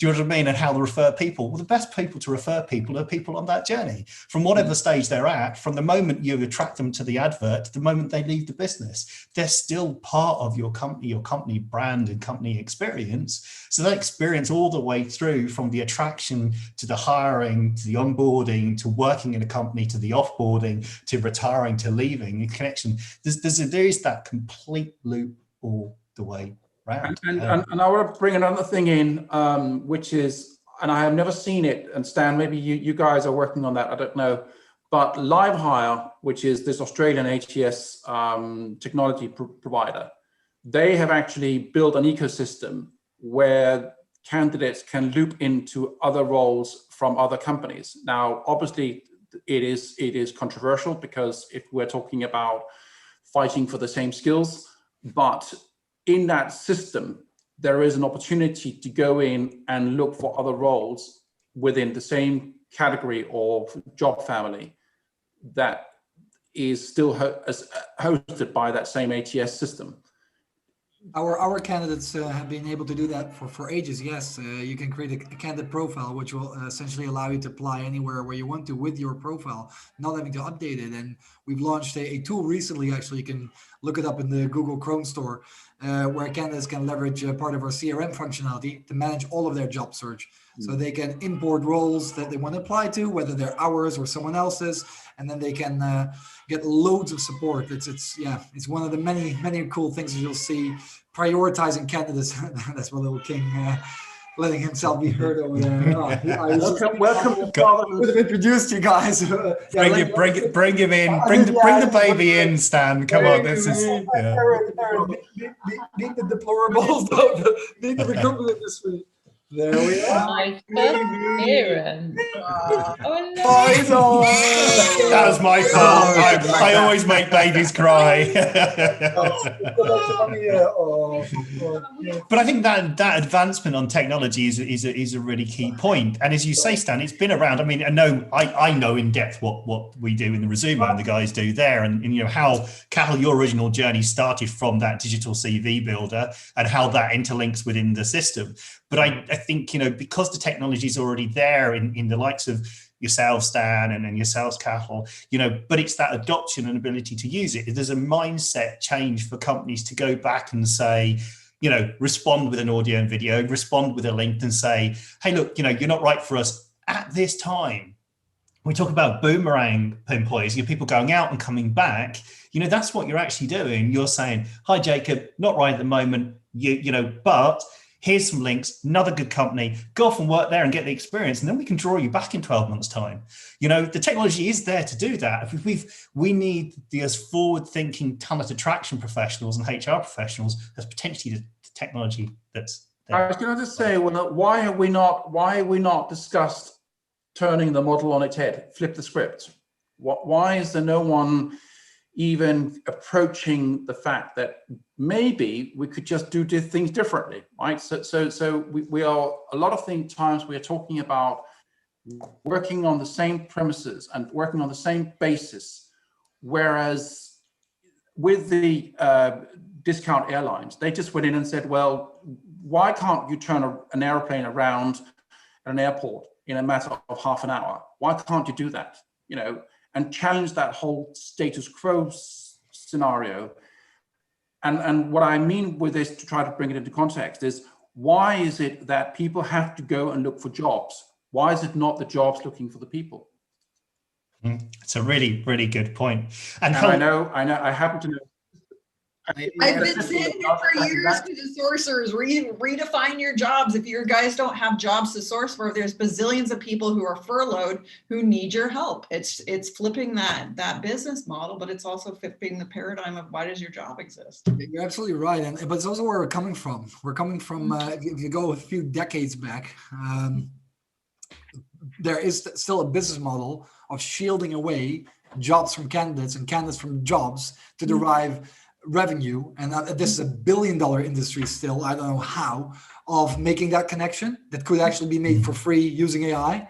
Yeah. That's still a billion-dollar industry. So there's this perverse incentive top down, because these huge global conglomerates have billion-dollar oligarchical investors that actually benefit a lot from keeping this friction in the market in place. But Jacob, you're 100% right. And even why would the jobs have to go to the candidates to jobs? Why wouldn't they just be matched automatically, instantly, based on their online footprint and their educational footprint? And now that we are able to create these footprints through advancements in quantifying people and their performance and their interests, right, and registering those, we should be moving to a world where you instantly get connected to your dream job every few months or years and start almost the next day. And your onboarding is already planned out because they've seen a million people with your profile. They know that fits best for you specifically, right? Hyper personalization, hyper tailoring. That's why I'm hoping to contribute us all to get. But at the same time, you have Cathals talking about the job descriptions. I mean, and again, this is where the gap is so flipping enormous, right? It is so ginormous that, and then the question is, will we ever be able to close it? Claire, welcome Claire to the stage. I'm going to welcome you to the stage. I know it's not Clubhouse. Martin's off here. I can talk on the Clubhouse language here as well. So yeah, Cal, I want to come back into some of the things you've been doing. But Claire, yes, go on. Can you welcome to the stage? I was just going to say, to the points that both Stan and Jacob have raised, I think there is a massive wave now of, I'd kind of like to say the feeling of we don't want everybody applying for a job. So actually the language through job descriptions has changed massively certainly over the last 12 to 18 months that I've been looking at them.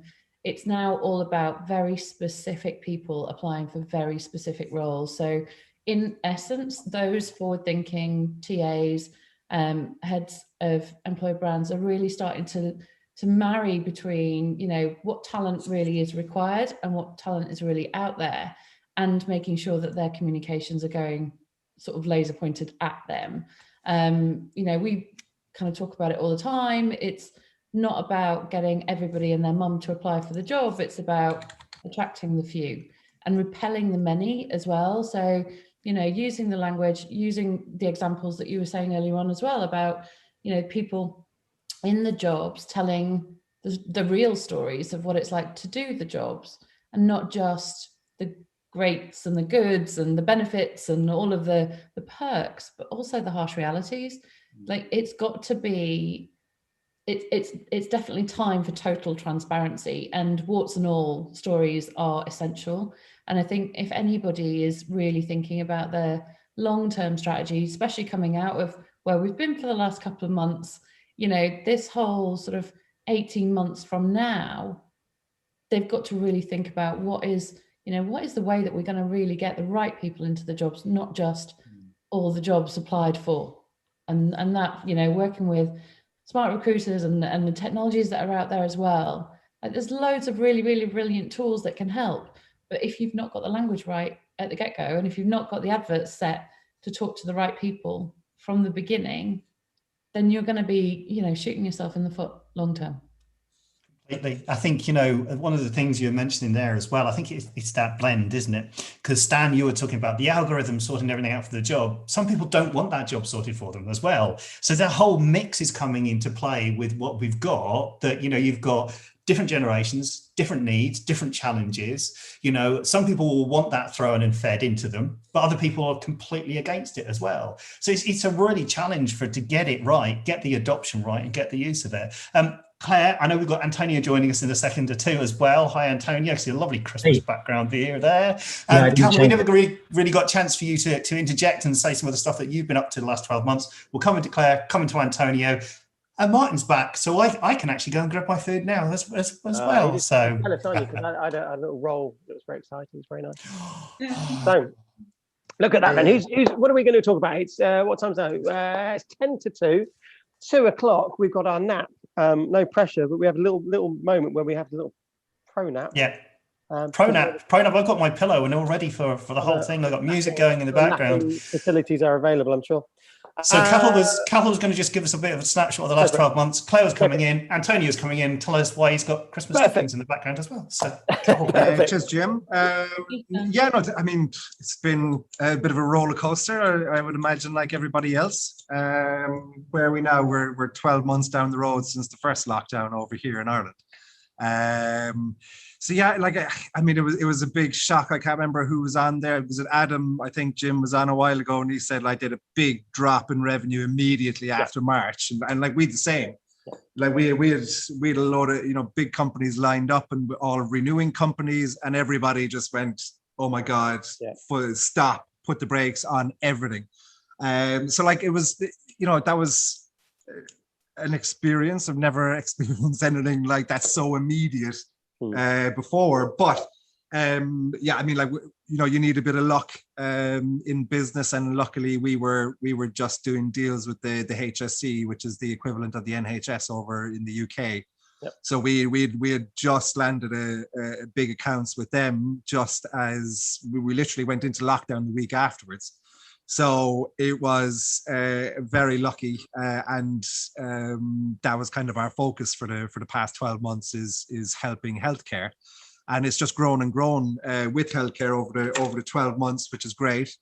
And one good thing I think about the last 12 months and companies pulling back and putting the brakes on implementing an ATS or renewing with ourselves or whatever, is it gave us a lot of time to focus on the product.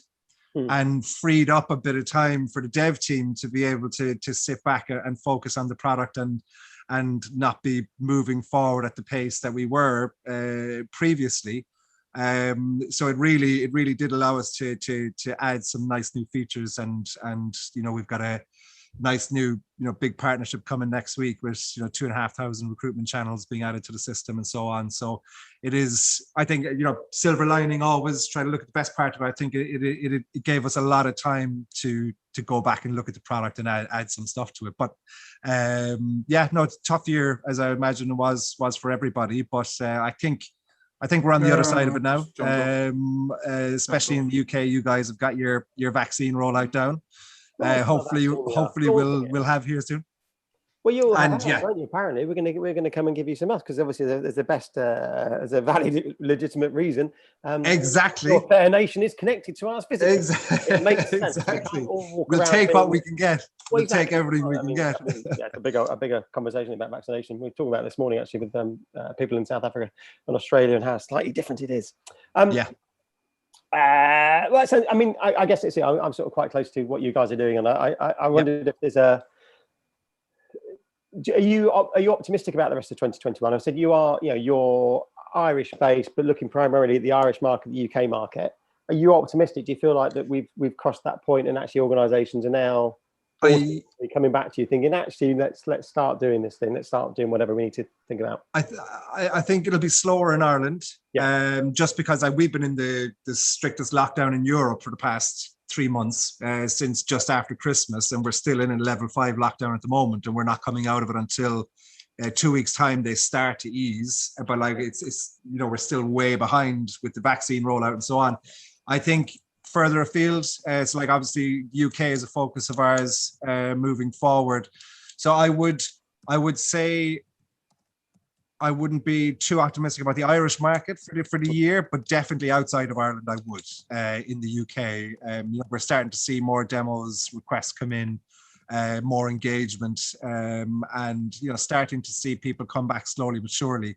Like we've actually been lucky enough, we've lost very few customers. Now they just put off renewing and put off pulling the trigger to renew. But I'd be much more confident about outside of Ireland moving forward for 2021. I think Ireland it'll still be tough enough for the rest of the year, I reckon. But yeah, no, the UK and beyond is definitely the focus for us moving forward. Yeah. Thursday today, do you? Oh, I can hear somebody in the background. Do you feel that it's Thursday? Something's definitely happening on Thursday. Can I throw out a question? And I don't know if you covered it this morning or not. But where are you going to go to? Outside. Why?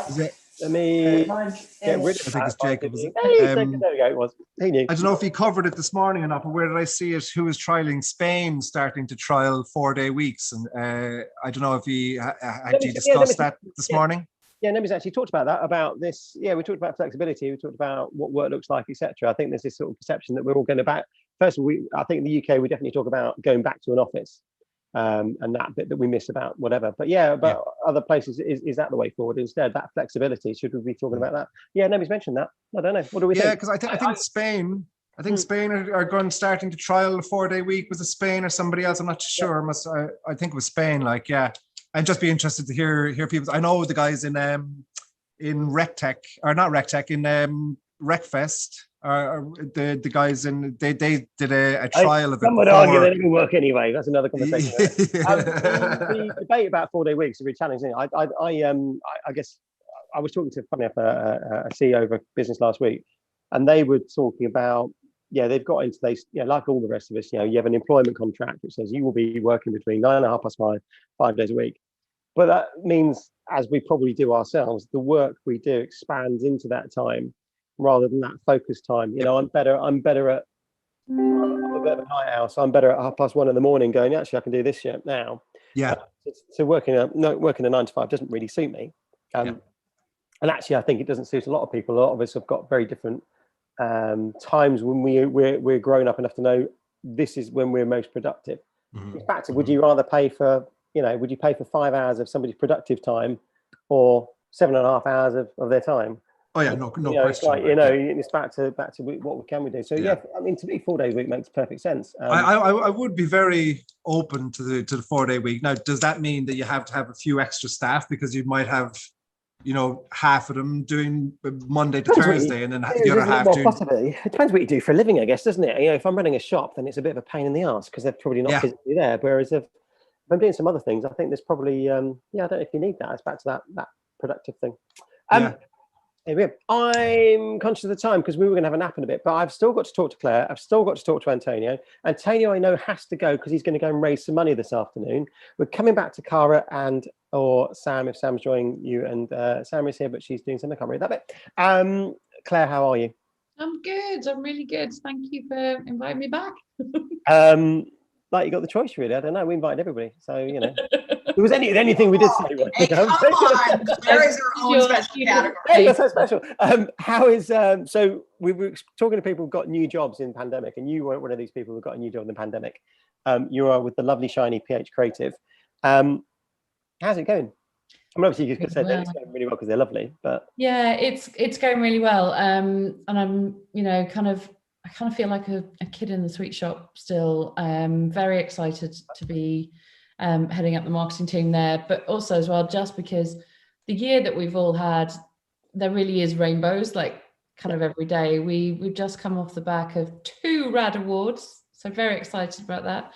2 of our clients won rads last week, and then we've just had this really, really amazing. I mean, God, it's been tough, and we're all remote, and we're all kind of sort of, I think, feeling the pressure of working even harder because we kind of love what we do so much.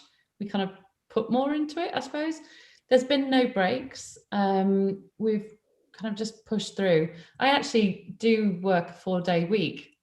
And it was just really interesting, Carol, that you said that, because I actually think that I do 8 days now in my 4 days. And then I've got a spare day to apparently throw myself into housework, which is just insane because I never did have it before that.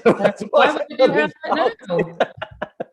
now? So yeah, it's consumed loads of roles in our house at the moment. But yeah, I think business-wise, the company's going from strength to strength. We're just really, really excited about the clients that we've got on board with us right now, the partnerships that we've got kind of coming online. We're working really closely with Stan, who was just on. I can't wait for him to get back, although I don't want him to come back too quickly because I want him to enjoy his little baby boy and Mo. Then I've got, like, what else I've got? Oh, I'm launching a brand new content program. So you mentioned this just as I came on. A learning program that is all about employer branding. So we have basically taken the 20 odd years of experience that we've got in employer branding, and we've put it together in a sprint. And so it's a 2-week educational program that you'd sign up for. And in the course of like 5 hours, you consume a ton of content and videos from our experts, from our clients. And we basically give you everything that you need to know about producing a killer employer brand. So that launches in May. The first cohort kind of goes live. We've got a cohort working with us right now, which is our clients group, and they're doing loads of amazing stuff, giving me loads of feedback, helping me to refine the program. But yeah, that's what I've been kind of busy doing the last couple of weeks. Good though, isn't it? It's been good. I mean, it said, as you say, every sort of silver lining that I'm feeling more optimistic now than certainly in January in the bowels of whatever, and certainly compared to this time last year. It was just doom and gloom. Although I didn't know it at the time. I didn't know a year ago when we did this first time. I didn't know it was going to be doom and gloom for quite so long. Yeah, same. I think I kind of figured that it was going to be a couple of weeks, and then maybe May we'd be back online. I think I talked to Liz about it. We did the brain food stuff together, and I'm like, yeah, it'll be over soon. It'll be really over soon. Obviously not. In June, I will have been at PH for a year. So my business was 2 years old this time last year. And then within a week it had kind of gone. I think Kath mentioned it as well, that we kind of, I kind of had, good dozen or so clients. It's evaporated overnight because suddenly everything like we're doing this. Yeah. But it's been, insane. Like, network has just been the saving grace, I think, for lots of us. But yeah, really, really grateful to everybody who said hi and supported me through this last couple of years. Yeah, it's been great. Antonio, how are you?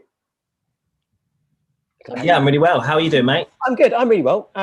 You are my favorite person in the world because I've used you in our subscriber video on YouTube, which is another plug to go and use the subscriber thing. So when people turn up, they see your face. Which is thank you so much. I appreciate it. It's the outtake, though. It's not any of the good stuff that you said. It's the bad stuff that you said at the end, which is good. Just at the time. You're doing a thing today, aren't you? You're doing a thing. It's actually happening right now. My COO's, my COO's on it. He's. I thought I'd give him later today. That's good. I'll give him a bit of airtime. Yeah, exactly. I thought I'd give him a bit of airtime. He wanted to come out of his comfort zone a bit. So I've said, all right, well, if you want to do that, no problem. But yeah, so we've got sort of 70 people on there, which is interesting. But we'll see how it goes. But yeah, what am I discussing, Martin? Whatever you want. I said it's as broad as that. So what I've tended to ask people is, how has it been since the last time we ever saw each other, whichever it was? And I said, in my mind, you've gone from, well, we did a one-to-one, didn't we? And I can't remember when that was now. That was sort of September time, August time, maybe a bit earlier than that.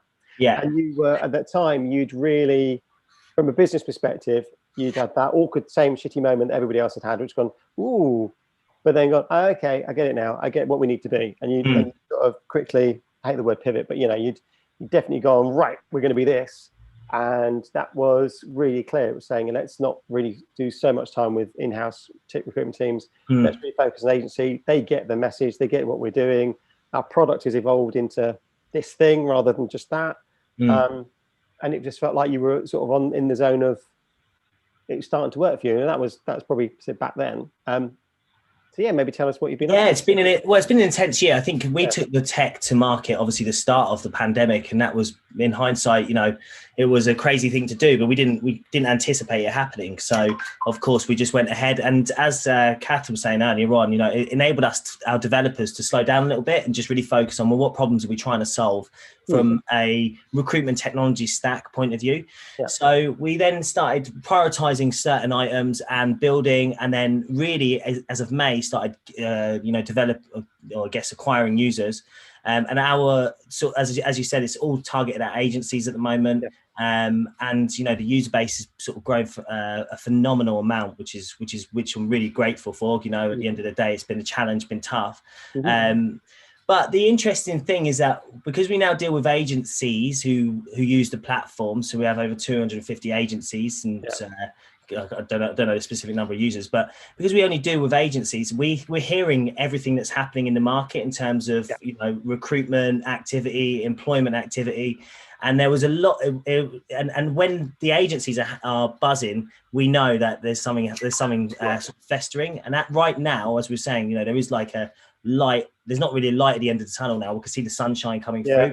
All the agencies that we're onboarding, who are using the platform, the activity that's happening is just phenomenal. So I'm really excited about what's to come over this year. I think it is going to be sort of like a spring, like pulled back, or is it spring? Yeah, spring. I suppose you could use that. Whatever. And if something pulled back and it's going to fire at velocity, do you know what I mean? So I think it's exciting times. It's definitely. Well, it's good, doesn't it? Because it said, you've worked hard to get your business to where it is, and these things don't happen easily. So for some people, coronavirus has changed everything, and said it's been tough. Yeah. So either way, are those agencies coming? It's an awkward question. We started touching about agencies this morning. Are they coming to you? Are they coming to you because they're trying to expand, or are they coming to you because they're trying to optimize what they're doing? And it's almost like this double whammy of technology. Sometimes can be used for good, and used for bad almost. So in my mind, your platform is about hopefully making recruiters just a bit more efficient. It takes out some of the manual parts of what they have to do for a living. Yeah, so it is the expansion piece. So we've got a lot of single users to use the platform, and then right up to sort of the Adecos of the world, which is great. But it is about the expansion, and similarly, it's about the efficiency as well, because we're driving down the amount of tools you have to use as an agency. And that is, and I don't know if anyone's here, obviously I'm sure we've all dealt with agencies and been agency side, or maybe not, I don't know. But getting recruiters to do admin is probably the biggest headache for any manager or in the world, and I think because recruiters are fundamentally salespeople in the agency world, so any good salesperson there don't like admin, so we're just trying to take that away from them. Do you know what I mean? Just we do the admin for you, automate it instead. That's very cool. That's good. I'm excited. So yeah, it's interesting. Well, and the hardest thing about COVID is that all these people who, when you say we'll take your admin, and they just can't come over and hug you. I know, right? Yeah, that's sometimes all you need. An actual hug. Is that okay? That's a different thing. That's a different conversation for a different time. Now, because we're slightly behind, it feels like I can see Claire's going to disappear. That's a lovely thing. Jim's come back. Cara and Sam are going to be here to talk about pro nappers, maybe help us with a little power nap, and then Kevin is going to stay awake long enough for us to talk to him after that little nap session. Now, Cara and Sam, we did talk to you on our Clubhouse session on Monday night, which was interesting to talk about the benefits of sleep, the benefits of napping, a bunch of other things. So for our YouTube audience, or Jim's mum, which we like to call it, Jim, your mum values the power of napping, doesn't she? She often has a little nap at about 4 o'clock in the afternoon, I believe. Yeah, a bit worried though sometimes when she's falling down. I go and ring her and she's just completely asleep. She is 70 plus, so you do sort of worry at that napping point where she will. Anyway, sorry guys, I was making my lunch and I started to eat it, and the dog nicked my roll literally off the side of the kitchen table. So I'm listening, and I'm going to be eating in the background. Yeah, you would. If the microphone was on, you would have heard what I called him a minute ago. So, Jim, so this is what people tune into YouTube for, is to watch this. Cara, Sam, how are you both? Very good. Nice to see you again. How is yes? Well, this luckily on Monday you didn't get to see me, which was even better. So for the benefit of Jim's mum, why don't you talk about what should we get you to talk about? I'm trying to segue loads of people into one thing, really. Well, I might have one to help you out there, Martin, actually. Perfect. Which is, Carl were talking, you were all talking about the rest and the 4-day week, and the perfect link is this little book here. Alex Suzong Kim Pang. If you haven't heard of him, I think you probably will. From California, Cara interviewed him for our podcast about a month ago, and it's all about rest, and of course napping is at the heart of that. Cara, do you want to say a bit more? Yes, absolutely. So within the book Rest, he's advocating for the 4-day week, but he's also really advocating for people to become aware of their energy levels and to do whatever it is that they need to do to recharge. And for companies with kind of employee engagement and employee brand and everything right at the heart of kind of their motivation, to allow their people that flexibility and autonomy to do their best work when they want, where they want, and to recharge their batteries in whichever way works best for them, which we think is napping, obviously. Obviously, that's clear. If it's not, then quite frankly, your business needs to change its name. But actually, I think there's a really important point there, is when people start to take rest seriously, strategically, and integrate that into HR policies, then it makes absolute sense that napping will just be one of the tools that facilitates rest. So, there is a strategic point to be made here that when we really can appreciate that we're not human machines, we need to unplug, we need to recharge, then the floodgates are going to open and we will have entirely different sets of working practices, one of which will be integrating napping into individual working days. So on Monday night, we touched on that, didn't we? The social acceptance of having a nap. So I'm going to bring in Kevin and Antonio at the same point. So Kevin, I've known you for a very long time. Picture the scene. Picture I'm in your office. I work for you. Here we go. You know the question. Kevin, I'm just going to go have a quick nap. All right. Now, for different places at different moments in time, that might be right. Same with you, Antonio. I was like, actually, I'm not going to do the sales call. I've got a nap scheduled.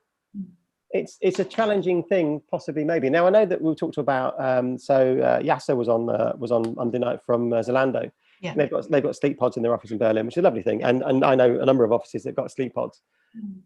But it still feels like an awkward thing for us to feel. At least it's awkward currently. Maybe it's not. It won't be awkward in the future. It's not going to be awkward in the future. And I know Sam talked about on Monday how mindfulness was like a woohoo word a few years ago, and now mindfulness is absolutely in there as a kind of good thing for leaders to do. But it's also, and I'm sorry if there are any vegans out there who are going to come bite my head off, but it's like veganism. Like, oh my god, a vegan, someone who doesn't eat meat, I've got to cater for them.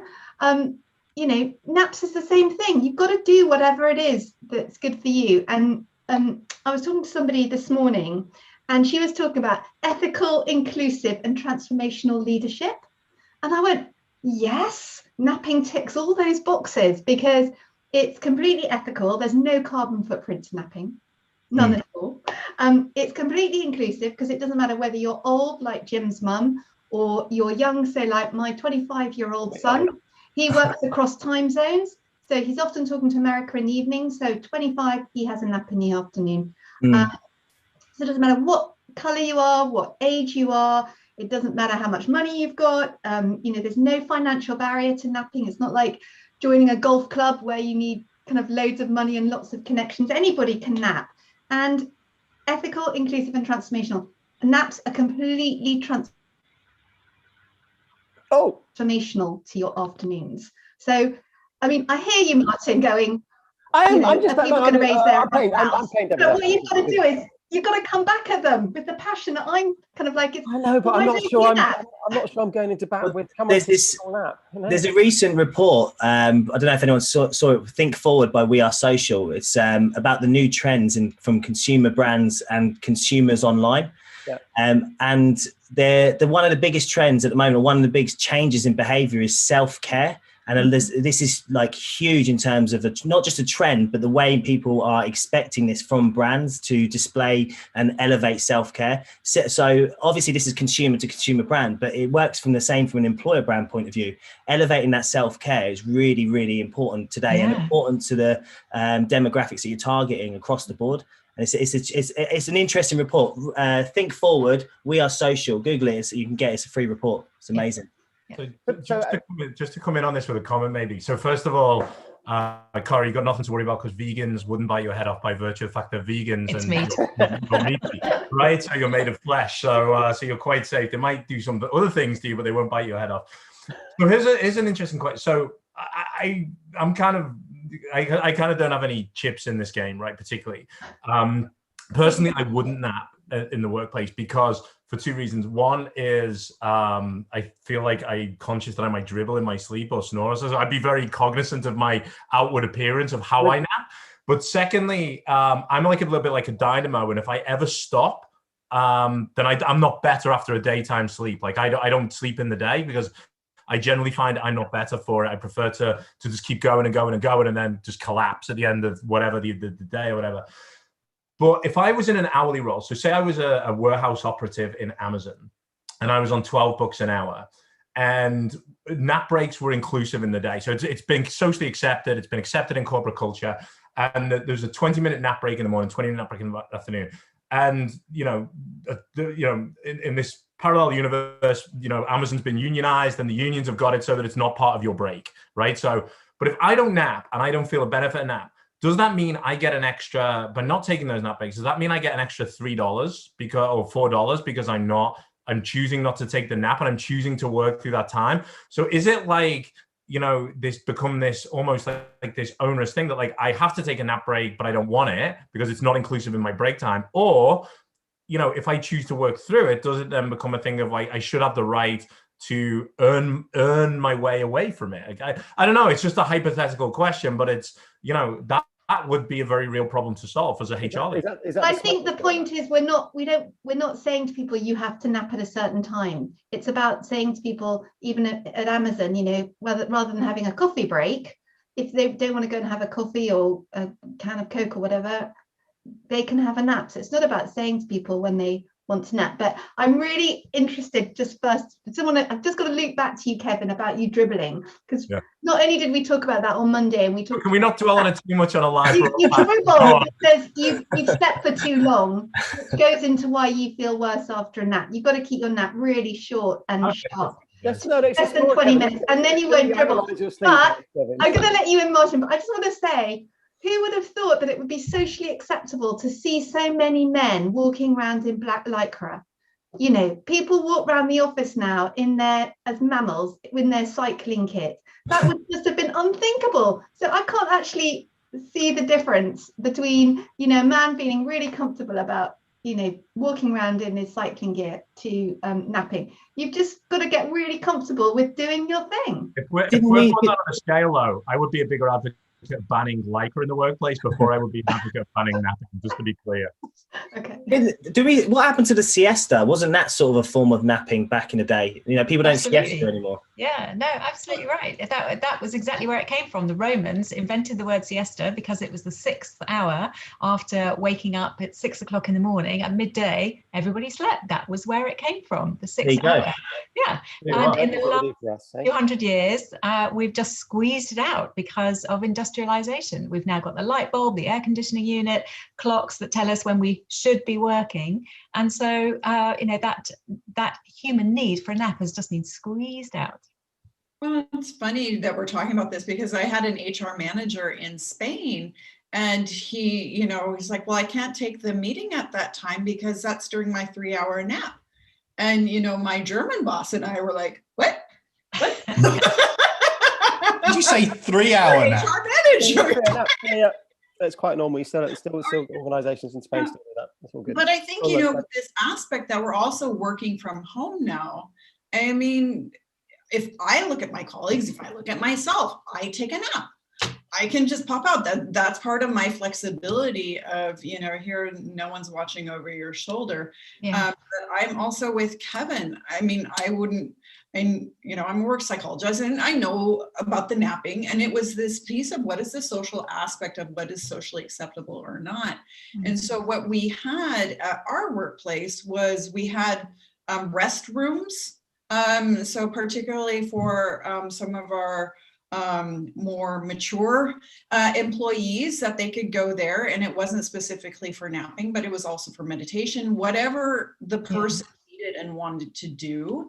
And it was this aspect of making sure there wasn't a social stigma to it, but others went walking, etc. And it was just kind of that you had your wellness 20 minutes, because at the end of the day, we did not make our employees clock in and out for smoking breaks. why is it acceptable to go for a smoke, but not for go for a nap?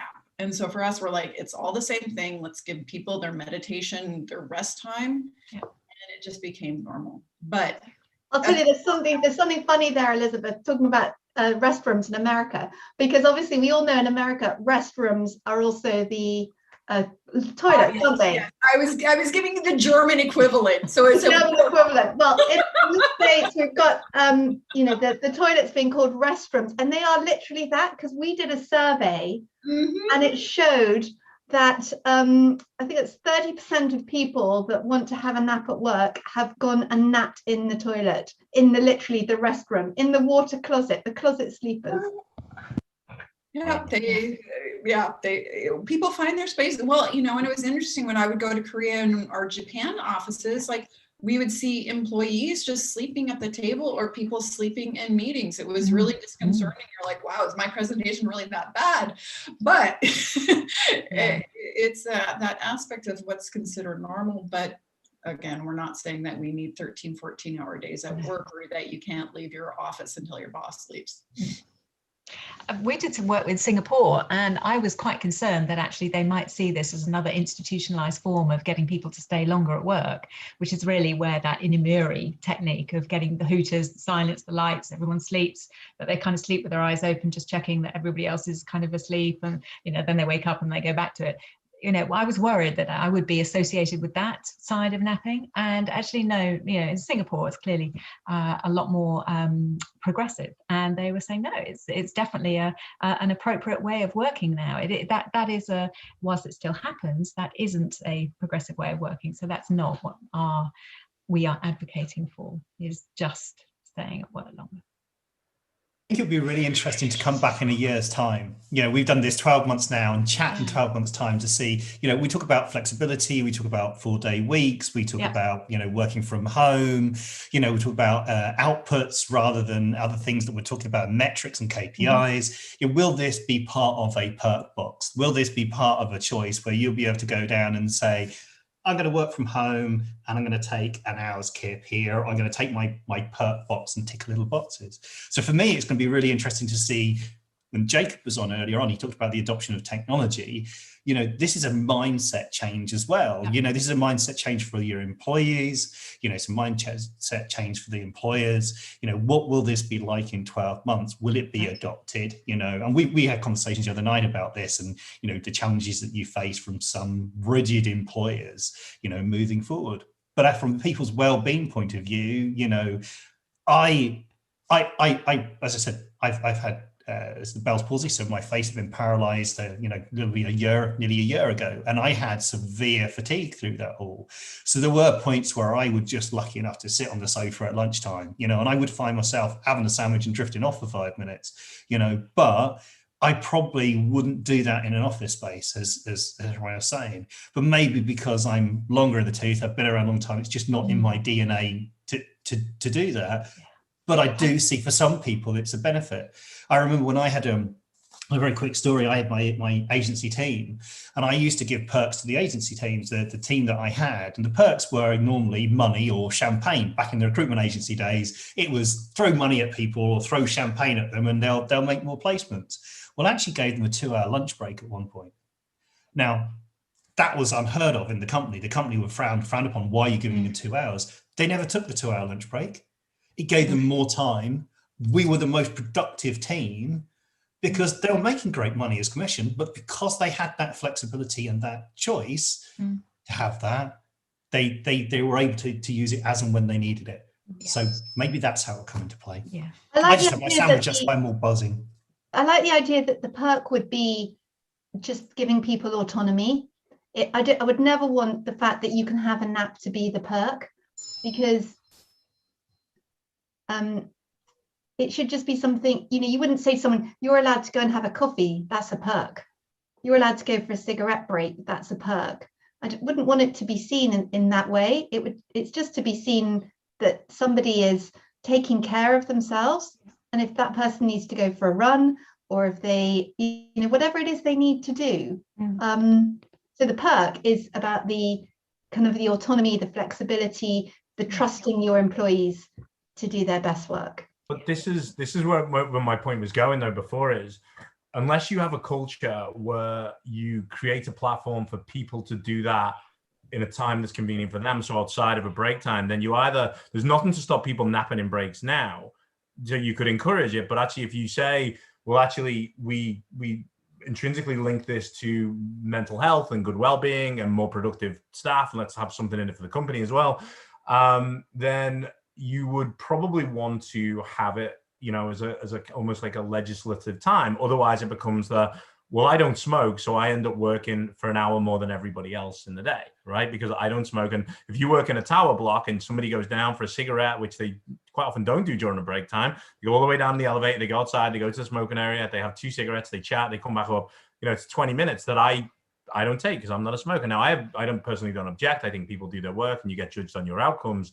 But yeah, I mean, that's why I think that it's a thing that has to sit out. If you're going to do it and you're going to be serious about it, you'd have to go all in and sit it outside of, well, we just endorse it in break times, as opposed to this is part of the fabric of our company.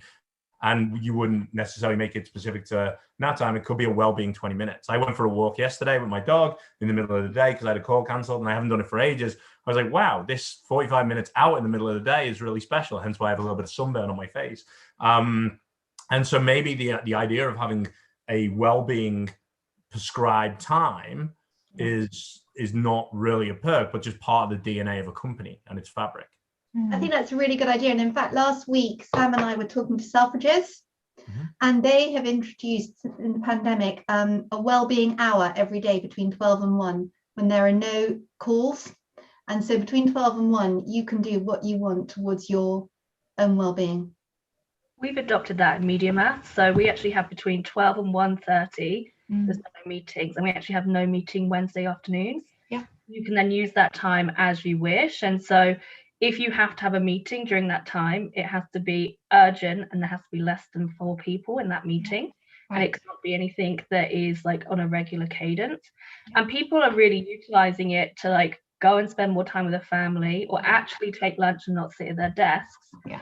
But also, you don't have to have your lunch in that time. Like you're free to do it whenever, but you've got that protected time to do what you want with it. And we've seen a lot of positive success, but having it has to be like followed by everybody. And I think we've really championed it at all levels to ensure that they see leadership doing it, so everyone else does it as well. Yeah, congrats, Zoe. Very good. I think also there's you've got to see this as a whole, and those businesses that do understand that nature of allowing people flexibility and choice are going to be the ones that win, because this thought about napping being just an individual point that goes into policy. It's interesting, Kevin, but I'd like to see that this is a whole rest policy. This is a whole recharging policy. This is about a performance policy at one end and a well-being, that's where they come together. So this is just one of the lunchtime elements that actually will help you sleep better, will help you do better work, will help you be a better team member, will help you listen better in the afternoon, will help you make more reasoned decisions, will minimize your risk profile. So all these things actually work together. And whether it's you just go and lie down for 5 minutes rather than having a perfect 20-minute nap, that is going to help you sleep better at night, because you're starting the processing of the day's experiences. So it all works together. And those businesses that see that and people really are educated in self-care, fantastic. We're on the right track. Cool. Right. I'm going to have to hop off, actually, guys. So sorry. I think that's cool. Are we through, Martin? The deal was always you come and go as you please. Okay. Are we just quickly allowed to mention our nap school? Because I think we were talking about tech when we joined in, and about so just very quickly, so what we have designed through the lockdown is something called Nap School.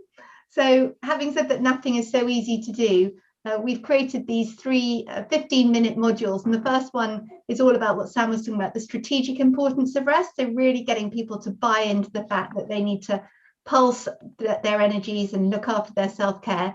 The second module is all around the benefits of napping, which Sam's just been talking about. And then the third module is all about how to have a great nap and how to shift the stigma, how to, what to say to people if, they're sort of looking at you with a raised eyebrow. So if anyone's curious about finding out about NAP School and how it could be an employee resource, then obviously get in touch with Samurai. Thank you, Martin, for having us. Thank you. So it is Jim going to do that thing. It is 2:30. We've got, I was going to talk to Kevin, but he just disappeared, but I might be back in a second. He's not gone forever. Antonia is still here. I'm here. That's cool. I'm going to come to you and talk about what you've been up to, but I'm going to say hello to Zoe and say hello to Mills as well. Mills is in his kitchen. I love the fact that we all work from home, and I love seeing other people's lives. It's a very, very special thing. This is my basement. I'm very lucky to have a basement. It's a little bit dark. Kevin, what have you been up to for the last chunk of time? I can't remember when we last actually spoke. I mean, you were physically on here about a year ago. In fact, you were, I think you were on the March. You were either on the March or the April. I can't remember which one it was. Yeah, and I think Mills was on at the same time. Like this whole feels very familiar. Almost surreal. It's like a deja vu. Yeah, I feel like it's just me and you like returning for our second. It's feels like you've been here 12 months, mate. It's all you need to upgrade your roster, Martin. Anyway, no, these are past guests. That's the whole point. So this is us catching up with where are they now? What have they been doing from wherever? So we were definitely bringing back people. So we in that time we've had 162 people in various guise of various things. Which we're seeing 44 special chosen ones today, because you are the chosen ones. I must admit, when you did the time check, then you stopped and said, "And it's 2:30." You were almost Eamon Holmes-esque in terms of your. I know, I like that. And look at where he is now. I feel like there's a good vacancy on that sofa. Yeah, in his GMTV days, even better than his this morning days. So you did very well. So I aspire. I mean, Jim and I have always aspired. One of us is going to be Holly. One of us is going to be Phil. We've never really worked out comfortably which one we are. Not the platform to do it for many different. But it's okay because we can walk around in lycra. Our cycling shorts. So our heart's content. I mean, me and Jim are always in lycra as we are now. And Elizabeth, you've got the photos. And anytime you want to use your safe word, just say it now. That's fine. So we're good. So Kevin, what have you been up to? What have you been doing with your life? I know. I mean, see that segue. Cycling shorts. Very good. Kevin. There we go. I'll tell you, Eamon Holmes-esque. So I mean, we've just been on a phenomenal journey. So I think last time I came on, I just started, was just in the process of heading towards joining Salonis. So I was at this interim period on my garden leave and just about to start with Salonis.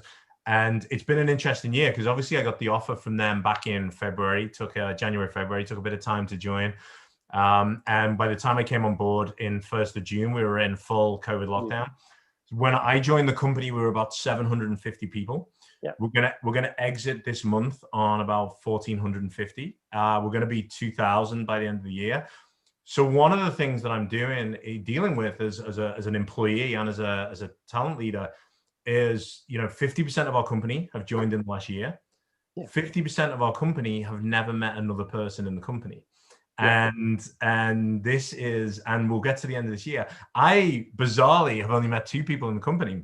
Yeah. And during that brief period where we didn't have lockdown, I managed to get away for a couple of days vacation around between Christmas and New Year. And I actually ended up in the same resort as our CEOs, our co-CEOs. So the only 2 people I've met in the company are the CEOs for a beer in a different country. And that's my lockdown story. So I think what we're doing is going through a bit of an experience. First of all, I think kudos to every company really. The talent acquisition in companies hasn't suffered as a result of COVID. The resilience of this industry and this segment to be able to continue at the same velocity. I know multiple people that have changed jobs, and I think early there was a kind of financial reaction by companies where they got rid of a lot of recruiters thinking they weren't going to grow, and I know a number of companies did. But like the bounce back rate has been extraordinary, and I think the recruitment, and if I look at in my day job, obviously I run recruitment for Salonis, but also with Katerina and the work we do there with other companies. Just the amount of companies reaching out and like just continuing their growth story, and you see it, Martin, in the work that you do away from these events, I think it's been phenomenal. So I think that the big story of this is like, whether this is the new normal or not, and I don't know whether it is, But whether this is the new normal or not, the point is it's shown like a level of resilience that I don't think people would have expected before. Everyone would have said, listen, we'll make do. But to actually have this level of continuity of business that we've had in most areas, I know that many businesses and sectors have suffered. But if you like in the white collar corporate environment, or the engineering environment, which I spend my time, recruitment hasn't been the destabilizing factor, that's for sure. So. Yeah, and I think we know and love some brands up here in the Northwest. Something like AO.com, their lockdown experience has been, oh my God, we're going to grow, we're growing. It's actually opportunity, we're growing and growing and growing. So their recruitment machines had to sort of kick into overdrive. We've got people like Asda, etc., doing the same thing. So I think you're right. I think it's interesting. I'm going to ask you a question actually, because relatively speaking, Celonis is small for you. You've worked in these great lumbering giants. We won't talk about IBM, etc., etc. But you know what I mean? It's a culture that's an interesting thing. You might have been in a bar with the CEO of IBM, who's less likely, but more importantly, they probably might not have known who you were and not take that the wrong way. Yeah. Because of the size of the business. Whereas now, actually, Celonis, it's yeah.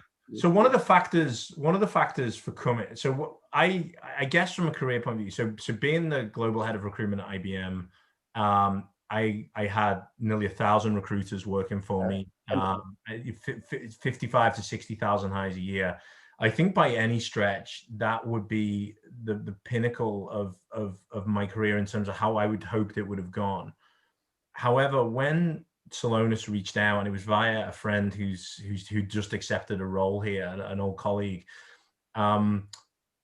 whilst I had scale and complexity, what I feel I was lacking was personal impact. And what I mean by that is I always used to, not to make it personal to any of the companies, but my experience in general and speaking to other leaders in those large scale environments, and hopefully Celonis will be a large scale environment too. I mean, we're growing with your triple digit revenue growth, but what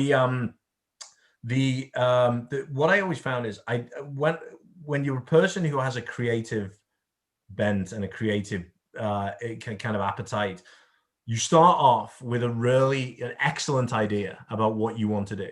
Yeah. And by the time that it's gone through everybody's iterations and everybody's had their bite at it and everyone's had their skin, you end up with like a good idea. And so what I wanted to do, what I was most attracted to is the idea that I would get to set a pace and a transformational agenda that I still controlled a large proportion of. And it's not actually about being territorial about ownership. It's about just wanting to do that, see that work through in a way getting diluted by, as you say, by the empire. I said I'll talk about IBM as like and to your point, CEOs, I've had conversations where I've had data, logic, insight, and 20 years recruitment experience on my side, but I don't play tennis with the CEO on a Saturday morning, so I'm never going to win that argument. And I've literally had that thrown at me. Like that I have a personal friendship with the most senior person in this company. So you can tell me you want to do this, but I'm not going to agree with you because you don't have that personal friendship. And I just cannot be asked with that anymore. At this point in my career, I just cannot be asked. I don't have an appetite. And, I remember when that conversation went down and I would looked at the person, I was like, oh my God, I don't even hate you for saying it. You're a product of this culture. You're a product of that environment. And so, yeah, if it is about leverage, good luck to you. I don't want to be a part of that, Very cool. Zoe, I'm coming back to you as well because I'm conscious that you're here. I've known Zoe for I was thinking about my dark days of 2014 to 2015, which is when I met you. So I've known you actually quite a long time. If I look at this screen, I've known Kevin longer, but I've known you, Zoe, for a long time as well. How are you finding the world? Because so a year ago, you were, God, where were you? Had you just come back from New York? We're going to be in New York. We're going to do something. And you were sort of working New York time, even though you were physically back here. And I forget which my chronological bit sort of gone out the window a little bit. Where are you? How are you? I'm still in the UK, still cracking on. So normally I live out in Brooklyn, working in the New York office for MediaMath, heading up our tech recruitment globally. And I came back for a holiday and lockdown happened and I've been here ever since. So I still can't get back to the US. So I'm now working kind of US hours still for the last year, which That's a really awkward question. So you came on holiday. Did you just come armed with your standard holiday suitcase and leave all your stuff behind in your apartment in Brooklyn? Oh yeah, when I go back, I'm gonna have to take like 3 or 4 suitcases because now I have an entire new life of clothes. You brought one season's clothes and you stayed for 4 seasons now. Exactly. Yeah, it's been interesting and certainly expensive because I've just had to buy everything that I've ever needed for life, but made it work, right? And happily in Devon by the sea, so I haven't had a too hard a life when it comes to in the mornings. I don't have to be online, so I can go for these wonderful like walks. And historically, I was not a morning person, and now I've got my routine, and I've realised how important a morning routine. One morning, no, you're not a morning person. I can safely say that.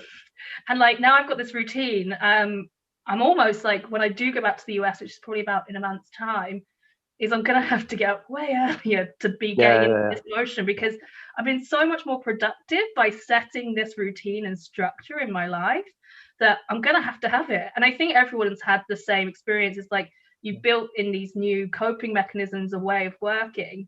And now I can't imagine not doing all these small things every morning to set myself up for success. So it'll certainly be interesting when I go back. But yeah, it's been busy.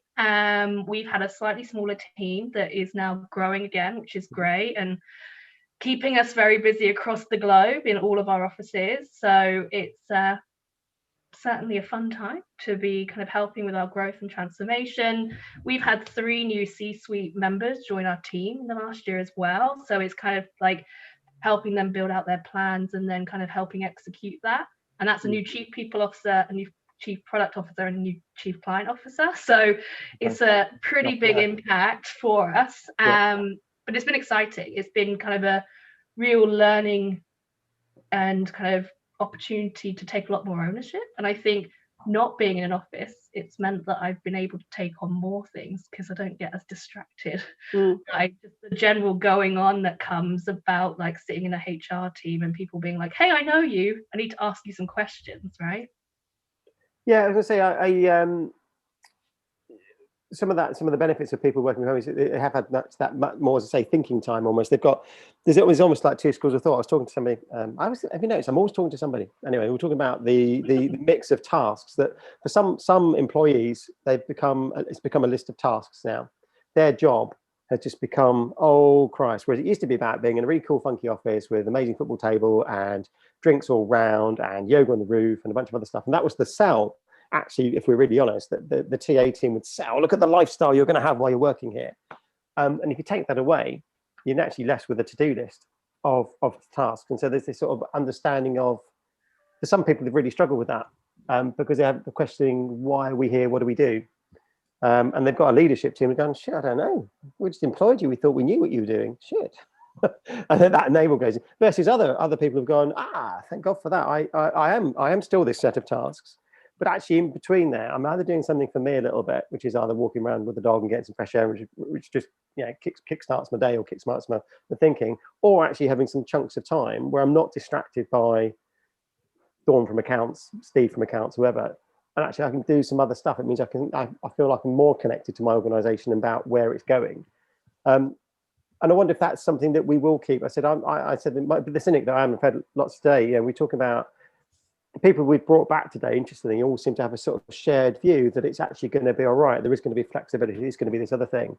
The cynic in me thinks it's not going to be the case, and that the organisations aren't going to just going to go back to type, because it's much easier in the main to go back to something. And I also wonder if we've got that nostalgia. Remember, we go back to, wasn't it good? Wasn't it good before COVID? And for some people, that's where they're going to go. I think that's a really good point, Martin. I was going to say to talk about different people's thoughts on things, to bring Mills into what he has and the work that he does with Gen Z and all these bits and pieces. Mills, how are you, buddy? Tell us your thoughts. Great, I'm great. Good to have you. Good to be on here, guys. As always, guys, it's always a pleasure to kind of speak on here. And I think for us, just kind of looping back in, I know we've all kind of been sharing our journey over the last year through lockdown, how things have been, and kind of like a year on since we were on this. For us, I think the initial start to the year for us was quite difficult. I think last year this time we had lost the majority of our clients. I think for us, it was really bad, you know, because we're a small startup. I think last year there were only 5 of us, you know, and we were 2 years into the business. And lockdown for us was particularly difficult, actually. You know, we had, you know, a couple of clients that were really keen on doing work with us. And I think we lost 98% of our clients within the first few months of the year, which is, as you can imagine, very, very difficult. So I think when that happened, we had to really dig deep and think back to our why. You know, why do we exist? You know, why do we exist as an organization? And if you ask me what we do, the first thing I'll say to you is that we are an organization that's on a mission to prepare 100 million young people for the world of work. You know, and for us, it was like, I felt like the lockdown was actually great for us because it gave us an opportunity to really think back at what our goals were and what our focus and what our mission really was. You know, I think Simon Sinek has a great book, Start With Why, which I've probably read about 15 times now. But, you know, going back to our original why and thinking, actually, what can we be doing to support young people? And then right in the middle of lockdown, we built 2 of the fastest growing communities on social, you know, 2 communities which were specifically targeted to 2 different demographics. One was for like law students, another one was for banking students. And within the space of like 2 months, we were able to kind of build a page from like 0 to nearly 10K, you know, which is usually unheard of for a careers channel, especially for Generation Z. And for us, that just represented us going back to our why. You know, going back to what our core focus was, which is young people. Like, really, what can we be doing as an organization to really support young people? And I think as the year went on, because our focus had changed, you know, we ended the year doing financially, I think, even better than, you know, I think probably twice as much as we probably even thought that would predicted to do pre-lockdown, which is really good. And now we're at the position where our team has doubled to 10, and you know, where we're looking to end the year on 20 to 25 as a head count.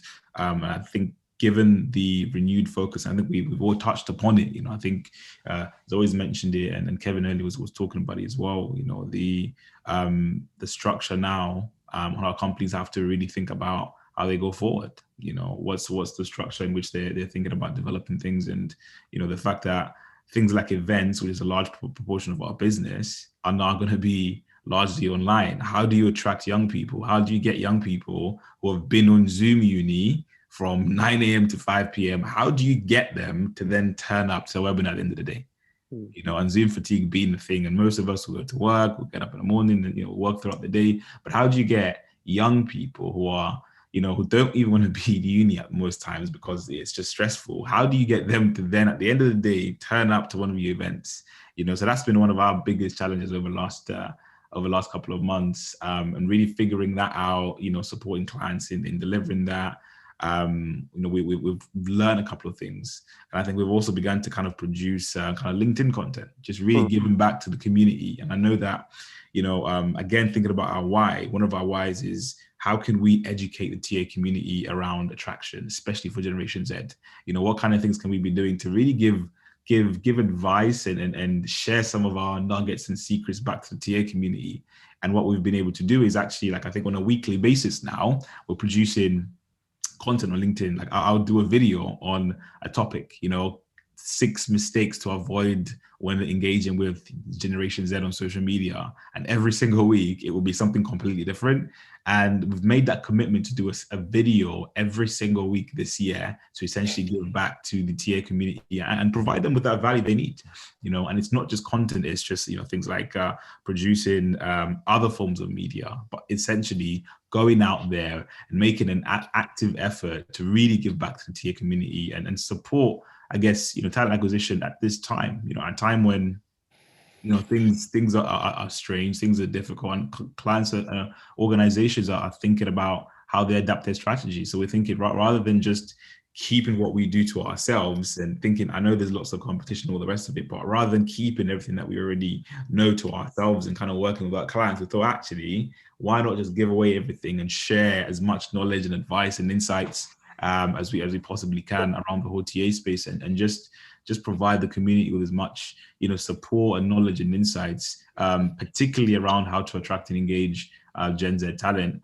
So yeah, in a nutshell, really, it's been a year ago. Things were tremendously difficult, and I think halfway in between the year, we went back to really refocusing on our why. Once we did that, we then came back and said, actually, this is what we really enjoy doing, and that's turned around the business. And it's just been great to be part of panels like this and be given the opportunity to kind of speak at different events to kind of share insights and knowledge. Yeah. Very cool. I'm conscious you've got to go. Is there anything we can do for you to help your business? Because I said you are you're the person that specialises in Gen Z more than anybody else that we talk to. Everybody else is sort of does it in little pieces, but it's your main event. Is there anything you need from us that we can give our community to send them in your direction, or is that just enough to send them in your direction? Yeah, I think for us, it's just the content that we're producing on LinkedIn. If you're able to kind of share that widely with people that will actually find it useful, because for us, it's just about expanding the impact and saying, actually, how can we support more people within the community? So if you see a video pop up on LinkedIn at all, a simple like, sometimes even a comment exposes it out to your community. So if we can expand that out to as many kind of people as possible. Yeah, cool. Because I mean, we've not touched on it. We've talked about sort of employment, etc., and other things, but definitely, people coming into the job market for the first time in the middle of a pandemic has been a nightmare. And that remote, we talked about remote onboarding and remote employment and etc. For somebody who's already been employed, it's still employment, isn't it? It's just a slightly different form. So we can probably cope with the idea of, actually, rather than me turning up to an office, I'm going to have to turn up and talk to you and do a video call instead. But actually, there's definitely a gap. There's a notable gap, isn't there, for people learning new skills, that first moment in the job market, in the workplace. And that's all missing for a whole raft of people. I suspect for some, maybe it's been great because actually they're going to go and get work for the first time and it suits them. But equally, there's definitely something missing. I think we've talked about a lot. So we will do that. We'll make sure that we like and share and do other things. Right then, I'm conscious you're going. But I'm just gonna, guys. Thank you so much. We'll catch up. Real pleasure. Oh, that was brilliant. Good to see you. So it's Take care, buddy. It's 5 to 3. Antonia's still on the screen. Zoe's still on the screen, and Gareth is on the screen. John's still on the screen. I don't know why. John's just nice and early. We love John. He's in the north and everything now. Why the hell not? Charles is here as well. I'm going in 12 minutes. I've decided. 3:06.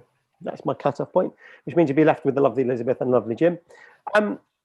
Gareth, I think you're next on. Actually, yeah, because Giles, you're late, which is good because we were running late.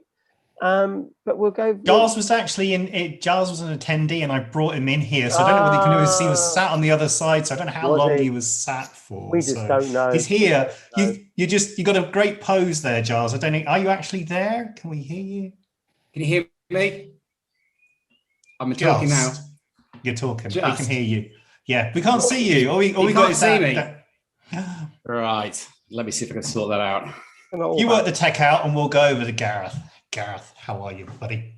Yeah, I'm all right. Actually, do you know what? I'm not. I'm excited. I've realised that I have a filler every time someone asks that question, and it's the same. Jim, you called me out on it a while ago. I said everyone says to me, "How are you?" And I will say, "Yeah, I'm good. I'm busy. I'm fine." They're my standard fillers. And I actually realized I'm trying to use a different word every time now. So my word is excited. Is that you excited? Okay. Yeah, I'm excited. Well, I think there's a excited because you missed the pro-nappers bit where we agreed that napping is as socially acceptable as wearing cycling shorts in the office. Well, do you know, I love a good cycling short as well. It feels quite freeing, right? A t-shirt. And a t-shirt, Gareth. A cycling shorts and a t-shirt. Yeah. I think I was with Kevin. Kevin wasn't a big fan. I'm not either. I don't want them in my office, which is probably why I haven't got an office. I mean, a secret. Well, I have an office. It's purely for that one reason, just in case anybody. There's one reason. Well, from waist down at the moment, I've got nothing now. Yeah, well, it's like embrace it. I've just got the vision of Gareth. It's been lovely. It's been great. You work here, but you're wearing cycling shorts. I'm afraid you're fired. It's just not. It just feels like it's just a tribunal waiting for happen. So thank God we don't have to have that. How's business been with you? We caught up a few weeks ago, didn't we? Talking about Recce on that awful Clubhouse thing, which we love. Do you know what? The actual chat's all right. I don't mind the content. I just don't like the medium. That's probably the right phrase. I love the medium. I love the concept. I just don't, unfortunately, have time to. Jim can't just sit on it. I can't just sit on it. So So basically, I love it, and I get why people love it, but I just can't sit on it, and that's the thing. It's time. And see, Jim loves it. Jim he's on the. He'll be listening in. He'll have us on, and he'll have bloody Clubhouse. I mean, that's the thing. There'll be the thing I hate about it. I'm going to do it. There'll be some how to make millions out of Clubhouse session, and it'll be really full. The room will be like 4,000 people, and there'll be somebody talking about, you need lots of followers. If you give me $1,500, I will get you 1,000 followers. And that's still until that bit's evolved out, and it'll evaporate out at some point, and then there'll be some proper content. And then I suspect I'll probably enjoy it a lot more, because I go, I know where I stand. I'm going for this content, not that stuff I find really. I just enjoy people's bios, because it's just such a weird bio situation on Clubhouse. Like, it's all new, isn't it? All of these amazing things, like. You're not. We were talking about it, so slight aside, but Jim and I were talking about that. So obviously we're trying to do a weekly Monday night Clubhouse. Jim's launched a couple more rooms this week as well, doing on a Tuesday 1 till 2 and a Thursday 5 till 6. It's an interesting thing, because you're right. Some of the appeal for Clubhouse, I think, was that it was new. Tick. I had to have an invite. Ooh, tick special. But also you start off with 0 followers. And for some, that's quite an appealing thing, because it doesn't, if you spend a little bit of time there, you go from 0 to 300 or whatever the number is relatively quickly. And it means also, yes, people got to reinvent themselves on their bio. Because what I do is look at their LinkedIn. It's like, hang on, it says you're a senior vice president for world domination. Yet on your LinkedIn profile, it says you're a plumber. And it's that sort of, have you done all these things? why have you only done them on Clubhouse? And why wouldn't I look at you elsewhere? There is that. That's the love-hate relationship with it. There is something for everybody on it, unless you're Android at this moment in time. But it's that, and there is a real diverse community as well. And I know Emma's coming on, Jürgen that's on there with us quite regularly. He's from the VI community as well. So you've got the VI and HI communities on there, visually impaired and blind people on there as well using the app, which is really interesting to see how that engagement is. On the other side of things, you've got those, as Martin says, they are just gut-cringing, ear-grinding rooms of people professing to be, well, I'm not going to lower myself and swear, but well, they must walk like John Wayne, put it that way anyway. So you know what I mean. So the best way to terminology, but at the same time, there's some really great chats going on, and engagement with candidates has been brilliant. Actually learning lessons that you can have with people, because it isn't recorded like this. So people can come on, have a chat, say exactly what they think, and sometimes that's inspiring. Sometimes it's shake your head. And some of the advice you hear is just, my victimology moment, which I get more and more and more and more of, I don't completely believe it, but there are elements to it. But there's something for everybody on there, I think. But yeah, it can be a time suck. And there's some suckers on there as well. And Gareth, talking about voice, because we love the technology as voice. Tell us, how have the things been for you on that front of things? Do you know, it's been a roller coaster. I think a lot of people, I just noticed that Giles come on and we're all 3 of us wearing 4 check shirts. I'm like, yeah. So we're feeling. Sorry, I didn't send the memo out. We're going to check like no check. Cycling shorts only. Sure. It's been a roller coaster. I think everyone's had a pretty tough year last year, but at the moment, we've noticed a real buzz, and we're doing quite well at the moment. We're really picking up speed again. We're noticing this interaction going back and engagement's going back, and we're speaking to a lot more clients. They're more accepting now and ready to really hit 2021 with a bang. And so it's definitely been a tough year, but and I think that's why I'm excited, because everything feels different now. It's not like the first and second lockdown. Everything feels different after this one. I'm going like, come on, let's all get back out there. And I'll also got a date for the pub, so that's helpful, very helpful. But yeah, no, it's good. I can't complain. There's been so much going on in the world. And I think I'm grateful for my little bubble, and where we are. So long may it continue and long may it grow. So can't complain. Giles, welcome. Bill, welcome. I've lost my bet with you, Bill, by the way, because you were bang on time. Let it not be said that you don't turn up somewhere on time. That's me. So that's 10 quid you got to put into the kitchen, into the charity kit. Yeah, it's 10 quid, which is fine, because I Well, Dan screwed me a little bit because I thought he was going to not do it, and then he did turn up, which is a bit late, and that was fine. So we're going to go with this. I am actually genuinely clear off in a few minutes, which means poor old Jim here is going to take up the question that I now ask. I haven't thought of any clever things. Giles, how's business with you? Because I think what we found is a real mixture of different organisations at different points in time. So for some, trying to think, I should pick about Adam's a good example from Candidate ID. You know, March, April time, plummeting, whatever. I felt the same. A bunch of us all felt the same sort of thing. And for some organisations, it's been that sort of opportunity to sort of reevaluate why we're here, particularly, but in some cases, why we're here. What is it we do for a living? And COVID's actually been useful, and it feels like this now we're sort of March, nearly April 2021 in the UK. It feels like our market, our world is starting to look a bit brighter. We've got TA teams sort of almost back online and fully out there. People seem to be looking at technology an awful lot more to see what they can do and how they make their lives either a bit easier, or hopefully make the candidate experience a bit better, and hopefully both. I haven't thought of a question yet. You can do some waffling. So I guess that was really big. I'm trying to. There's a question. And then there's no question at the end of it because I can't quite think of the bloody question I want to ask. But yeah, I don't know. So how's it been? Do you know what? Well, firstly, thank you so much for having me on. It's lovely to see you all. Jim's disappeared, but I saw him. Yeah, you are. How are everybody? Okay. I can hardly believe it's been a year, let alone how quickly this year has flown by. And I guess coming on today has given me an opportunity to reflect quite a lot on what's happened in the last year. Personally, professionally, from a job training perspective, you're absolutely right, Martin. A year ago, the ink was barely dry on our business plan and our budget, and that very quickly got thrown in the bin. We had to reassess everything. We went into support mode with our clients. Those who were putting their recruitment teams on furlough or losing people, and those that were recruiting at pace. People like NHS Scotland and other care clients. Education was really strong, logistics, that kind of thing. And I guess we had two choices, like a lot of us did. We either put the business into aspic, put people on furlough, or we took the opportunity to build, and we did just that. We kept everybody on full time. It was a sharp intake of breath. We had a bit of a war chest, and we knew we were going to dip into that, and we'd say, right, let's see what we can do. So we spent the whole of last year supporting the clients that we're recruiting, migrating all of our clients into a new platform, but then focusing and doubling down really heavily on areas that we thought were going to be of real importance when we re-emerged, whether that was positive reorg in the business.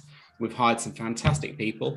But then focusing, you mentioned candidate experience. Actually, the last year we've completely redesigned our whole candidate experience. We've looked at onboarding, we've rebuilt that for a third time. And a lot of the product development we've done has been in anticipation of our new normal or whatever it looks like going forward. But we know that a lot of us have been working in a hybrid way. Yeah. So how do we best support that with the tech that we've got? And how do we show, I think the last 12 months has all given us a greater sense of consideration and care for one another's. And when you look at the candidate experience, historically, it's been really pretty poor. And we still hear these horror stories of people applying for 10, 15 roles and never hearing back from anybody. And it's just not acceptable in this day and age. So we need to show collectively greater consideration for candidates, the people that are taking time out of their day to apply for our roles. It's a big deal applying for a job at the company. So the least we can do is give them a really good experience, show some care, show some consideration, provide some feedback. So a lot of what we've been doing is trying to support that. And I'm glad that you said that from your side of the fence, it looks like things are picking up. From ours, absolutely. Yeah. Of course, we won business throughout the course of last year. Was it a classic year? Nah, not at all. But starting this year, it's been incredible.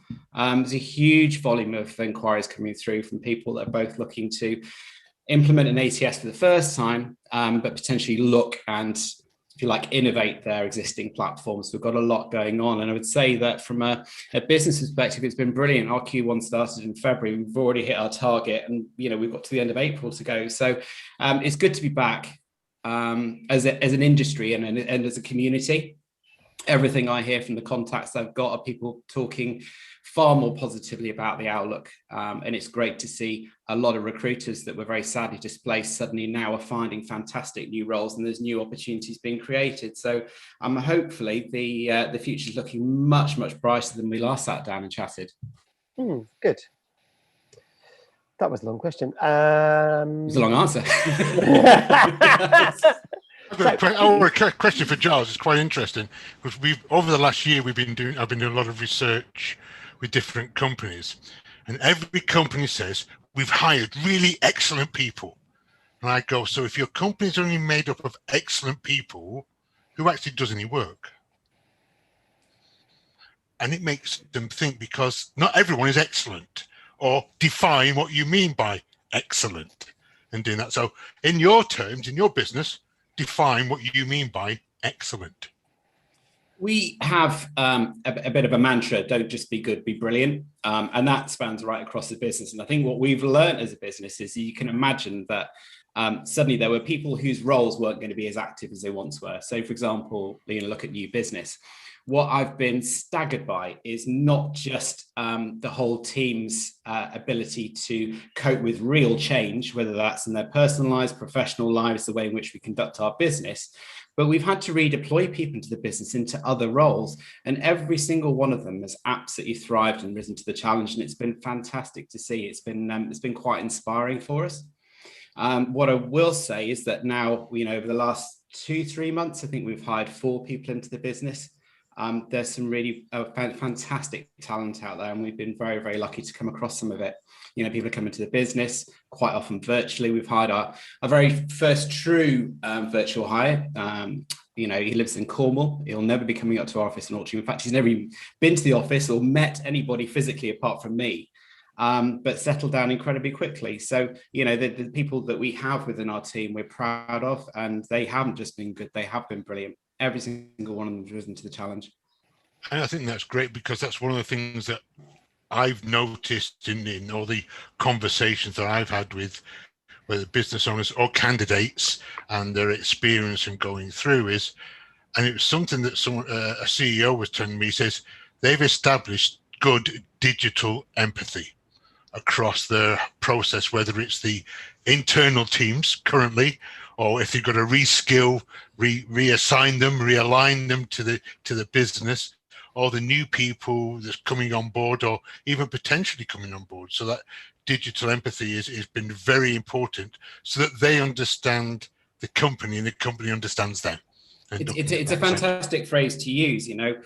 Technology is a wonderful thing. It's a powerful thing. It should be used for positive automation, but it also should be used as a platform for fostering greater connection between one another, or whether it's conveying the employer brand or showing consideration. And those are the lessons that we need to learn. We've all been more considerate as a community, and hopefully as a country as well. That needs to translate into recruitment. We've got to start showing more empathy in terms of how we manage our recruitment processes. But it doesn't matter if it's hiring managers, recruitment agencies, and especially candidates. That's the lesson we've got to learn.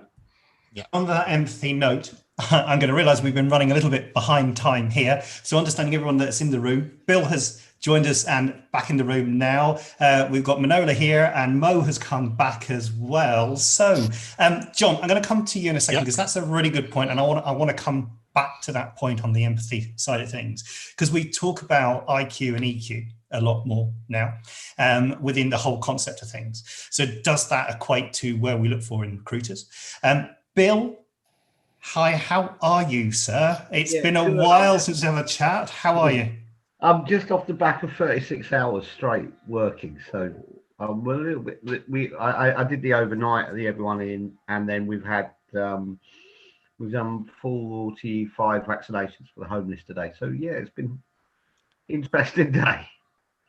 And for people that don't know, Bill, the work that you've been doing over the last 12 months, I mean, you often say the word hat tip, which obviously is the trademark. I mean, I don't think there's a big enough hat tip to some of the things that you've been doing. Tell us a little bit about what you have done and give us a bit of insight to everybody here listening. Yeah, so I think what's happened is really my business has been fine. My business has actually grown and is doing better than it ever has done. But it turns out when I don't have to travel and I don't go to conferences, I only need to work for about 6 or 7 hours a week.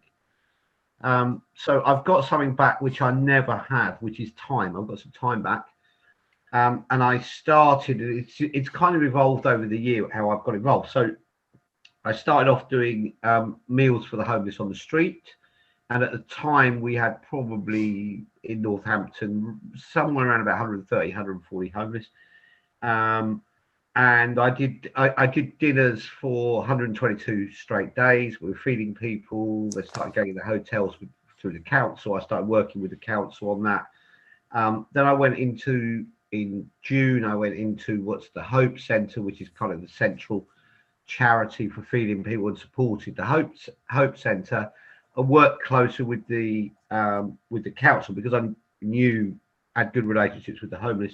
We worked on SWEAT, which is severe weather protocol, so that's when it gets cold, getting everyone in. And then in this lockdown, when we opened the Everyone In shelter, the council asked me to come and work for them, which I did because I couldn't do it as a volunteer. And I've been running the Everyone In shelter, which has been providing safe environment, safe from COVID, and accommodation for, in total, we've had about 35 homeless. That actually finished this morning. We've got everyone housed at the end of it. We've been doing lots of things around drugs and alcohol recovery, lots of work around employability, doing a huge amount of work around Central Europe, because July the 31st is the big date where if you don't have right to remain and you don't have right to remain, you're going to be deported from the UK. So been working very hard on getting right to remain from people who don't even have things like passports, opening bank accounts, all this kind of stuff. So it's been a super interesting period, plus working with Public Health England on controlling COVID within the homeless broader than Northamptonshire. So it's been kind of an interesting year. So it means I can run what COVID's meant, and reframing the way I'm working is it means I can run my business, but I also have been able to work kind of 50 hours a week on a passion area. I think that's something that's really resonated. I think the big heart to everybody and to what you've been doing, Bill. I think that ability to share your time and share your skills and help what you've done, the homeless arena, and also everybody else as well. I think this is a common thread that through this period of time, it comes back to that empathy bit, John, that you were saying. If we can have that little bit of wider conscious that people are going through a difficult time, people are having different challenges, and if we can share that time, because we are gaining a bit of time back. We talked at the very start of the show this morning about not traveling and not running to places, So then where does that time go? We talk about having a 4-day week. A lot of these things are looping back round. And, I think that work that you've been doing over the 12 months, Bill, been following the story is amazing. Hopefully you're going to be on a little later on and stay on with us a bit. I don't know whether you've got a hard stop. I'm trying to pull back some time that Martin's been on. 3 o'clock guest. That's the time I was working. you were, and Mo was supposed to be on. Mo's dropped back in as well. I've noticed. So I love the way Martin just drops me in that segue to say. As long as I stay awake, I can stay around. But well, I was going to say, because we've got Emma from Radical Recruits on, and I don't know whether you know Emma and the work she's doing in Radical Recruit. Yeah, which I think really dovetails in nicely. So, Mo, you've only got 15 minutes. Giles, do you have a hard stop at all? No, Gareth? I'm right for the next 10 minutes or so. Perfect. I'm easy. You're easy. Happy days. That's fantastic. And Manola? So and so, a little bit. In a bit. So let's bring everyone into the conversation. John, I'm going to come back to you on about this empathy side. Bill, I want to come back to you on the other side of the work that you're doing, because obviously the support you have for vendors and new technology, I'm really interested on that kind of work that you're doing there as well. Yeah, that's super busy. There's been more M&A activity, more PE activity, more VC investment, and more exciting things going on with technology than ever. In the last quarter, there's been more money invested in HR tech than there has been in the previous 18 months, including pre-COVID. So it's a very interesting market for the right people at the moment. Yeah. Oh no, I think it is. I think there's some exciting times coming with the technology. Yeah, most of it's Mo's fault, really, but I'll tell you why when we speak there. Definitely, got to go there. John, you're in a different part of the world, aren't you, to all of us? Well, yeah, I was in Canada, but I'm actually back in the UK now. We made a conscious decision, and it was actually Bill was one of the instigators that got me thinking about what do I want to do going forward. where do I want to be? Because it was the time when changes were happening, things were going on, not just with COVID, but with the change in the dynamics, and the empathy card was still very fresh, very new, and people talking about EIEQ but weren't practicing it. So they were all saying they were all mouth and britches, but they weren't doing anything about it. So I took a conscious decision to step out, still support international professionals who are moving to Canada. And what I was finding was there was two types of people that was supporting them: the social workers, and it was the bill side of things, looking at it, going, why is it important that they're involved in the process of bringing a new professional? And I'm talking of solution architects. I'm talking of software engineers, 15 years experience. I'm talking of civil engineers, nuclear engineers, I'm talking of accountants, MBAs. They've all got a myriad of years of experience and skills, but they were being treated like, oh, well, you're only good enough to be a taxi driver for Uber. You know, and you know, I've already talked about the gig economy quite a few years ago and how that sucked, and it would be the death of a lot of people, and it's proving to be right. So I looked at this empathy component and what Bill was doing, of how he changed his focus, but using his skills, his knowledge, his experience, so reskilling. And then I was talking, so it got me to think of, how can I help the people out? How can I learn about the social service aspect as well as the professional service aspect? So you had professional lawyers, immigration experts who were charging them $5,000, $6,000, $8,000, $10,000, when in fact a little bit of support, a little bit of hand-holding, they could actually fill it in themselves, and all it took was a bit of their time to fill in the paperwork and do what needs to be get done and everything. So I think that's, you know, that's very important, and I was doing it. And there's a couple of initiatives that I've been advising on for the tech corridor in Canada, where they're looking at how do they bring the internationally experienced professionals in, but they haven't got Canadian experience. Same in the UK. One of the I was talking to someone the other day who asked me for some help, so gave a quick screen interview. Oh, well, you haven't got any relevant UK experience. And I said, what is relevant UK experience? Just because I've not lived in the UK for the last couple of years doesn't mean to say I've got UK experience. Do you happen to know this company, Desire to Learn? Went, yeah. Do you know ATS Tooling Solutions? Yeah. Well, ask them who's been helping them doing the TA work. And over here they went, oh. So we know there's no empathy when people perceive that there is no experience in the country that they work in or in the industry in which they work in. And I go, that's wrong, because there's transferability. So I'm very much looking at that side and taking that approach now, doing it. And when I'm talking to the ERA, to the Executive Research Association in May, it's back to basics on talent mapping, because they've forgotten how to do it. They've lost that side of thing, you know. And I love Bill's comment. It was never a mission; it was shit that needed to get done. Exactly, Bill. That's what I got from you in one of our conversations. Shit needs to get done, so do it. And that's what I did. So I stepped out in one area and looked at that side. So that's me.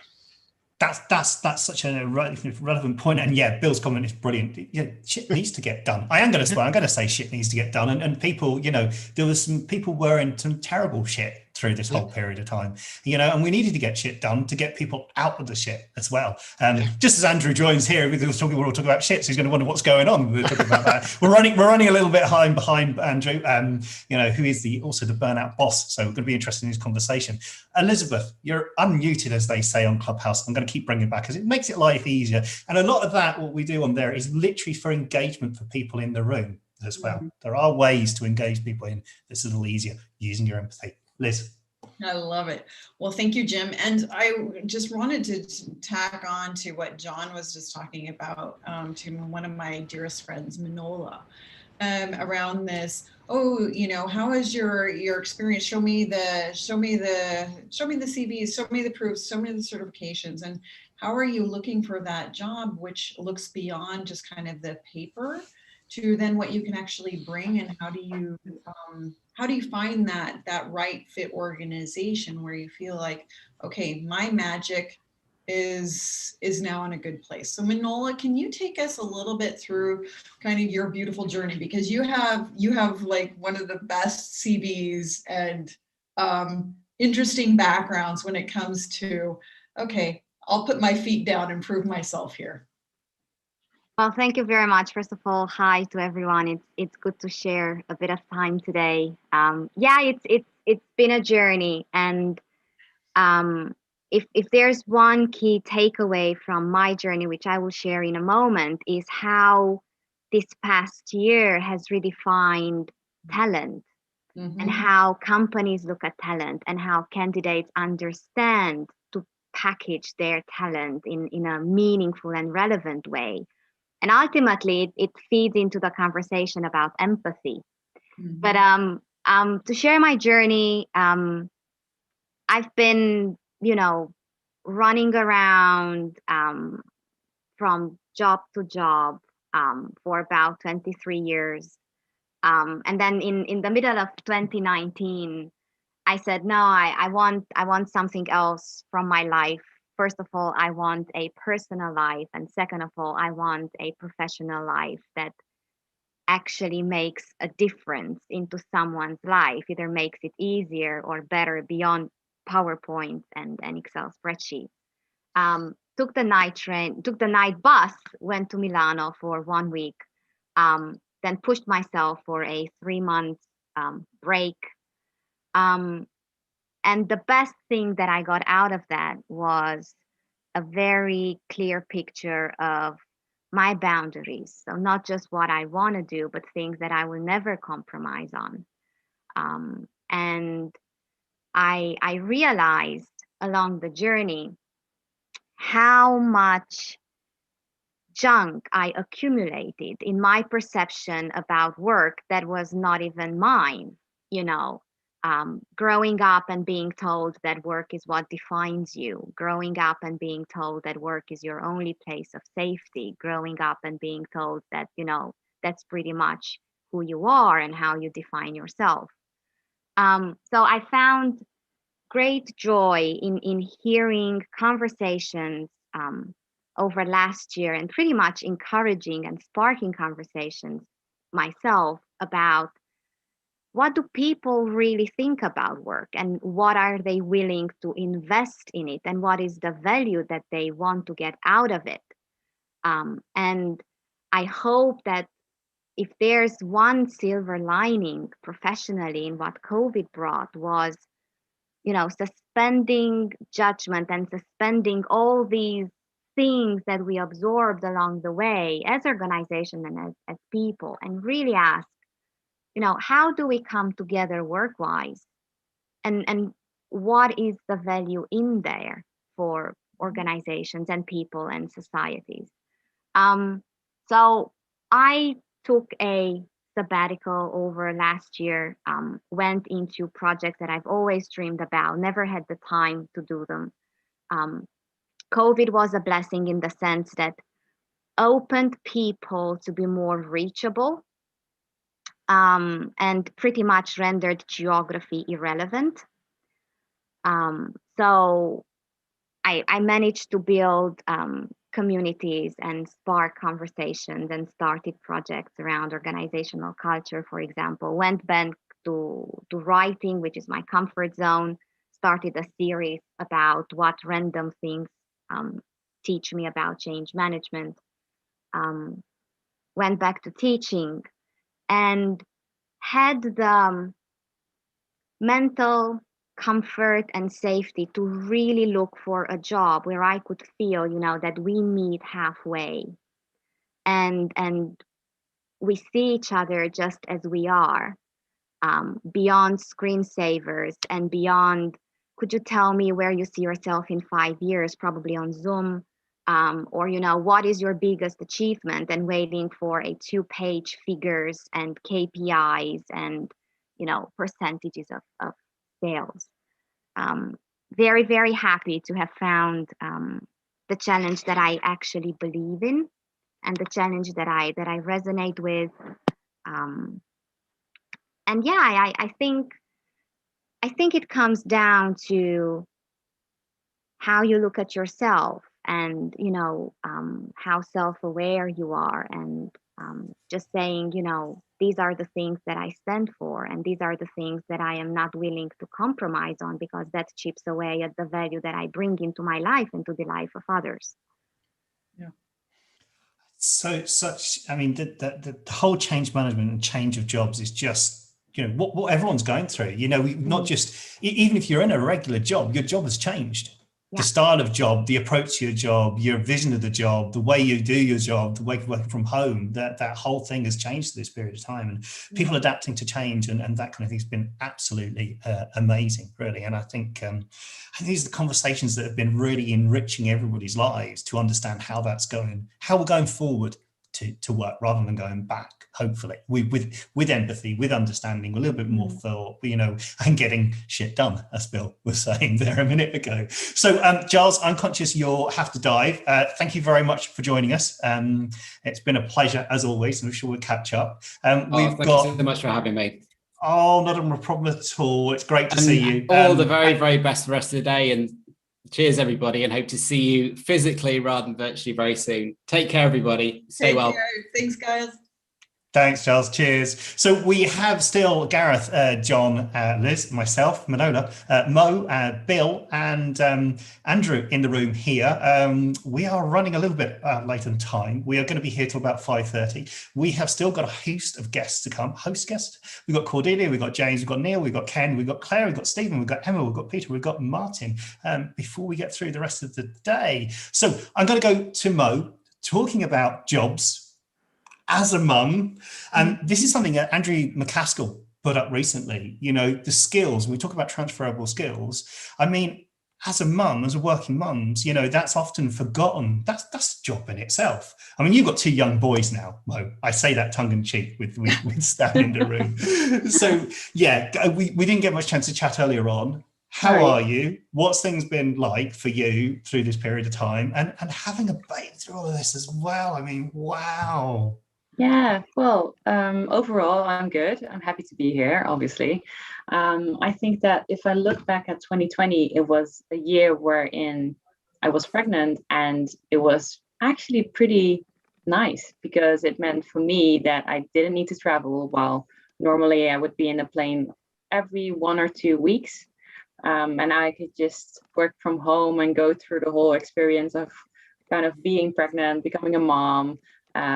He's here now for 6 weeks, and all good. I have to get used to the lack of sleep, so I can relate with Bill there, because I'm not sleeping at all. But overall, yeah, it's been really nice. And I think work-wise, obviously at Amazon, it has been a crazy year. I mean, obviously we have the holiday season where normally we hire lots of people and it's really busy. And then we use the first quarter of the year to kind of evaluate, look back, and prepare for the next holiday season or holiday seasons, holidays.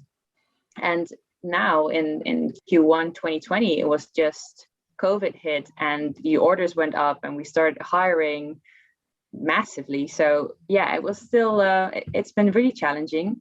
Also from an employer brand perspective, I mean, yeah, we had to deal with what are the working circumstances in a warehouse, right? For example, but I think overall we invested quite a lot in making sure that there is a safe working environment, and we've spent a lot of energy on setting up testing facilities. So we're now testing our own employees. I think we're able to, or I was reading a report on this. I think we've been able to test 1 million how did I say this? Like we've been able to run 1 million tests over 700 sites or something in like a month, which is crazy. but we're testing ourselves. So we basically built the whole laboratory, and then we had to all of a sudden run a campaign for laboratory employees, like people with a health care related background, which was a whole new ball game for me because normally I'm more focused on tech, right? So yeah, it's been interesting, and also from a employer branding perspective with the focus on technology, like developers, for example, in the beginning there was a whole new market that opened up due to COVID, because we could hire from, let's say, startups or scale-ups who unfortunately couldn't really make it through this difficult times. And now we're in this phase where you can basically hire from everywhere. So we also changed our recruitment process. And obviously we had to change our whole recruitment process by going virtually. We had to do that in like 48 hours. So it's been really interesting. We've also set up a campaign in Spain, focused on the tech community there, but we've built the whole strategy remotely. Well, normally we would go there and stuff like that. So yeah, everything has changed, but overall, can't complain at all. I think that's I think amazing, the challenges you've had through everything. You know, we were talking to Stan this morning about being locked in the room, and which obviously having him bouncing off the walls. I think I sent you a GIF at one point where we were chatting about that about 12 months ago. But that whole thing where you're having to look at the business, you're having to look at how you hire, where you hire, what you do, and those things that you're doing with Amazon. You know, that isn't probably as well known that you've got that testing facility going on as well on site.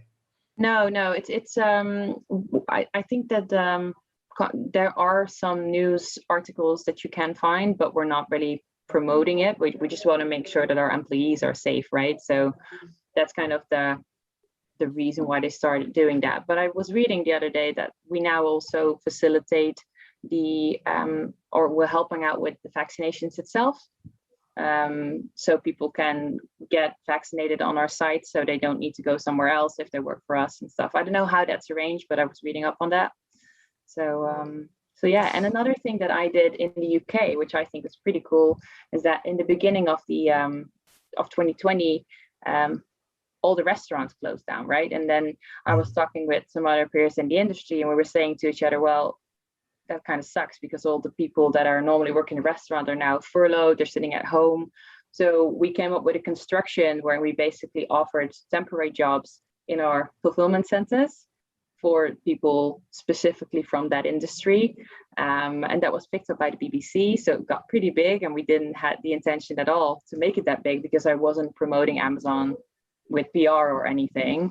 But I was just so glad that we could help people that would normally be on furlough, but then offer them a job temporarily to work at Amazon. So yeah, that was pretty cool. That was nice. I think that I'm going to keep using Bill's phrase there, that mission to get shit done, I think is great. And I noticed that kind of work that you did in that hospitality sector and getting people together. And I think all those kind of things are really, you know, people's passions and missions have sort of collided with remote working. And I think that has hopefully moved us forward in a great way. I'm going to come back to Bill when he's free, because we want to talk about technology. Andrew, I know, is in the room here as well. And I want to come to Andrew in a minute about, you know, what he does as the burnout boss. But Bill, talking about technology, talking about the exciting developments, and you're in the thick of potentially new bits of tech coming forward. What's really exciting you there in that technology arena, especially on the empathy side, especially on the let's say doing the right thing and, excuse my terminology, getting shit done? Yeah, so it depends who you're talking about doing the right thing for, right? Because we miss a lot of, we talk actually a lot more and mostly unnecessarily about candidate experience and a lot less about recruiter experience and user experience. And if we stop trying to bucket people and say, putting people in buckets of candidates, recruiters, whatever, and just think of everybody as a user. Everyone is a user of technology. And if you have a basic standard of what your expectation is for user experience, you make sure that's applied consistently across everybody. That's a lot of the work I've been doing, and identifying who's all the stakeholders, who's all the users, what part do they play, and how do you provide them all with a good experience, all with the right experience through technology. That's important. There's some really interesting things going on in the tech space. Basically, we're starting to see very clear routes to market through channels. There's new channels adapting. I've been doing a lot of work on RESTing APIs and delivering through things like ATS. I think every customer is looking for a single platform experience. So how do you achieve that?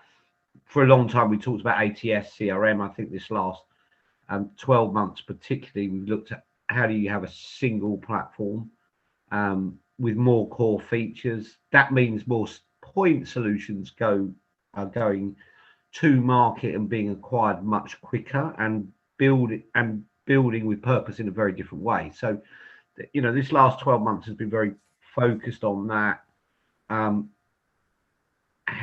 What does an exit look like? What does the market look like? How do you find new ways of delivering your experience? Is that transactional? Is that relationship based, and so on? So this last 12 months, I'd say the, you know, COVID time, I'd say the work that I've been doing is probably a lot more important and a lot more meaningful in terms of being enjoyable, because people actually want good advice right now. They're hiring less bad advisors and looking at the right people to point them in the right direction on product. Also, the channels we're evolving, which is a lot less about direct sales models and much more through partnership models. Certainly with the technology that I'm working with, it's a lot more channel developing channels, marketing in channels in the right way, delivering job by job, being able to deliver job by job, sell job by job, that experience. That's what we've done with how we built out. I sit on the board of Vonk as one of the companies, and we've been building that out. So the work's been really, the market's changed. I think we're about 5 years ahead of where we would have been if we hadn't had COVID, from a digital perspective, because we've had to be, it's been kind of forced.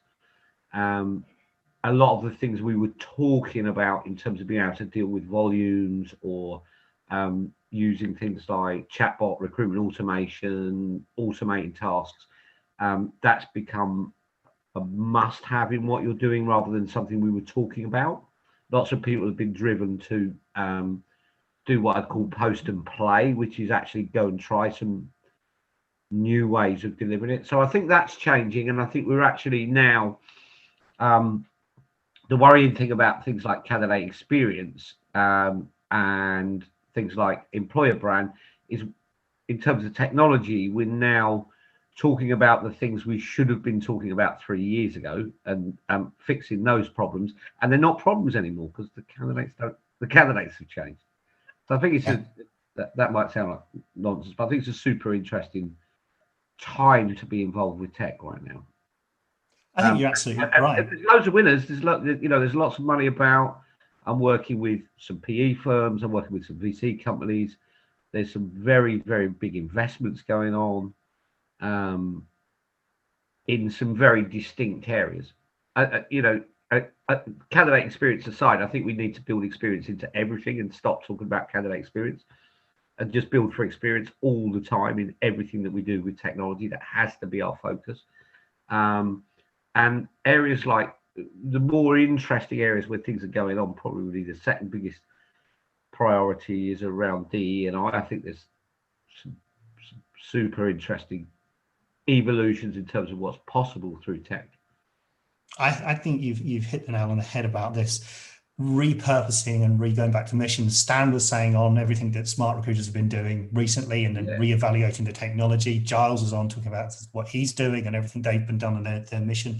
Ourselves, we've gone on the accessibility side of things as well, which we'll bring Gerald into as well in the conversation in a minute, making it accessible for all users. So not just from the front end of the careers page, but into the dashboard. So I think all those kind of developments and missions that people are doing is just amazing. And the way things are going forward, we've accelerated the position, but we've actually brought it to, as you say, where the bar should be. We should be gone. We're now getting to where it should have been. No, I don't think we're anywhere near where the bar should be.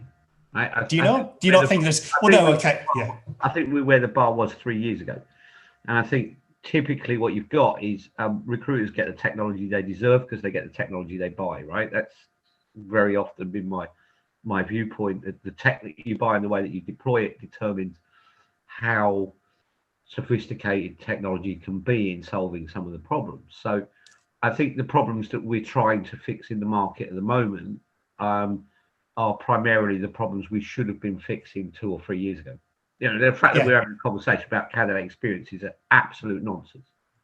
It is crazy, but the whole experience, we're still talking about D&I. We're still talking about challenges that we shouldn't be discussing. We should just be embedding those in our technology and our way of work. You know, and completely right. Podcasters in business, but I think it's nonsense we're having these conversations. We should just build and work to these standards.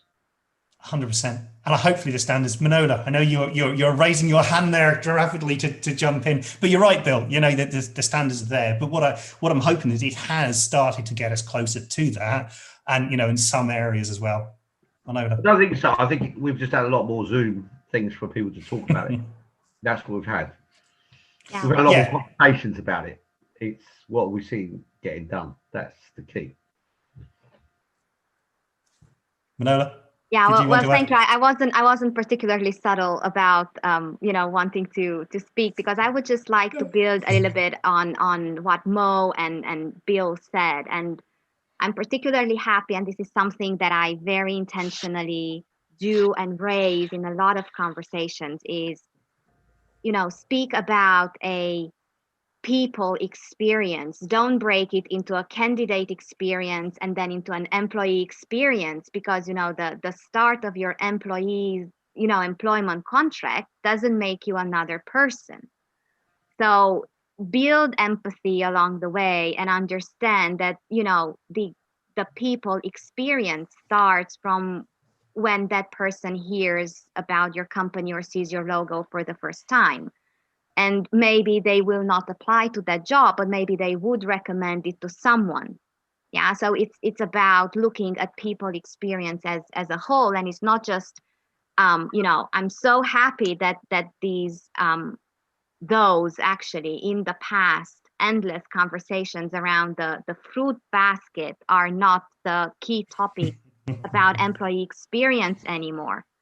And yes, technology enables a lot of different types of connecting and drives different types of belonging, and drive different types of interactions. But particularly, I'm happy about you know, people understanding that it is about people experience, not about candidate experience. And then, you know, people see the screensaver and they start their employment and they're just the same person, and these needs to be aligned. So I really need to drop off. Happy anniversary. Glad we got to spend a little bit of time together. It was a very good experience. Looking forward to anniversary number 2.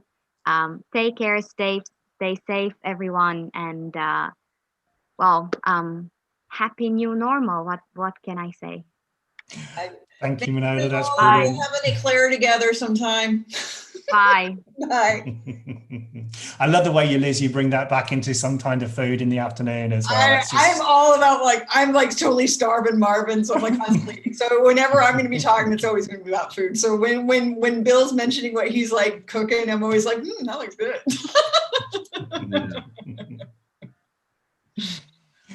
Fantastic. So we've got Cordelia here with us. We've got Gerard with us. We've got Andrew, John, Bill, Mo, and Elizabeth, and myself. And Martin is back in the room from full screen. school It's a lovely run. thing. When you get that lovely full screen, it's a lovely thing to do.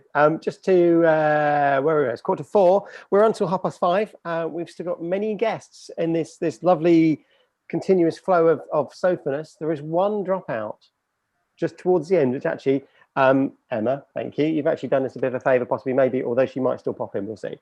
Just means we'll catch up with ourselves by then.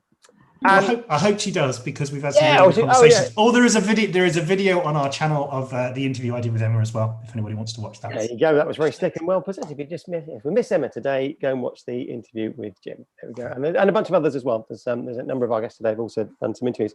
Where should we go next? Who shall we go for next? He says. Have we introduced Andrew? Have you said hello?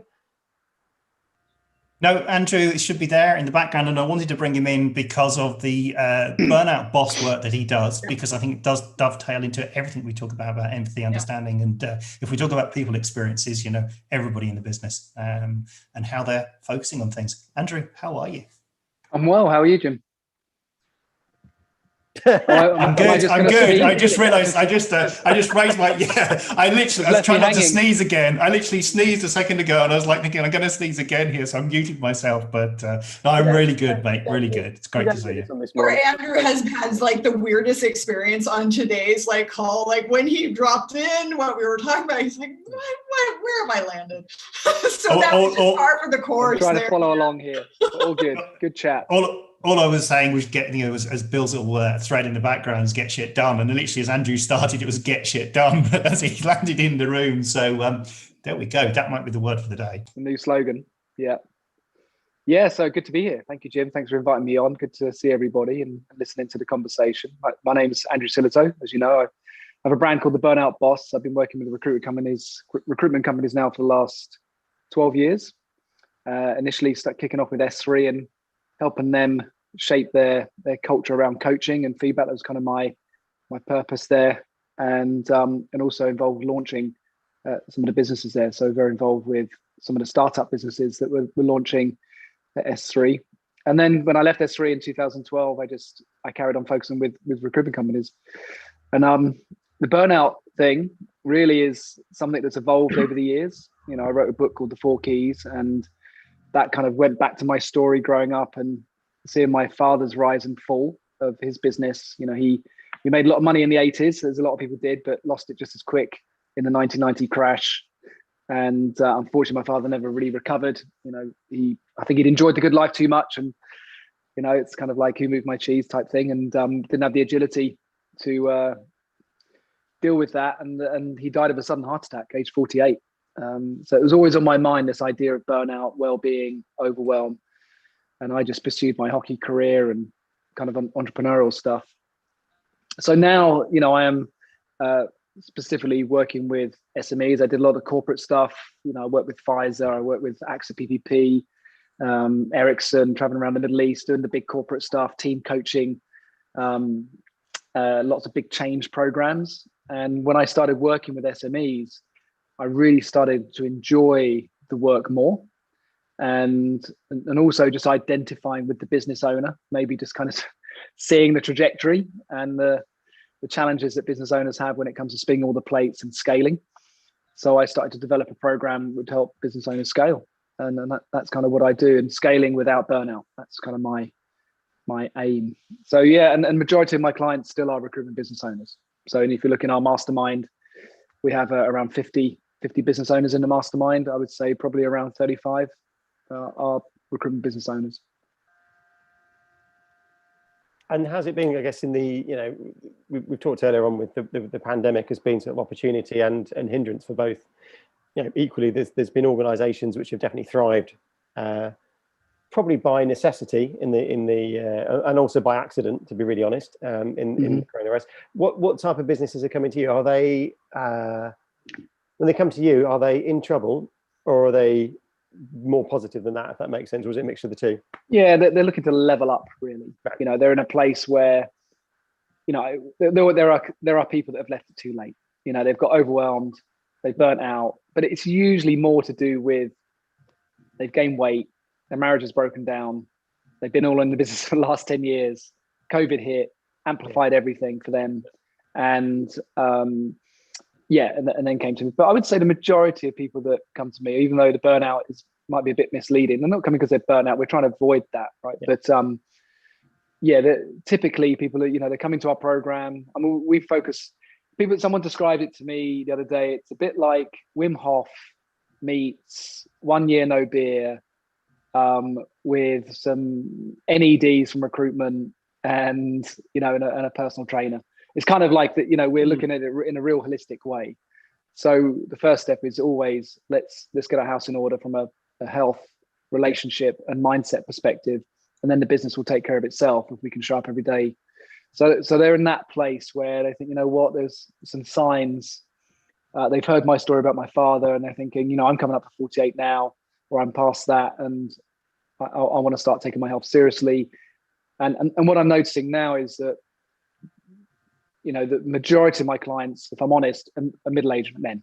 They're middle-aged business owners, and they are now got a kind of like a 10-year plan to say, right, you know, this is my opportunity now. You know, next 5 years, coming out of COVID, this is my opportunity to really build something, have some sort of exit plan. So that's when I put my business psychologist hat on and we look at the business side of things, but doing it in a way without wrecking stuff outside the business. Why do you think that? I mean, I look at, you know, agency owners, they are generically male. Why is that? Is that women, because it's again hits some horrible stereotypes. Women don't seem to be attracted in the same way to running a recruitment agency, and yet I know lots of female recruitment consultants. So the two things don't go together. Doesn't seem to be a particular gender bias, particularly if I actually look at, you know, frontline recruiters seem to be a pretty even match as far as I can see. What stops? Is it life gets in the way? Is it something else in the way? What stops them? Marty, can I ask a question on that? Do you think that, because I think that point of gender, you know, in terms of who runs businesses, do you not think that's quite sector specific and kind of reflects the, and I'll be interested what Andrew thinks about this, but reflects the bias in those sectors and those organizations rather than, because I know lots of recruitment firms that are run by women. Okay. Probably actually more recruitment firms that are run by women than are run by men, but that also depends on the sector. Yeah. What sector you're in. And I think that it also reflects traditional gender definitions of what sectors women will work in and what sectors men will work in. I noticed someone put a comment up saying, you know, I don't know if it was a question or a statement around systemic inequality. Yeah. And it's probably not the forum to go into that discussion, but I think recruitment's made huge leaps in that, in improving that, particularly at a corporate level. Maybe not where it should be, where it needs to be, but I think it's improving. I think the reason why the majority of people in my mastermind are men is because that's just, I think, what I attract, not so much because it's recruitment necessarily, because there are NEDs and groups, networks for women in recruitment, and which are thriving. So I think it's more to do, for me, it's more to do with the fact that what I attract. Maybe it's through the tone of voice, maybe it's because of the things we do, and but we, Una, she's I don't know if you know Una, she's in our mastermind as well. So we do have, and I work with a company, a business in the US, and they're a partnership, male and female. So there are women in the mastermind, but I'll just say I think maybe it just attracts that. But we could go off in a different direction. That ought to be like its own kind of discussion, because we're talking about venture capitalists who invest in female businesses, etc. I totally agree with you, Andrew. That's a completely separate but totally 100% important discussion. And I'm 100%. Absolutely. Yeah. I agree, Elizabeth. So it's I think I'm quite excited for businesses, recruitment businesses over the next few years, particularly solopreneurs who are, have the opportunity now not to, 10 years ago, every business I worked with said, how do I become the next S3? And with a few businesses that did that, maybe Faden is a good example of a, XS3 followed the same process, probably caught, it was good timing, 2010 or whatever it was. But what I'm excited now for the solopreneur, which is the majority of recruitment businesses, is the fact that technology allows them to scale without necessarily recruiting lots of staff. They can still build a solid, 7-figure business and avoid that burnout because of the technology that's available if they use it wisely. So I think there's some exciting times for recruitment businesses over the next few years, and not to feel threatened by AI and make sure that we're understanding it in the best way and using it in the best way. So that's and I think that's it's good times really for that. Good. You sound optimistic, which is good. I think I said we've had a mixture of, most people today have been pretty optimistic about this year looking better, looking healthy, looking whatever the word is, and the future is a I think we'll see more entrepreneurs in the next 10 years. I think we'll see stronger growth in the next 10 years. You know, maybe from February, 2022. I think that's, you know, I kind of explained it like surfing, I think on LinkedIn, you know, that the water is now starting to calm and there's going to be a few big waves coming. And that's when you got to just anticipate that and start paddling, because you catch that wave, you're going to have a very good 10 years. I think you're right. I think again, it's again, times of big change always propel people to go and do that thing. They realise that they hate their job, they're going to go and do their own thing. They've had that burning passion to go and do it. And cheesy as it may sound, there's no better time to do it than now. We've got technology that, as you say, facilitates us, allowing to scale, allowing to do this, allowing to interact with our target customers a lot more than we ever could. We can go, Jim and me can go and have a Clubhouse call now and talk about anything we want, and we'll have at least one listener. And it's from that moment on which you can sort of build these things out. Networking is the key. I think Clubhouse has really made that clear to us, the power of networking, the power of leveling up and surrounding yourself with people. I think has been phenomenal outcome of Clubhouse. But I think, the other thing is to kind of take a step back right now and have a look and imagine where we were in 2008. And if you could understand mobile technology, the app economy, the companies that really understood that in 2008, now we're in a place of, do I really understand AI? Do I understand what automation really means? Do I understand how to make that work for my business?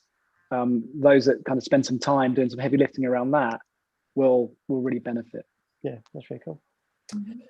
Where are we going to next? Because I can't remember which order of people arrived and did some other. That doesn't point. That doesn't really help, Jim. It doesn't really help pointing generically. I could go for Geroid, maybe. I think Yeah. My bookshelf looks terrible.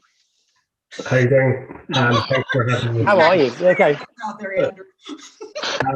So, look, I've been listening most of the day, and I think the discussion has been fantastic. And even just to follow on from what Bill was saying in relation to technology, and look, my background is technology. I did computer science. I'm out of college a couple of years. I work within the neurodiversity space and within smart aging over the last 2 years, but I'm always fearful of the advancement of technology and the balance that we have to make when it comes to it. So I think it's very easy to jump on the next bandwagon of technology with all the bells and whistles, but you do have to step back and look at the impact that it could potentially have on human beings that you're actually delivering this to. And one of the things that's happening a lot within tech world is that data-driven applications which rely on data, so your artificial intelligence and that, the data is skewed and it's biased in a negative manner. And I think it's going to cause us difficulties when it comes to implementation.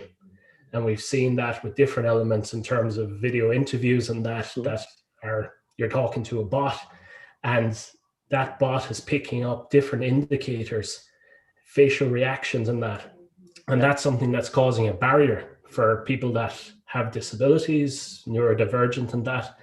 And we do have to question the human aspect of it. Is this the right thing to get the right people in the door? We don't want to go to an element whereby we're creating even more barriers to a workplace at the moment that has many barriers. Can I ask you a question on that? Because it's an area where I do quite a lot of work. I'm interested in what your views are that actually these kind of problems, like the issues you're getting from technology built to respond in a poor way, block off accessibility for neurodiversity, is really the automating of flawed human process. In that actually what we're doing is taking, because I can remember interviewers, I talk about it quite a lot.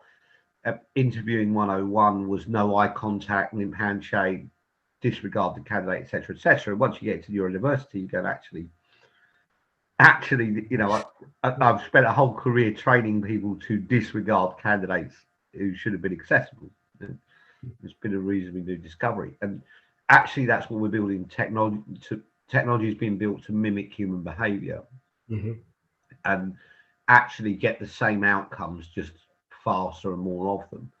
And he's being measured in that way, whether that's matching technology, assessment, selection. do you think we need to actually rethink all of that?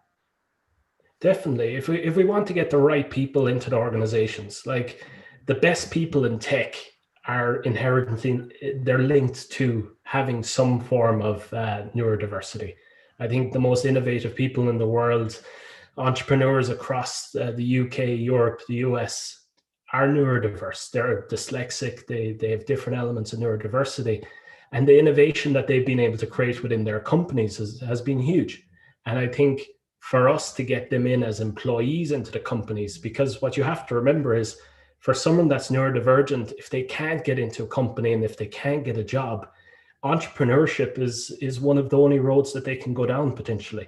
So they go down, they set up a company and they're building out that company.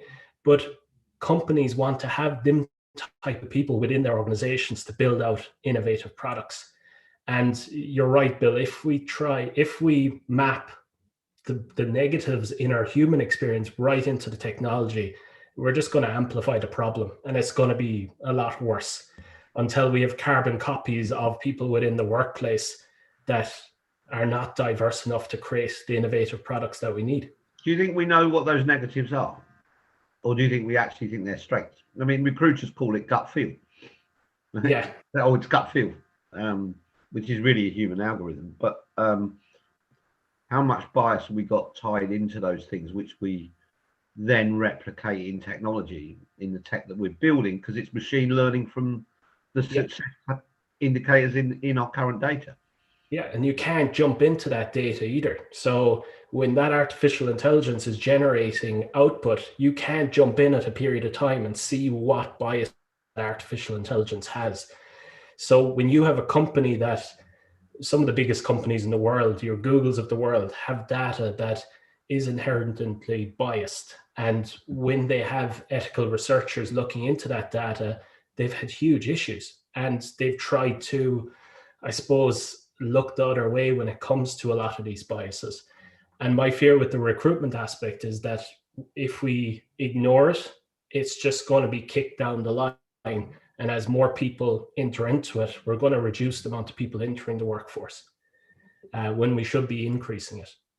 Gerald, you're so right. It makes me so upset. There's, here I'm an org psychologist, and there's a big challenge. What Bill's alluding to is here, even if there's like, all the companies who are using AI, if you just look at like, what was it, 12 million interviews are done automatically, and the pace of work psychologists and IO psychologists even being employed, it's like something like less than 10%. So the only way you can do it is to actually do job design, work it backward, and say, how are our assessments actually working to this? And so, the investment in this HR tech is going at a much quicker pace than the science.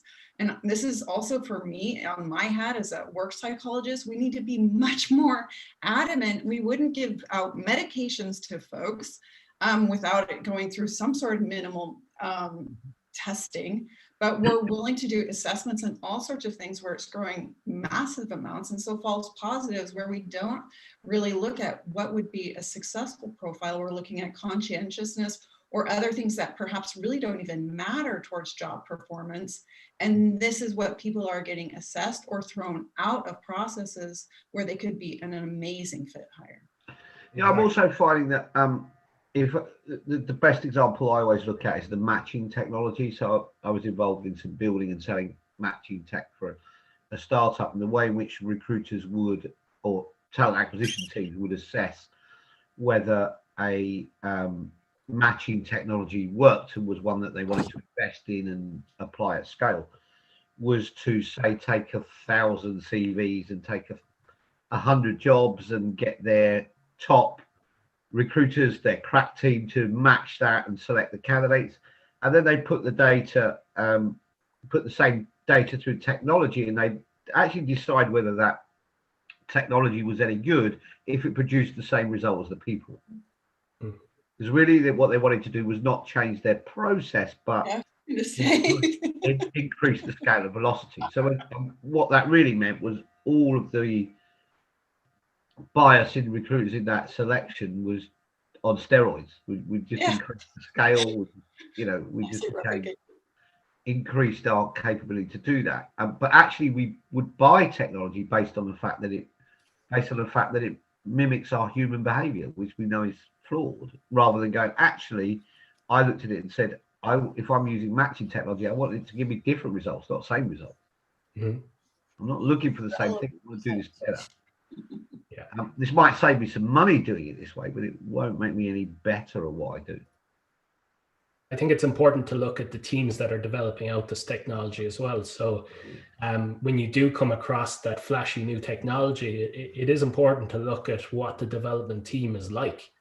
And what we find in technology generally is that when you go onto the product pages of the About Us and you see the team, you could just have a load of white males of the same age developing technology that needs to be diverse, needs to have many different I suppose, cognitive inputs into the development of that technology. Because, and I know it as a techie myself, you can go off on a tangent and you can think that you're developing the right product for the customer. But if you don't have that co-design and bring the customer in and actually understand what they need and want, and then you need to develop it out from there. It's not just the data. So is the key to that then, get rid of the recruiters and let the technology make the choice? I don't think so. I think if the experience of the recruiter is good enough, they should be more involved in the process of developing that technology. Mm-hmm. And that's crucial. You can't just have developers developing that technology. You need the people that know, but then you need to get the balance of the bias. So you can't just have all males in the room discussing these biases. You have to bring in people from different groupings. And to that point, and I think it's so well said, because, you know, when I'm talking to my L&D folks, I'm like, you guys have to talk to your guys writing these logarithms. Are they looking at the things that need to be looked at? Or is this based on a lot of assumptions? How are we having the conversations as to what do we really need to be looking at in terms of a user's users, and out of that perspective and working it backwards? And so often it's people in L&D being scared to talk to you guys about developers and say, there's no way of knowing. We all have our different expertise hats, and where co-creation is magical is when we actually talk together and say, okay, what can we co-create together? Because it will then actually give us, to your point, Bill, then relevant, you know, candidates, relevant information that will actually help us make better decisions. But so do people get in the way of that? I think people in that process, I'm not saying people in the building of the technology, but people in the process in terms of making selection choices or meetings or trying to determine things like culture fit or whatever it might be, do they actually get in the way of, you know, a genuine, consistent measurement of people, which is relevant to a job, which is used to select the people you hire? Why do you need to interview people? Why do you need to make those judgment calls of candidate A over candidate B? Why are we not letting the machines do all of that? I think it's just you have to possibly change the process of your interview. I think, look, this is very sector specific as well. So like just looking at technology, if you have a software developer in front of you, a CV isn't going to tell you the story of that software developer. Yeah, sure. It's not going to tell you the experience that they actually have. It may tell you that they had 10 years of experience in a blue chip company, but what did they actually do within that blue chip company? That's pretty simple. Just don't use a CV. Yeah, but a lot of companies are only relying on that. So look, and with software development, if you're a technology recruiter and if you haven't heard of GitHub, and you haven't looked into what the developer is actually doing and finding a way within your organization to validate that information, this is where we need to be looking at. You know, it's based on what they're actually. Do I need a person to do that, or do I use technology to do that and apply those measures consistently to every single candidate, every single profile that they look at, apply them in a consistent way and reach out with messages? I'm not sure. No, it's just you know, I think there's lots of places for people in process and lots of things that can be done. Yeah. I just think if we genuinely want to look at diversity, if we genuinely want to look at inclusion, we might need to rethink some of the fundamental things that we do. And the core fundamental in terms of the way that we hire is the role of talent acquisition and the role of recruiters in that. Mm-hmm. But you still need a human to develop the technology. Sure. And sure. that's, to me at the moment, that's the root of the problem, is the person that's potentially writing the code. But should that person be a recruiter or a hiring manager? So I don't think we're going to be able to teach recruiters to code that quickly, but definitely from the point of view of the co-design of that product, you have to have a recruiter in the room. One, yeah. One might not be enough.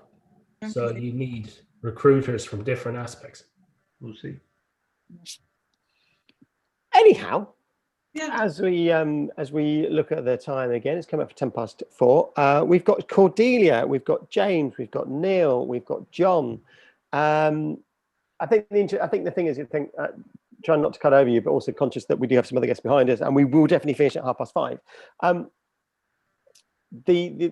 That big debate about automation versus human touch is the ongoing conversation, isn't it? In talent acquisition, there's one school of thought of, it's you see it all the time on LinkedIn. It's a people-driven business with people needing to have that human contact. I completely agree with that. Conversely, I'm a big advocate of technology in the right place at the right time actually makes that whole process better. I always use this example. I hate checking into a hotel where I have to be told when breakfast is and where it is and how it's going to be and how my day and all those other good things. I prefer the place where I go and touch the screen and it gives me the card and it provides me with information, so I know where breakfast is because I've been to a hotel before. And I think in some cases we think about that with our candidates. That's a similar thing. They've applied for a job before. They're probably more savvy than we think they are, and there's that mix of where it is and where it isn't. So anyway, Cordelia, I think, trying to jump around, you're definitely next on this. You've been so patient sitting there. You've done that face, and I've loved the interaction between you, Liz, because it's funny. How are you since we last saw you? I think the last time we saw you was probably the Debbie Day, as we refer to it. Yes. A while ago. What have you been up to? How's the world with you? What have I been up to? Well, as you can see by my chat with Liz, I'm human, and it is not 5:40 a.m. at her time, so this is good.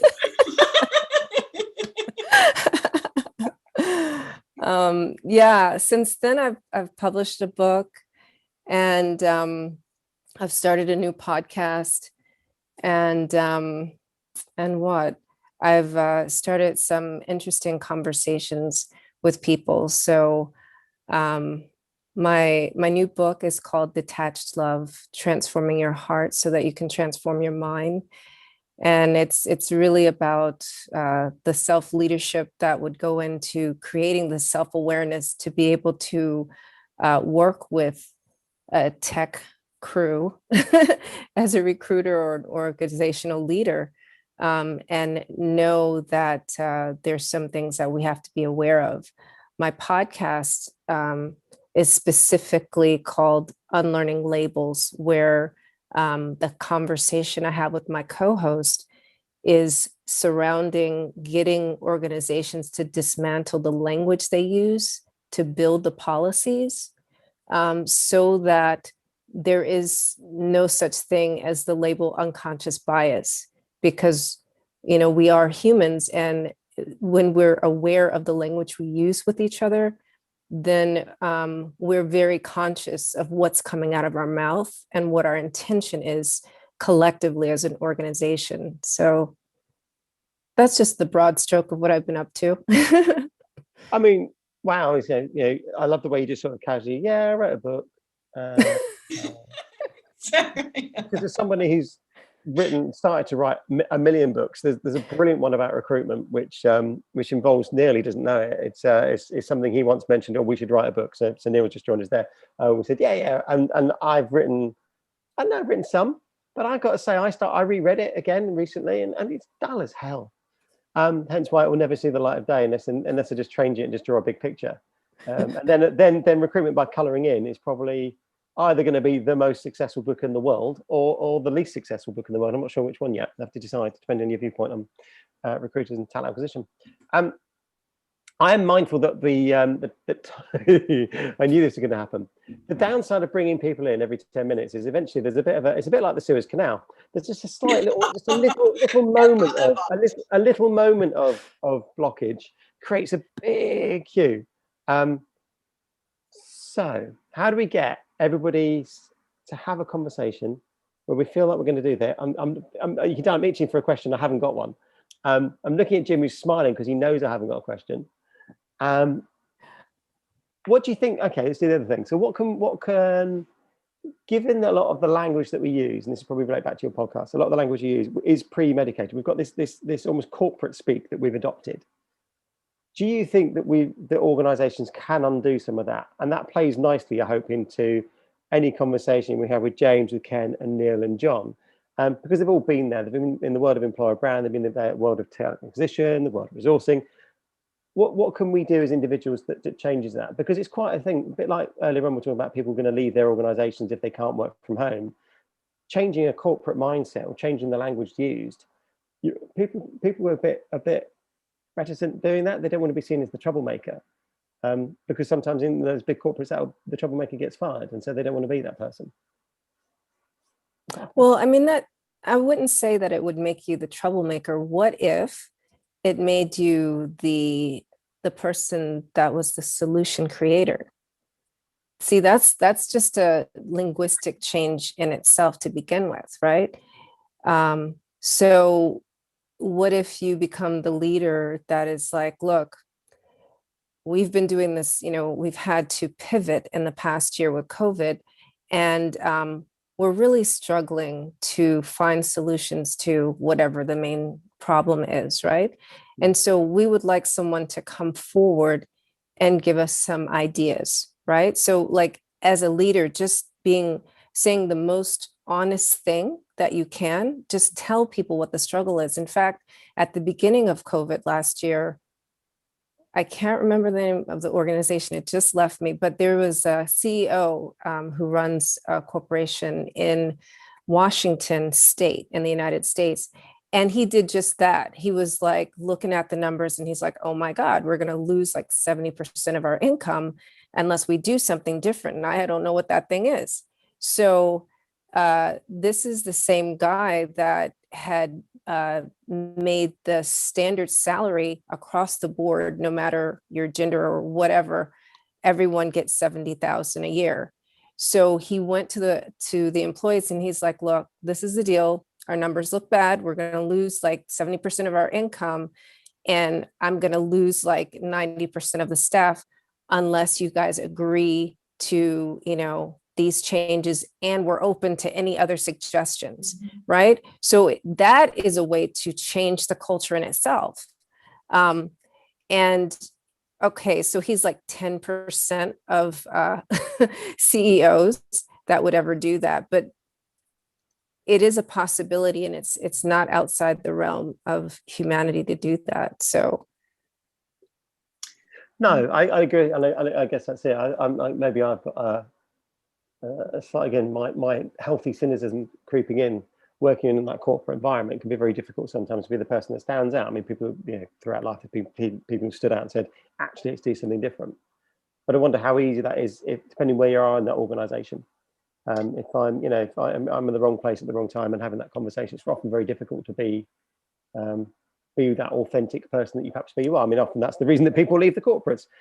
Thanking my ex-corporate career, where eventually you get to that point of, I don't agree with you, sod it, I want to go, but rather than sort of staying to fight and let them go and do that.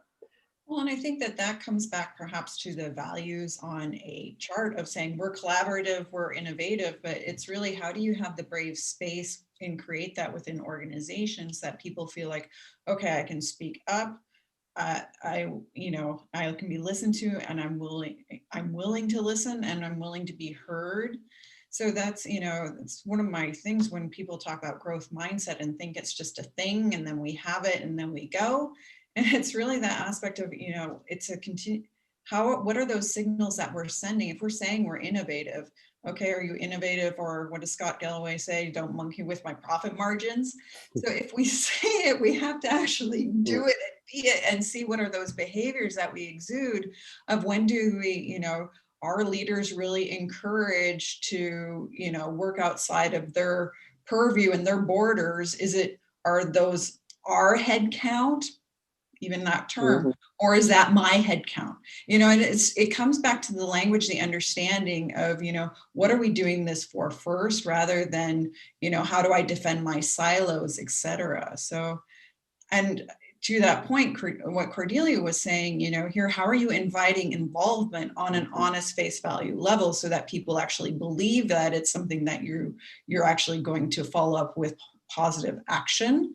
Or is it just saying, okay, well, oh God, the numbers are bad, I'm panicking, we'll save on training, and then we're going to cut headcount, and then that's it. Even though we say innovation on our posters.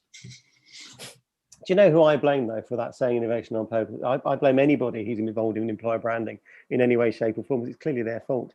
If only there were 3 people involved in employer branding on the call right now that could actually talk about it. I think we may have a couple of here. Yeah.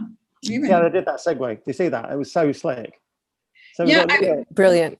yeah, could you? I can see how impressed you are. I wonder if there was like someone in Rocky, like if there was like a fighter in Rocky who would have something to say to this.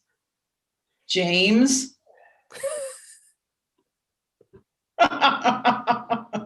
James may have stepped away from his. Yeah, apparently James stepped away. I mean, that I could not have given him a better lead. There we go. There exactly.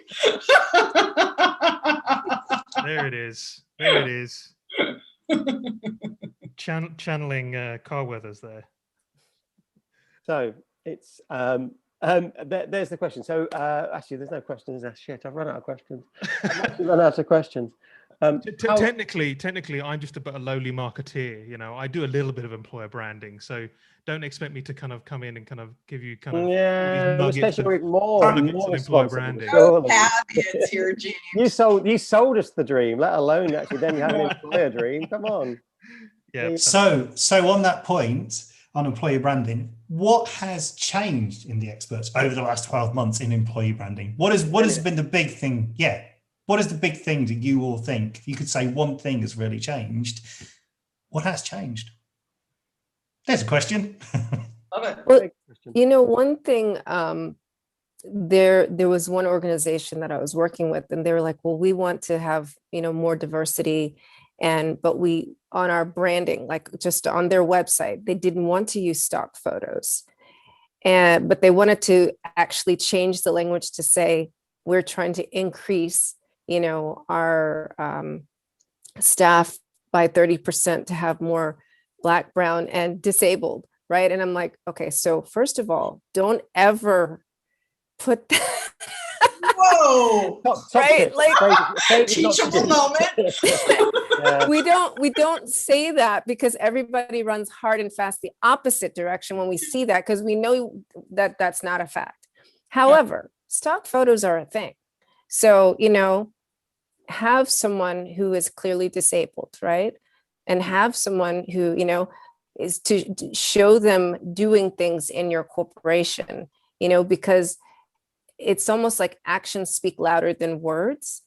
And then the other part of it, going back to what Liz was saying, right, is to actually take that on board with your current staff. So practice before they get there. See what that actually feels like to be like, okay, so I have someone in a wheelchair. Do I need to change the facility, right? Or do I need to make some allowances for blind people on Zoom, you know? Or these kind of things, or like, is Ramadan going to affect the Muslim employees? You know what I mean? And just being mindful of hours and stuff like that. And so practice, I think, going outside of your norm or your status quo, is always helpful. And you know what? I think I see that you're struggling with your questions, Martin. I know it's the end of the day for you. And so I'm just going to ask someone to chime in, and I don't really know what their expertise is. So that'll make it fun, right? Even better. They're experts in everything. Trust me, they'll be fine. Whatever it is. Okay, great. So Neil, what do you think about what we're talking about?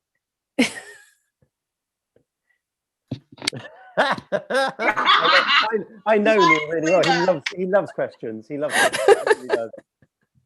Yeah, some questions. I mean, people talk. I think Jim mentioned a point about what's changed in the last year. I mean, frankly, from an employer branding point of view, everything has changed.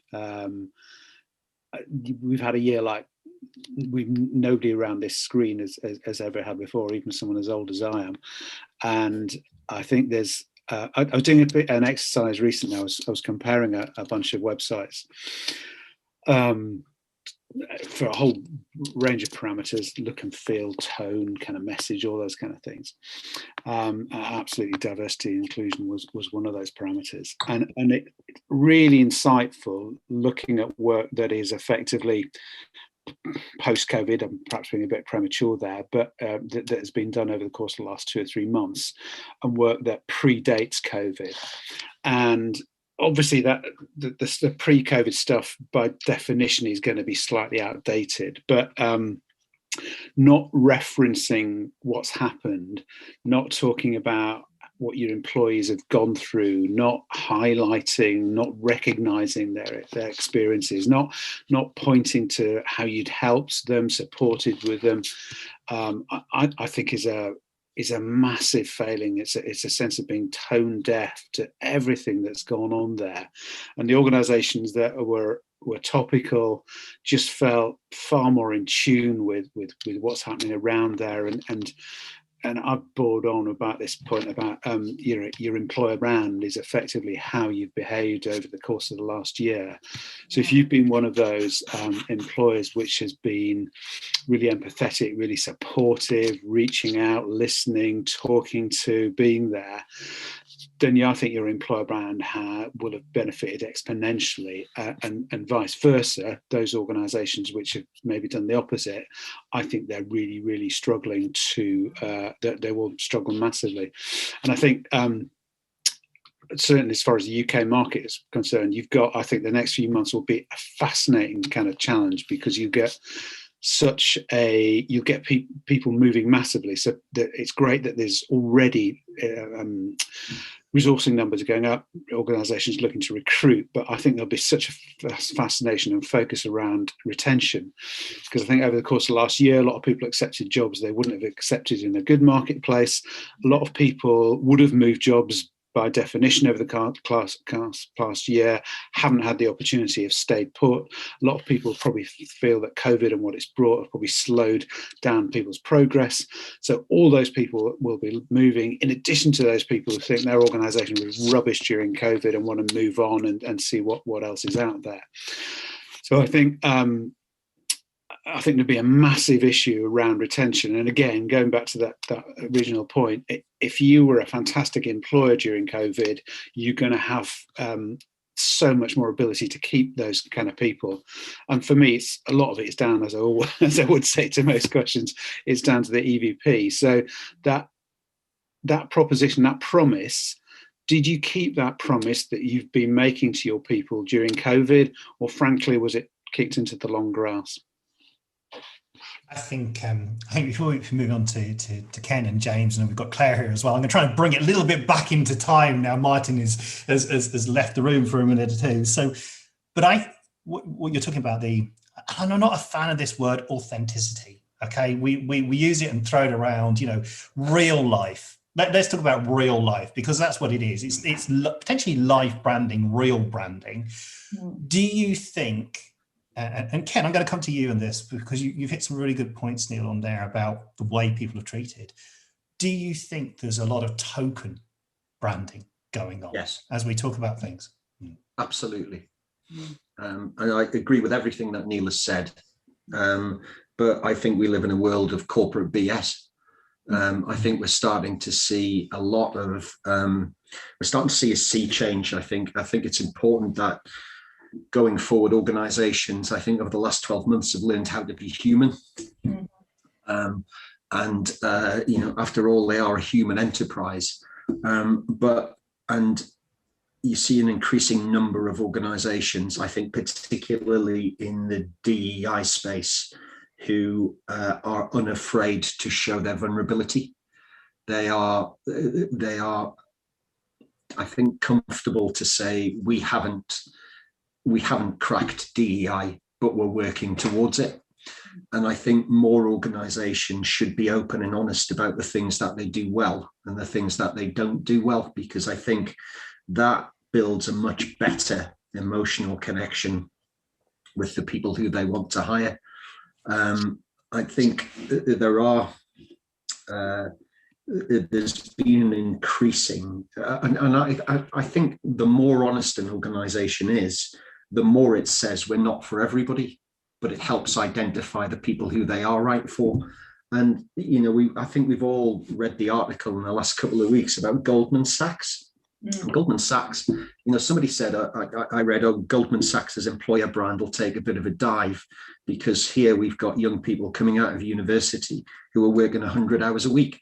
I don't think it will take a dive, because, investment banking, 100 hours a week, no shit, Sherlock, right? I mean, that is the reality of what it's like.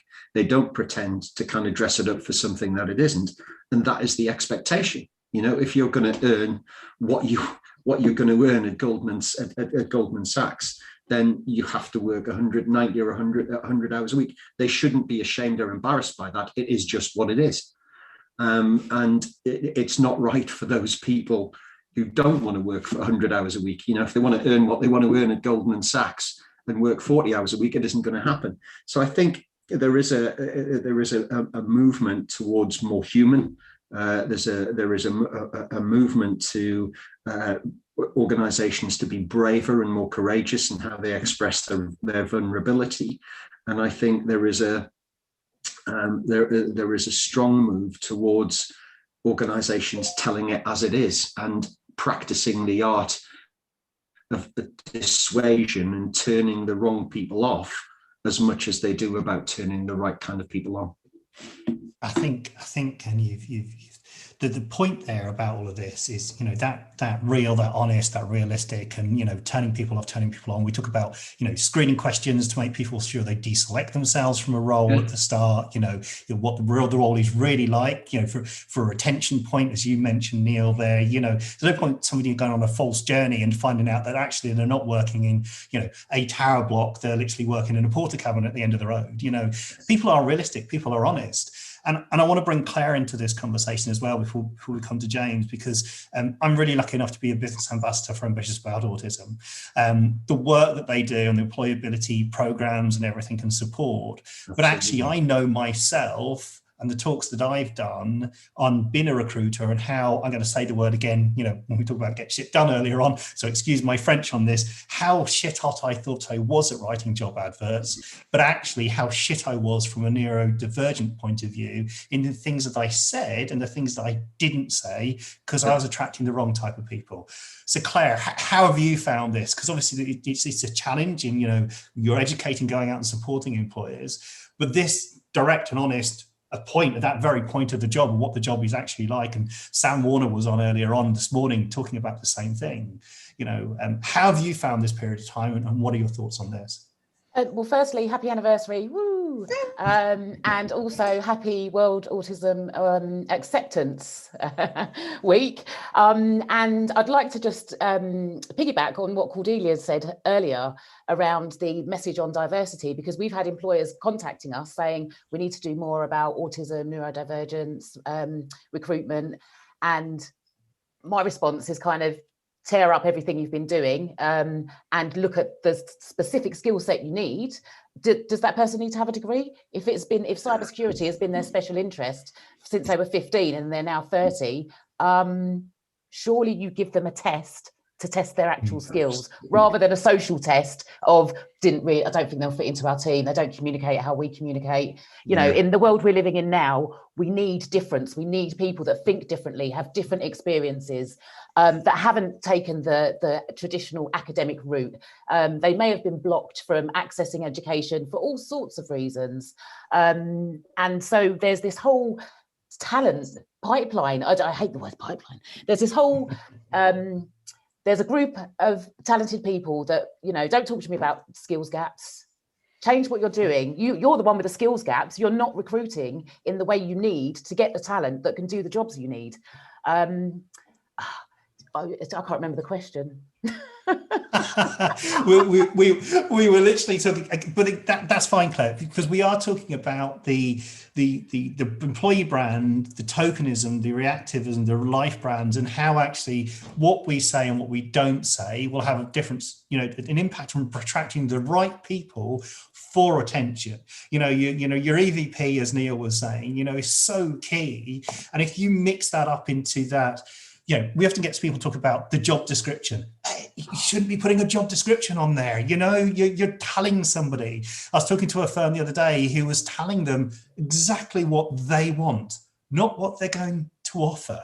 You know, and they weren't being realistic about that. They're a startup, that they're going on a journey. This is going to be a challenge that they're working out from the heart, but where they want to get to, you know, if people want to come on board with that, you know, all those kind of messages that we forget to sort of translate and put across. So it's all about that branding, that message, and potentially how the last 12 months have been for you in your role and those conversations you're having with employers. Do you feel that potentially that token branding, as we were talking about, is coming into play? You know, people going, I want a tick box, because I've had some conversations I probably wouldn't want live recorded here with people, and it's literally amazing some of the things people have said to me, and I've just a mouth drop completely on the kind of things, and it literally is, yeah, that ticks my box because I've done that. Yeah, it's basically been a 50-50 mixture of, we need to do something and we need to be showing that we're doing something. So can you do something for free? Talk, you know, at World Autism Awareness Week event for nothing. And then we've ticked that box and we can all move on. And then you've got organizations that have come to us as a kind of partnership and collaborator that have said, okay, we're not getting this right. What do we need to do differently? Here's the money we can invest. And can we access the talent that you've got? And I must say that apologies to Jim and Martin with my late to the party reply about attending today. I've been supporting my team. Shout out to my team if they're watching, who've been working with 300 applicants during March, giving one-to-one sessions, 45 to 60 minutes, and getting to know the person that's behind the CV, behind the application, and you know, I've been helping them with this. I after 20 minutes, I can identify additional talents that these young people have that they haven't put on their CV. You know, the levels of resilience, the focus, the excellent memory recall when they're interested in something. Somebody that's been studying ancient history in their own time. And then they can use that because they're interested in history, full stop. They can use that in so many ways. I could go on, but yeah, there's some real talent out there, but the social interview needs to stop. The job description, it doesn't do what it says on the tin. You know, work trials is where we want to go. And I know in the UK, we in England, we have the Kickstart program, and we want to use that as a way to job trial young people within organizations so that they can then be hopefully recruited to where these skills gaps exist. And you just do away with everything. Let us do the matching, tell us what the task is, and we induct them and support them. And it's, you know, it's risk-free. So get in touch if you're interested, any hiring managers out there or recruiters. But yeah, I think you were, James, you were going to bring James in. Yeah, I was interested in James on the point there, because James, you do a lot on this side of things, and you talk to a lot of recruiters and business owners and the kind of messaging out there. What are you finding on that kind of message? And thanks, Claire, for that as well. And please do. As I say, having been a business ambassador for you guys, it's absolutely amazing the work you're doing, and to champion that is just brilliant. So yeah, James, what are your thoughts on that? Good afternoon, everyone. what we're seeing, and as I said, we're more marketeers than we are employer branders, right? So we dabble at this. I've got a bit of an interest in it myself, and I've got an interest in, you know, D&I as well with the podcast that I run. However, what we're seeing is definitely this division between newer businesses, older businesses, and smaller businesses and bigger businesses. These kind of newer businesses that we're working with, and majority of our clients are all in recruitment agencies. They, once we've kind of started up in the last few years, understand this. They're taking it a little bit more seriously. They've kind of almost grown up with this. It's the bigger boys that are kind of doing the box ticking exercises. That's what we find and whether that's because they're just not as agile, right? They just can't move as fast. They're you know, I'm not going to kind of ram home any super tanker kind of like analogies or metaphors, but when they're that when they're that big, I think they find it much more difficult to get their head around this. And once you've kind of got a massive, great big kind of business with disparate teams everywhere, then you've just kind of lost control. And I think once you've kind of lost control, it's very difficult to kind of grab that back. I remember having a chat with Nate Guggia, who's obviously an employer branding expert. He was on the podcast, and we were talking about team branding as kind of getting a bit more kind of macroscopic, and that's something that is kind of playing a bigger role in bigger businesses, that you kind of brand the teams, and you understand the teams that you're going to be dealing with and the teams that you're going to become a member of, because they're your kind of closest allies within this organization. You might not get exposed to the rest of the organization beyond your team a huge amount. You might kind of get stuff filtered through, but understanding how your team works and the dynamics of that team, is becoming more and more important. So that's possibly how the bigger businesses can kind of start kind of handling this. With the smaller businesses, they're the ones that are really kind of got a grip with this, and they're because they're a bit more agile, they're a bit younger, they have just kind of grown up with this, and they understand how that they understand kind of employer branding, they understand diversity, they understand how this really should kind of fit in. And in some cases, it's not even really kind of discussed in those terms. It's just what they do. You know, they just are more diverse. They just have a brand and they just built this culture up because, you know, from when they started up, it's just kind of grown in that sense. So I think that's what we're seeing. Yeah, I mean, as I said, we don't do a huge amount of employer branding ourselves, but we do get a little bit involved here and there. So yeah, so that's what we see.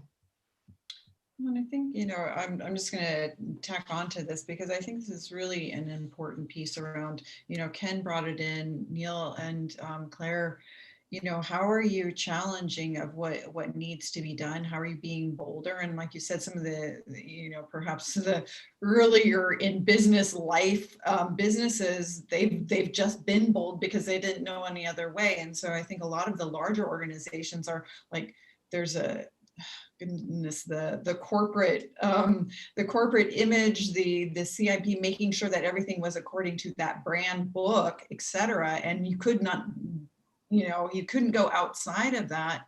Now, particularly over the last year, people have been saying that has not been helpful. So Neil, your point about, you know, here it completely seems totally off tone if you don't address, oh, we've had a COVID pandemic over the last 12 months.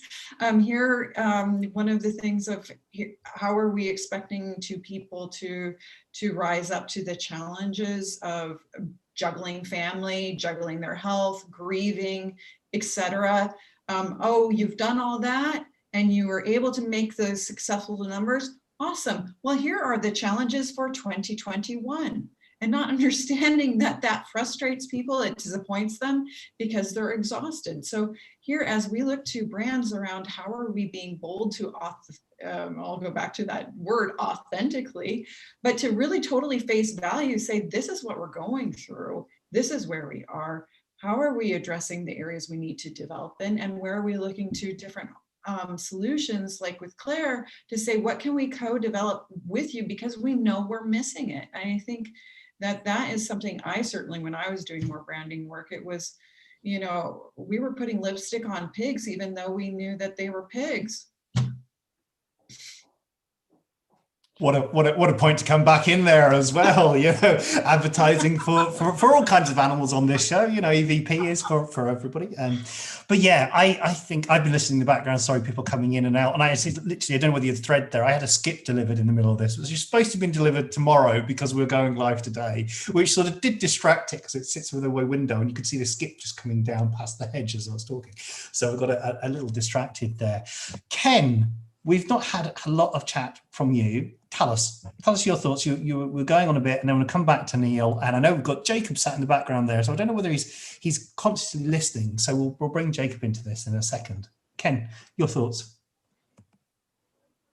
You need to unmute yourself as well. The words, and actually the language that we've used over the last 12 months, the dictionary has just expanded, hasn't it? Really, about your. I had the sign this morning of "You are on mute."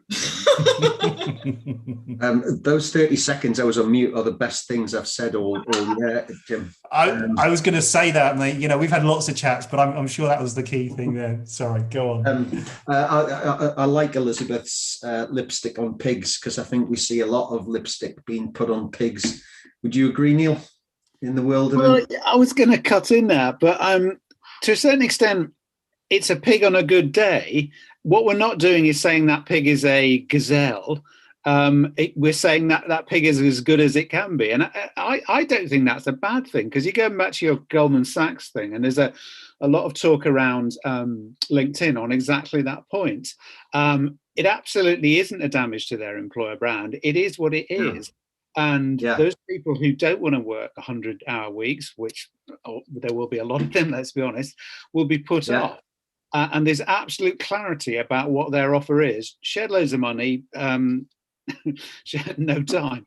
And that's the way of the world. And, putting lipstick on a pig, frankly, is, or any kind of animal, is what we do. It's that animal on its best day. And there's a lot to employer branding around that. Yeah, but you wouldn't expect a pig to put lipstick on, would you? It's kind of being something that it isn't. I think that was that's the way I just interpreted what Elizabeth said.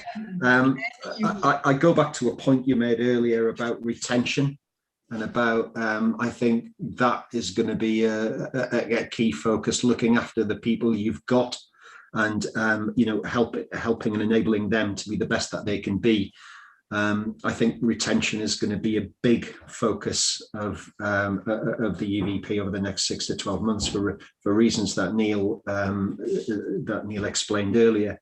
But I just go back to this: organizations being human and showing human traits, and telling their story in a way that we were, ever since we were born, it's in our DNA to respond to stories. I'd like to see more genuine, authentic storytelling, and hopefully those organizations who didn't behave in an appropriate way during the COVID pandemic, perhaps it's been a wake-up call for them to change their ways, reset their values, and be better businesses going forward. That would be a hope. You're absolutely right. Go on. Put it in. I was just going to say, Ken, I really agree with that. We are humans first, and we have to really acknowledge that. Yeah. And on the topic of banks, I know that Capital One has really been good. With their organizational, they have like town halls. I think it's like once a month, and the CEO is actually on those town halls. And one of the things they found out is, a lot of organizations are turning a blind eye to the plight of mothers, right? And but Capital One has really been addressing that on many levels, like being really conscious of the hours that they allow the employees to work, addressing the mental health issues, or the emotional wellness issues of that. So corporations that have been able to implement emotional wellness programs, they definitely will be prospering going forward for sure. Yeah, and I have one other hope for this year, and perhaps I'm an eternal optimist.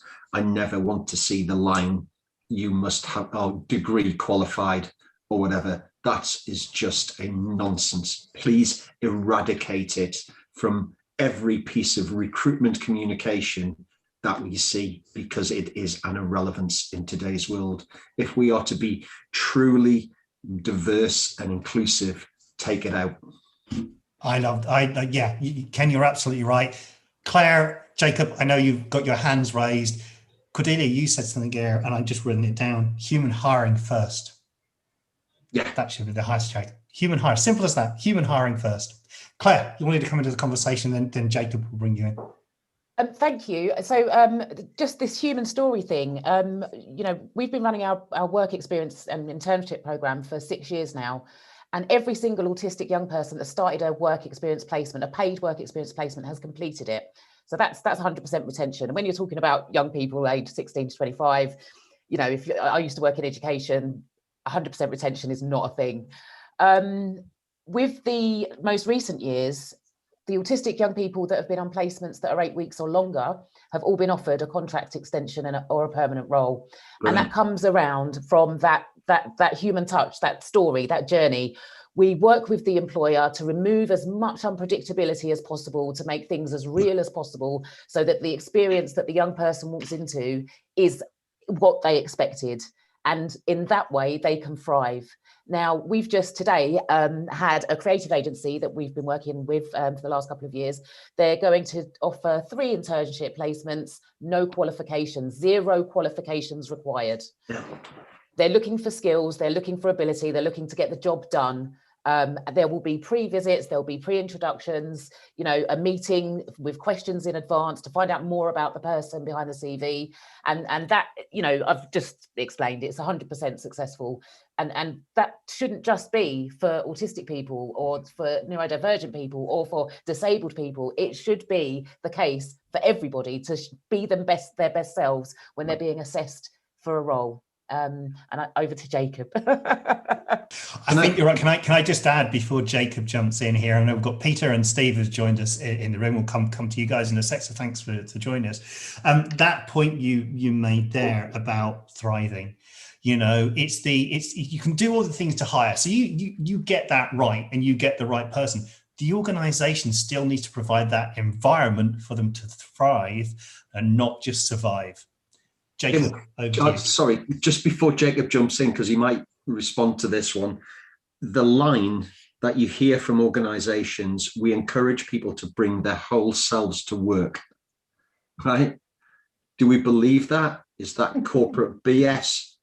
You wish it'd actually be true to bring all the bag, the nuts, the bolts, the warts, you know, and as Bill said earlier, getting shit done. Jacob, you'd raise your hand. I want to bring you in. Yeah, no, I just want to say that there's a whole extra dimension to this, which actually ties everything together, which is Neil spoke about retention, and we're talking about lowering the barriers to entry for people of various kinds. This is actually all to do with good business sense, because we are going to see that mobility is not going to be as widespread as it has been. And I'm talking here both nationally, but I'm certainly also talking internationally, because you can no longer just jump on a flight to Berlin and work Monday to Friday and then bugger off on a Friday afternoon.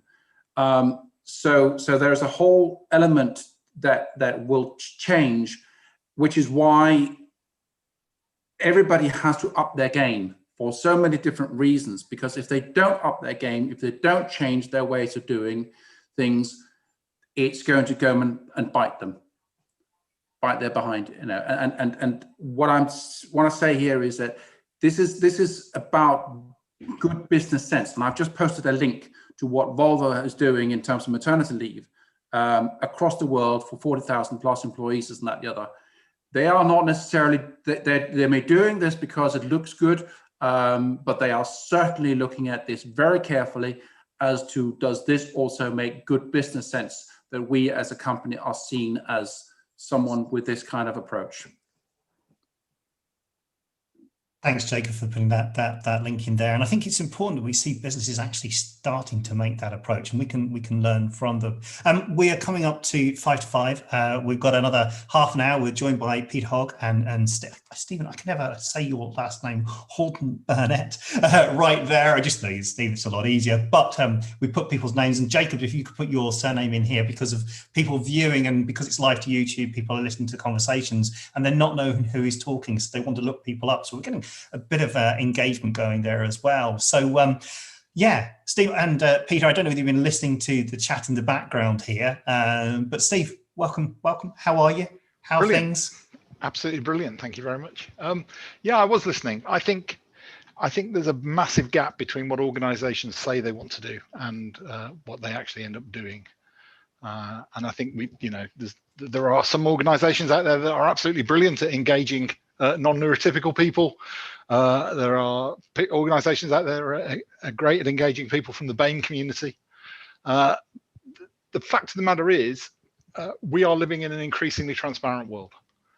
And with sites like Glassdoor and various other sites, you get a bad experience as an employee now. We live in the rate it society. And we live in the society where, if I get a bad experience, I can rate that employer in the same way I would with TripAdvisor or Just Eat or anything else. So I think actually the companies that are paying lip service to this, as opposed to the companies that are really living this, are becoming more and more obvious. And good talent doesn't have to be neurotypical. It just has to be good talent, and it will vote with its feet. And I can speak with some authority on this. I don't live my son's experience, but I am a father to a non-neurotypical teenage man who has had horrendous experiences in the past from household names, who, because he was not neurotypical, he had one manager who literally, because he had a problem dealing with a certain situation that he should never have been in, he was sacked on the spot and he had his uniform taken off him and he had to travel home on a bus with no shirt on. Now, that organization, but believe you me, he wrote his Glassdoor review about that organization, and that's out there now. So, I think this idea that we anyone who thinks we still live in these ivory towers and where we can't be got at, I think is living a very, very short existence at this point. That's what I've got to say on the matter as a parent of a non-neurotypical teenager who's absolutely excellent, excels at what he excels at, and is rubbish at what he's rubbish at in the same way that I am. I think you hit a really important point, Steve, is we talked earlier on today about lived experiences, but that's a lived and shared experience as well. You've come back from a pain point, and as your child, you suffer that pain as well. You feel that pain of that individual, so you can relate to that in many kinds of ways.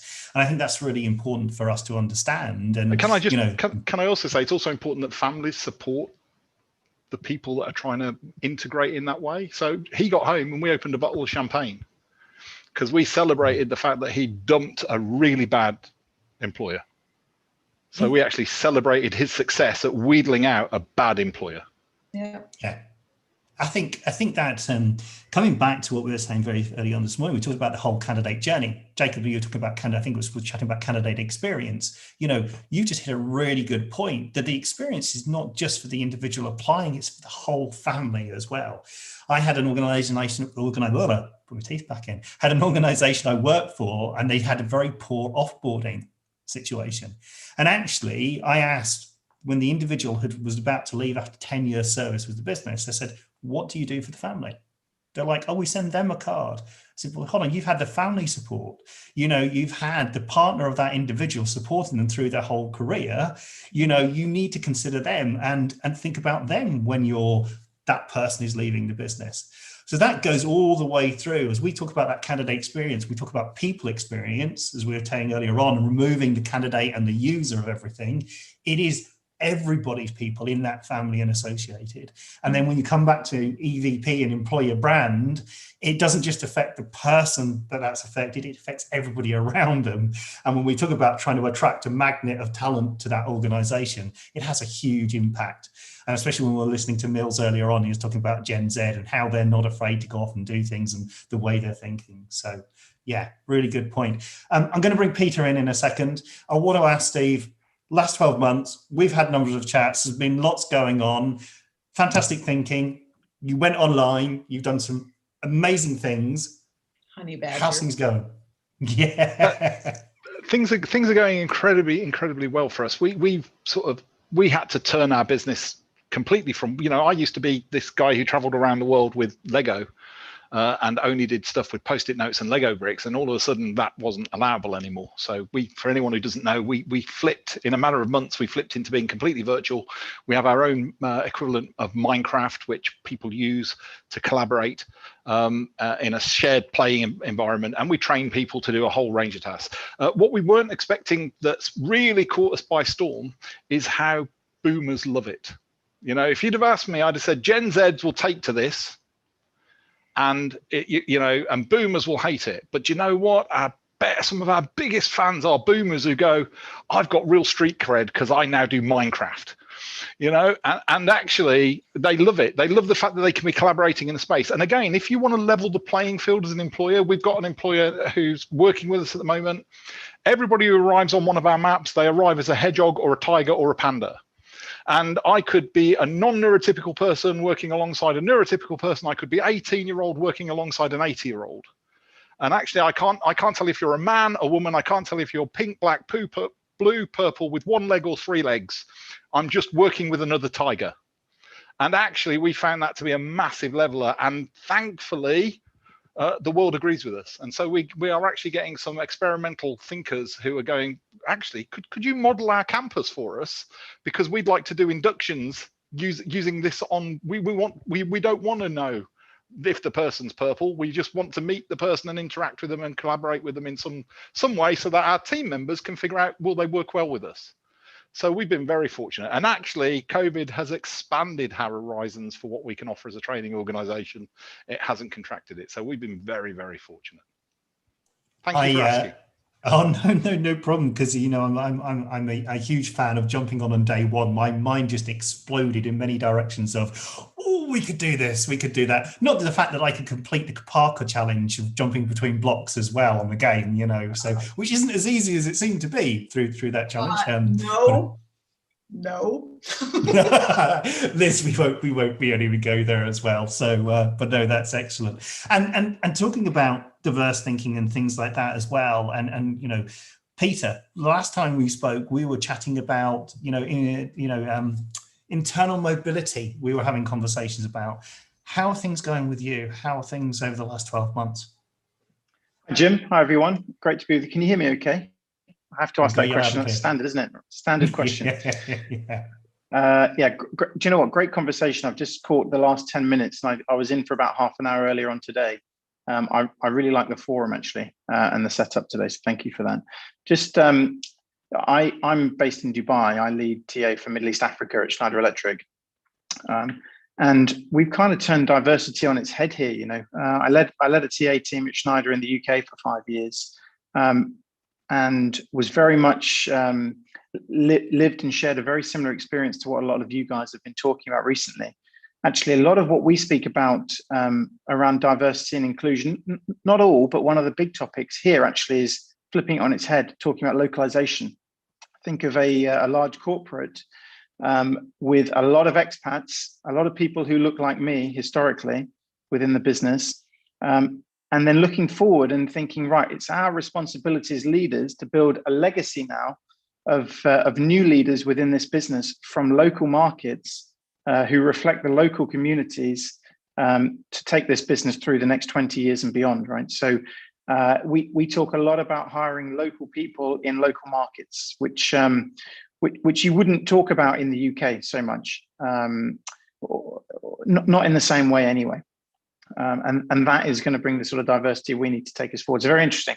Thanks for asking the question about internal mobility. if anyone saw my presentation with Jim and Martin, it feels like a lifetime ago, actually. We've recently implemented a new tool at Schneider Electric called Open Talent Market.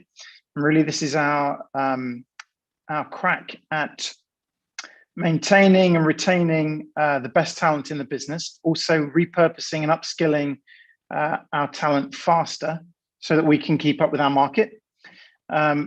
And with that, trying to increase employee engagement, so happiness within the organization as people have got an outlet to develop their career. It's also really helping us balance the talent market within the organization, which is very interesting during a time like COVID, right? When some people are super busy, busier than ever, and other teams perhaps are far less busy. You know, think of our field sales teams, for example, for whom things got very slow, whereas our digital teams, things picked up very quickly. HR, things went crazy, right? So there were teams that, but within HR, recruitment got very slow. So you can see the dynamics. Everyone's experienced the same thing. So imagine a marketplace where talent can go and explore opportunity and can make sure that that we're making the most of people's capacity and utilization all the time, whilst providing opportunities for development. So we're now in fact, we'll have our anniversary on the 15th of April, and things are going really well. Really exciting platform. That's, I mean, when you spoke about it and did the presentation and what you were doing, it was very forward thinking. And I think, you know, more people are now talking about the internal mobility element of things. So I'm really keen to keep and understand how that journey is going, and how's you mentioned very briefly the uptake of the organization as well, you know, because that's sometimes the big challenge with that, isn't it? That we can move people around, you know, in the business, you know, they might need to leave you X, Y, and Z manager to go to another manager, you know. How did you cope with that communication point? Because as we're talking about branding, we're talking about people's experiences, you know, that's a big challenge.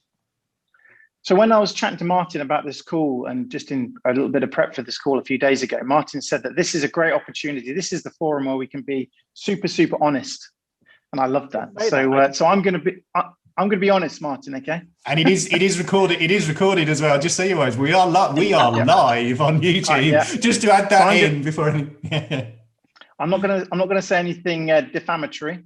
I won't swear, although I know others have today. We've had potty mouth this morning. We had Katrina on this morning at 10. We're all good with the swearing. That's the least of it. Yeah. Okay. All right. Well, look, here's the reality of it. Okay. Open Talent Market is a fantastic platform. It's what the business needs. The general population, to make us sound like a bunch of prisoners, the general population is really embracing it and they love it. The leadership level, at the most senior level, I mean, they've been involved in the implementation. They bought the thing, you know. They get it, strategically understand the value of it, and they love it. They've also KPI'd the hell out of it, frankly, which I can talk about in just a moment. You asked how we're measuring it and what sort of progress we're making. It's not a bad thing, by the way. When we get down to middle management level, it's fashionable, I believe. OTM, we call it OTM, is a tool within the business which is absolutely fashionable. You know, if you want to capture people's attention and suggest that you're on the right path, just mention drop OTM into the conversation again. You'll be all right. You'll be all right for a while until people find you out. What we found is that at middle management level, there seems to be less take up. And for us now, from our change management and comms point of view, this is where we really need to focus, right? Imagine this. So we launched the platform, general population, our employees, our talent, recognize the tool as the key to their career, okay? And it really is. And I can give you lots of examples and there's great stories and we publicize them. And we're currently in Middle East Africa, and this whether this sounds good or bad, I don't know, but across Middle East Africa, we're currently at about just over 60% registrations. So of our population, all of our population, very diverse, dispersed, multi-language, culturally diverse across a very complex region like Middle East Africa. We're up to about 60% registrations, okay, which is all right. And we also look at profile quality. So this is people not just going in and creating a profile and paying lip service to it. For it to really work, because it's AI driven, profile quality is really important, okay? And We're seeing a profile quality also of a pretty high percentage. Okay, we're reasonably happy. I mentioned KPIs. We're looking for, by the end of the year, 75% registration, 75% profile quality, which is pretty good. Okay, and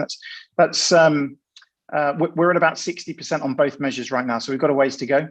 Achieving that next sort of 15% is going to be quite a big task, but nonetheless, I think we'll get there.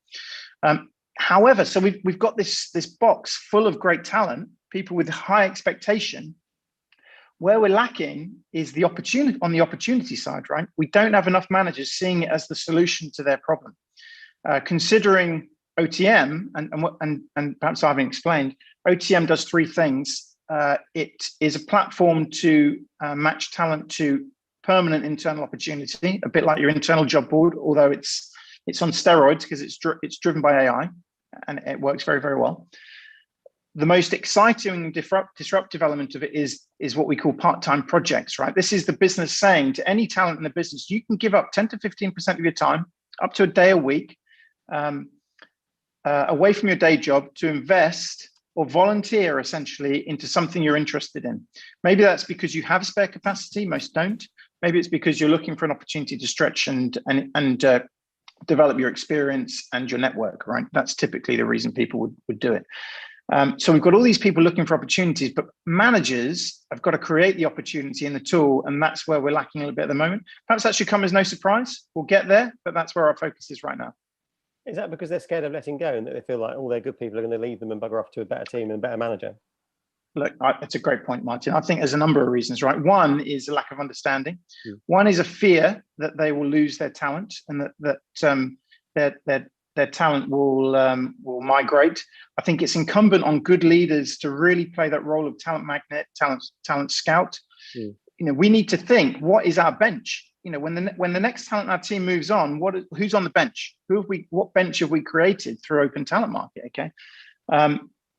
So I think, but also I genuinely believe there is this piece around visibility and transparency, right? When a manager puts their head above the parapet and starts inviting people into their team, what goes on in their team becomes very visible.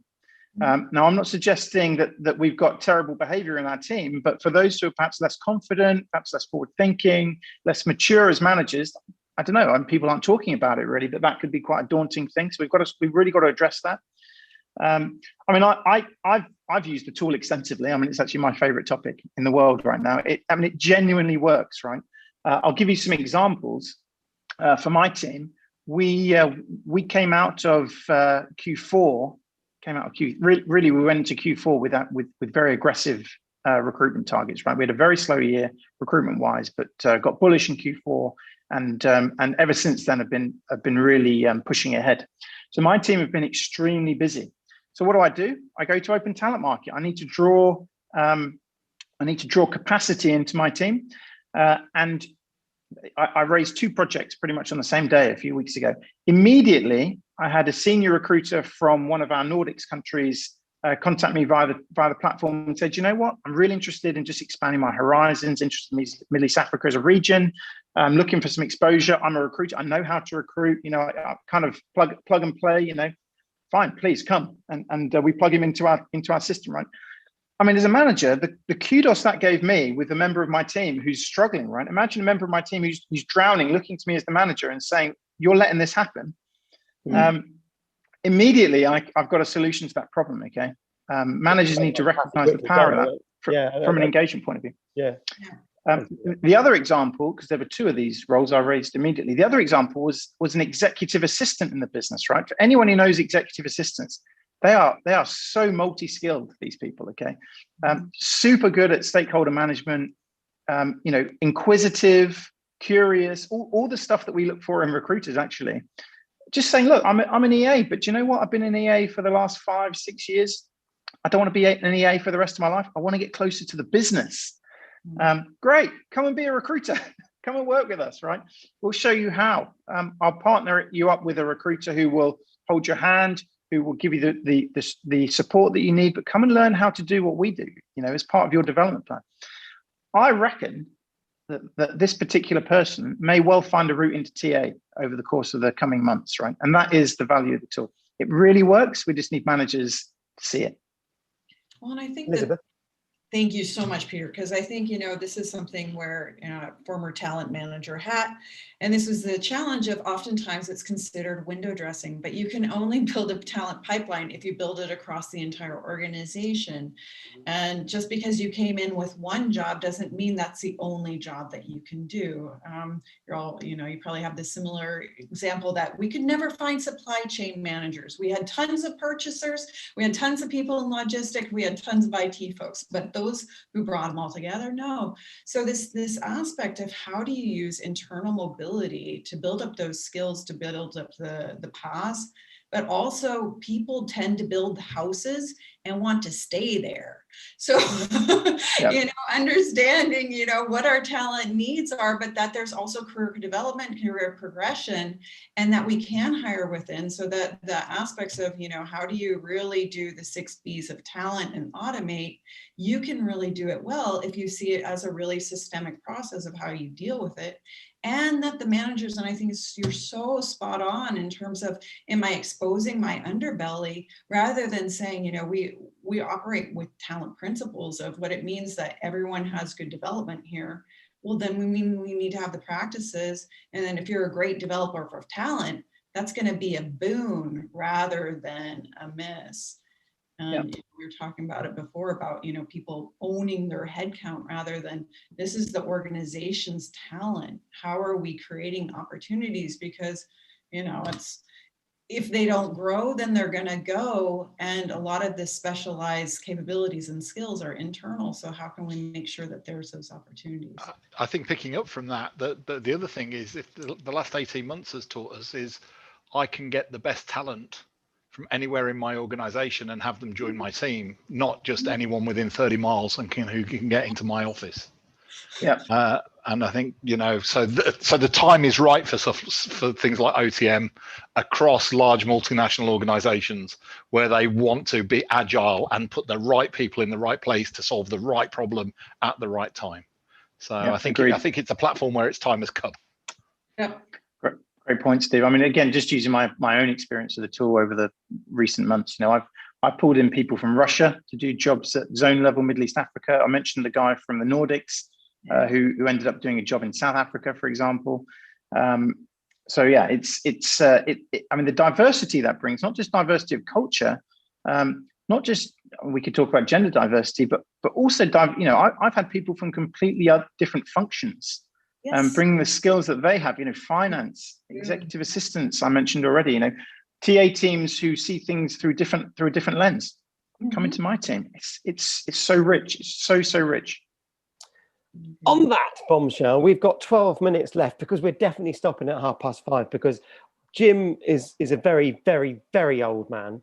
And we'll need a long nap because he didn't get his nap in at 2:00 like I promised him with pro nappers and their nap. They talked about cycling shorts instead, which was not what we expected. We've got the most interesting. I'm going to pick on actually the most interesting person, clearly, Martin, because you're not, but you're the only person who's turned up in a car today, complete with a small child and bicycle. Yeah. So I'm on a day off today. It's school holidays, but I couldn't resist dialing in and joining the first anniversary of this fantastic initiative that you guys have put together. Car or not, so I'm not driving, obviously, because that would just be ludicrous. And the kids are plugged into the back. But you've got. I thought you were going to tell us, Martin.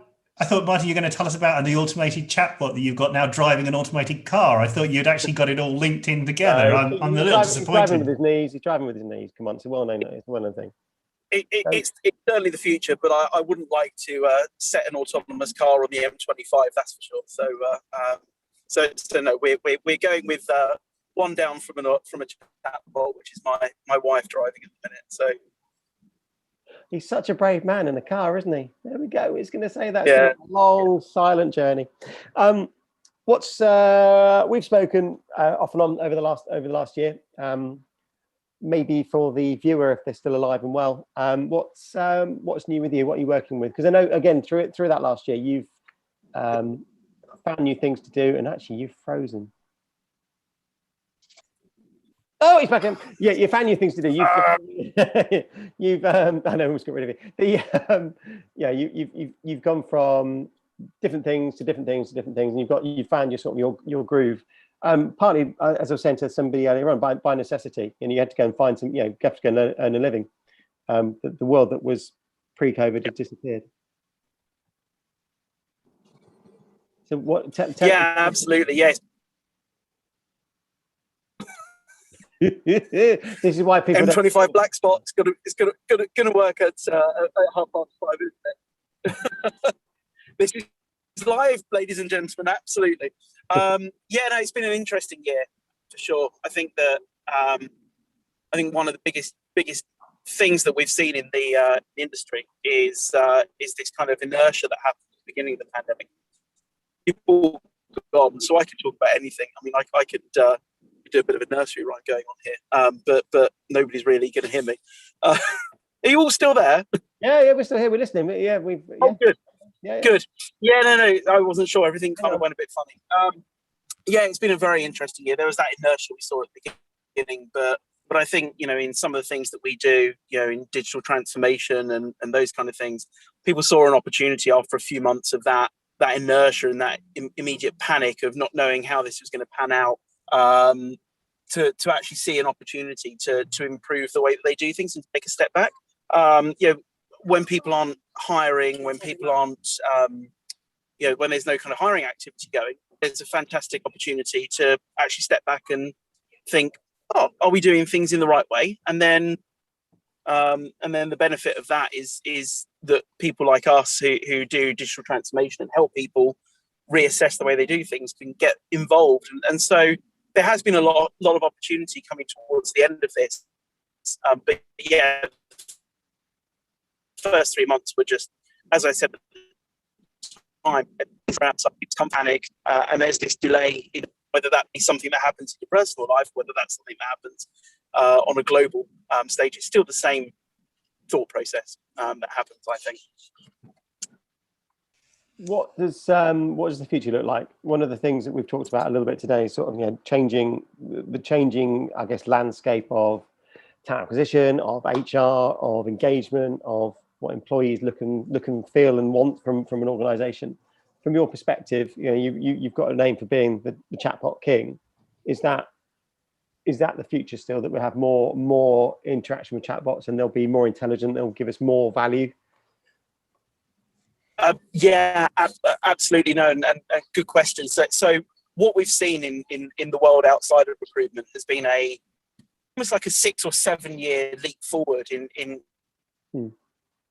adoption of technologies like chatbots, and every week they're getting more and more intelligent, and I see things coming out all the time that blow me away sometimes. But I think what we'll see,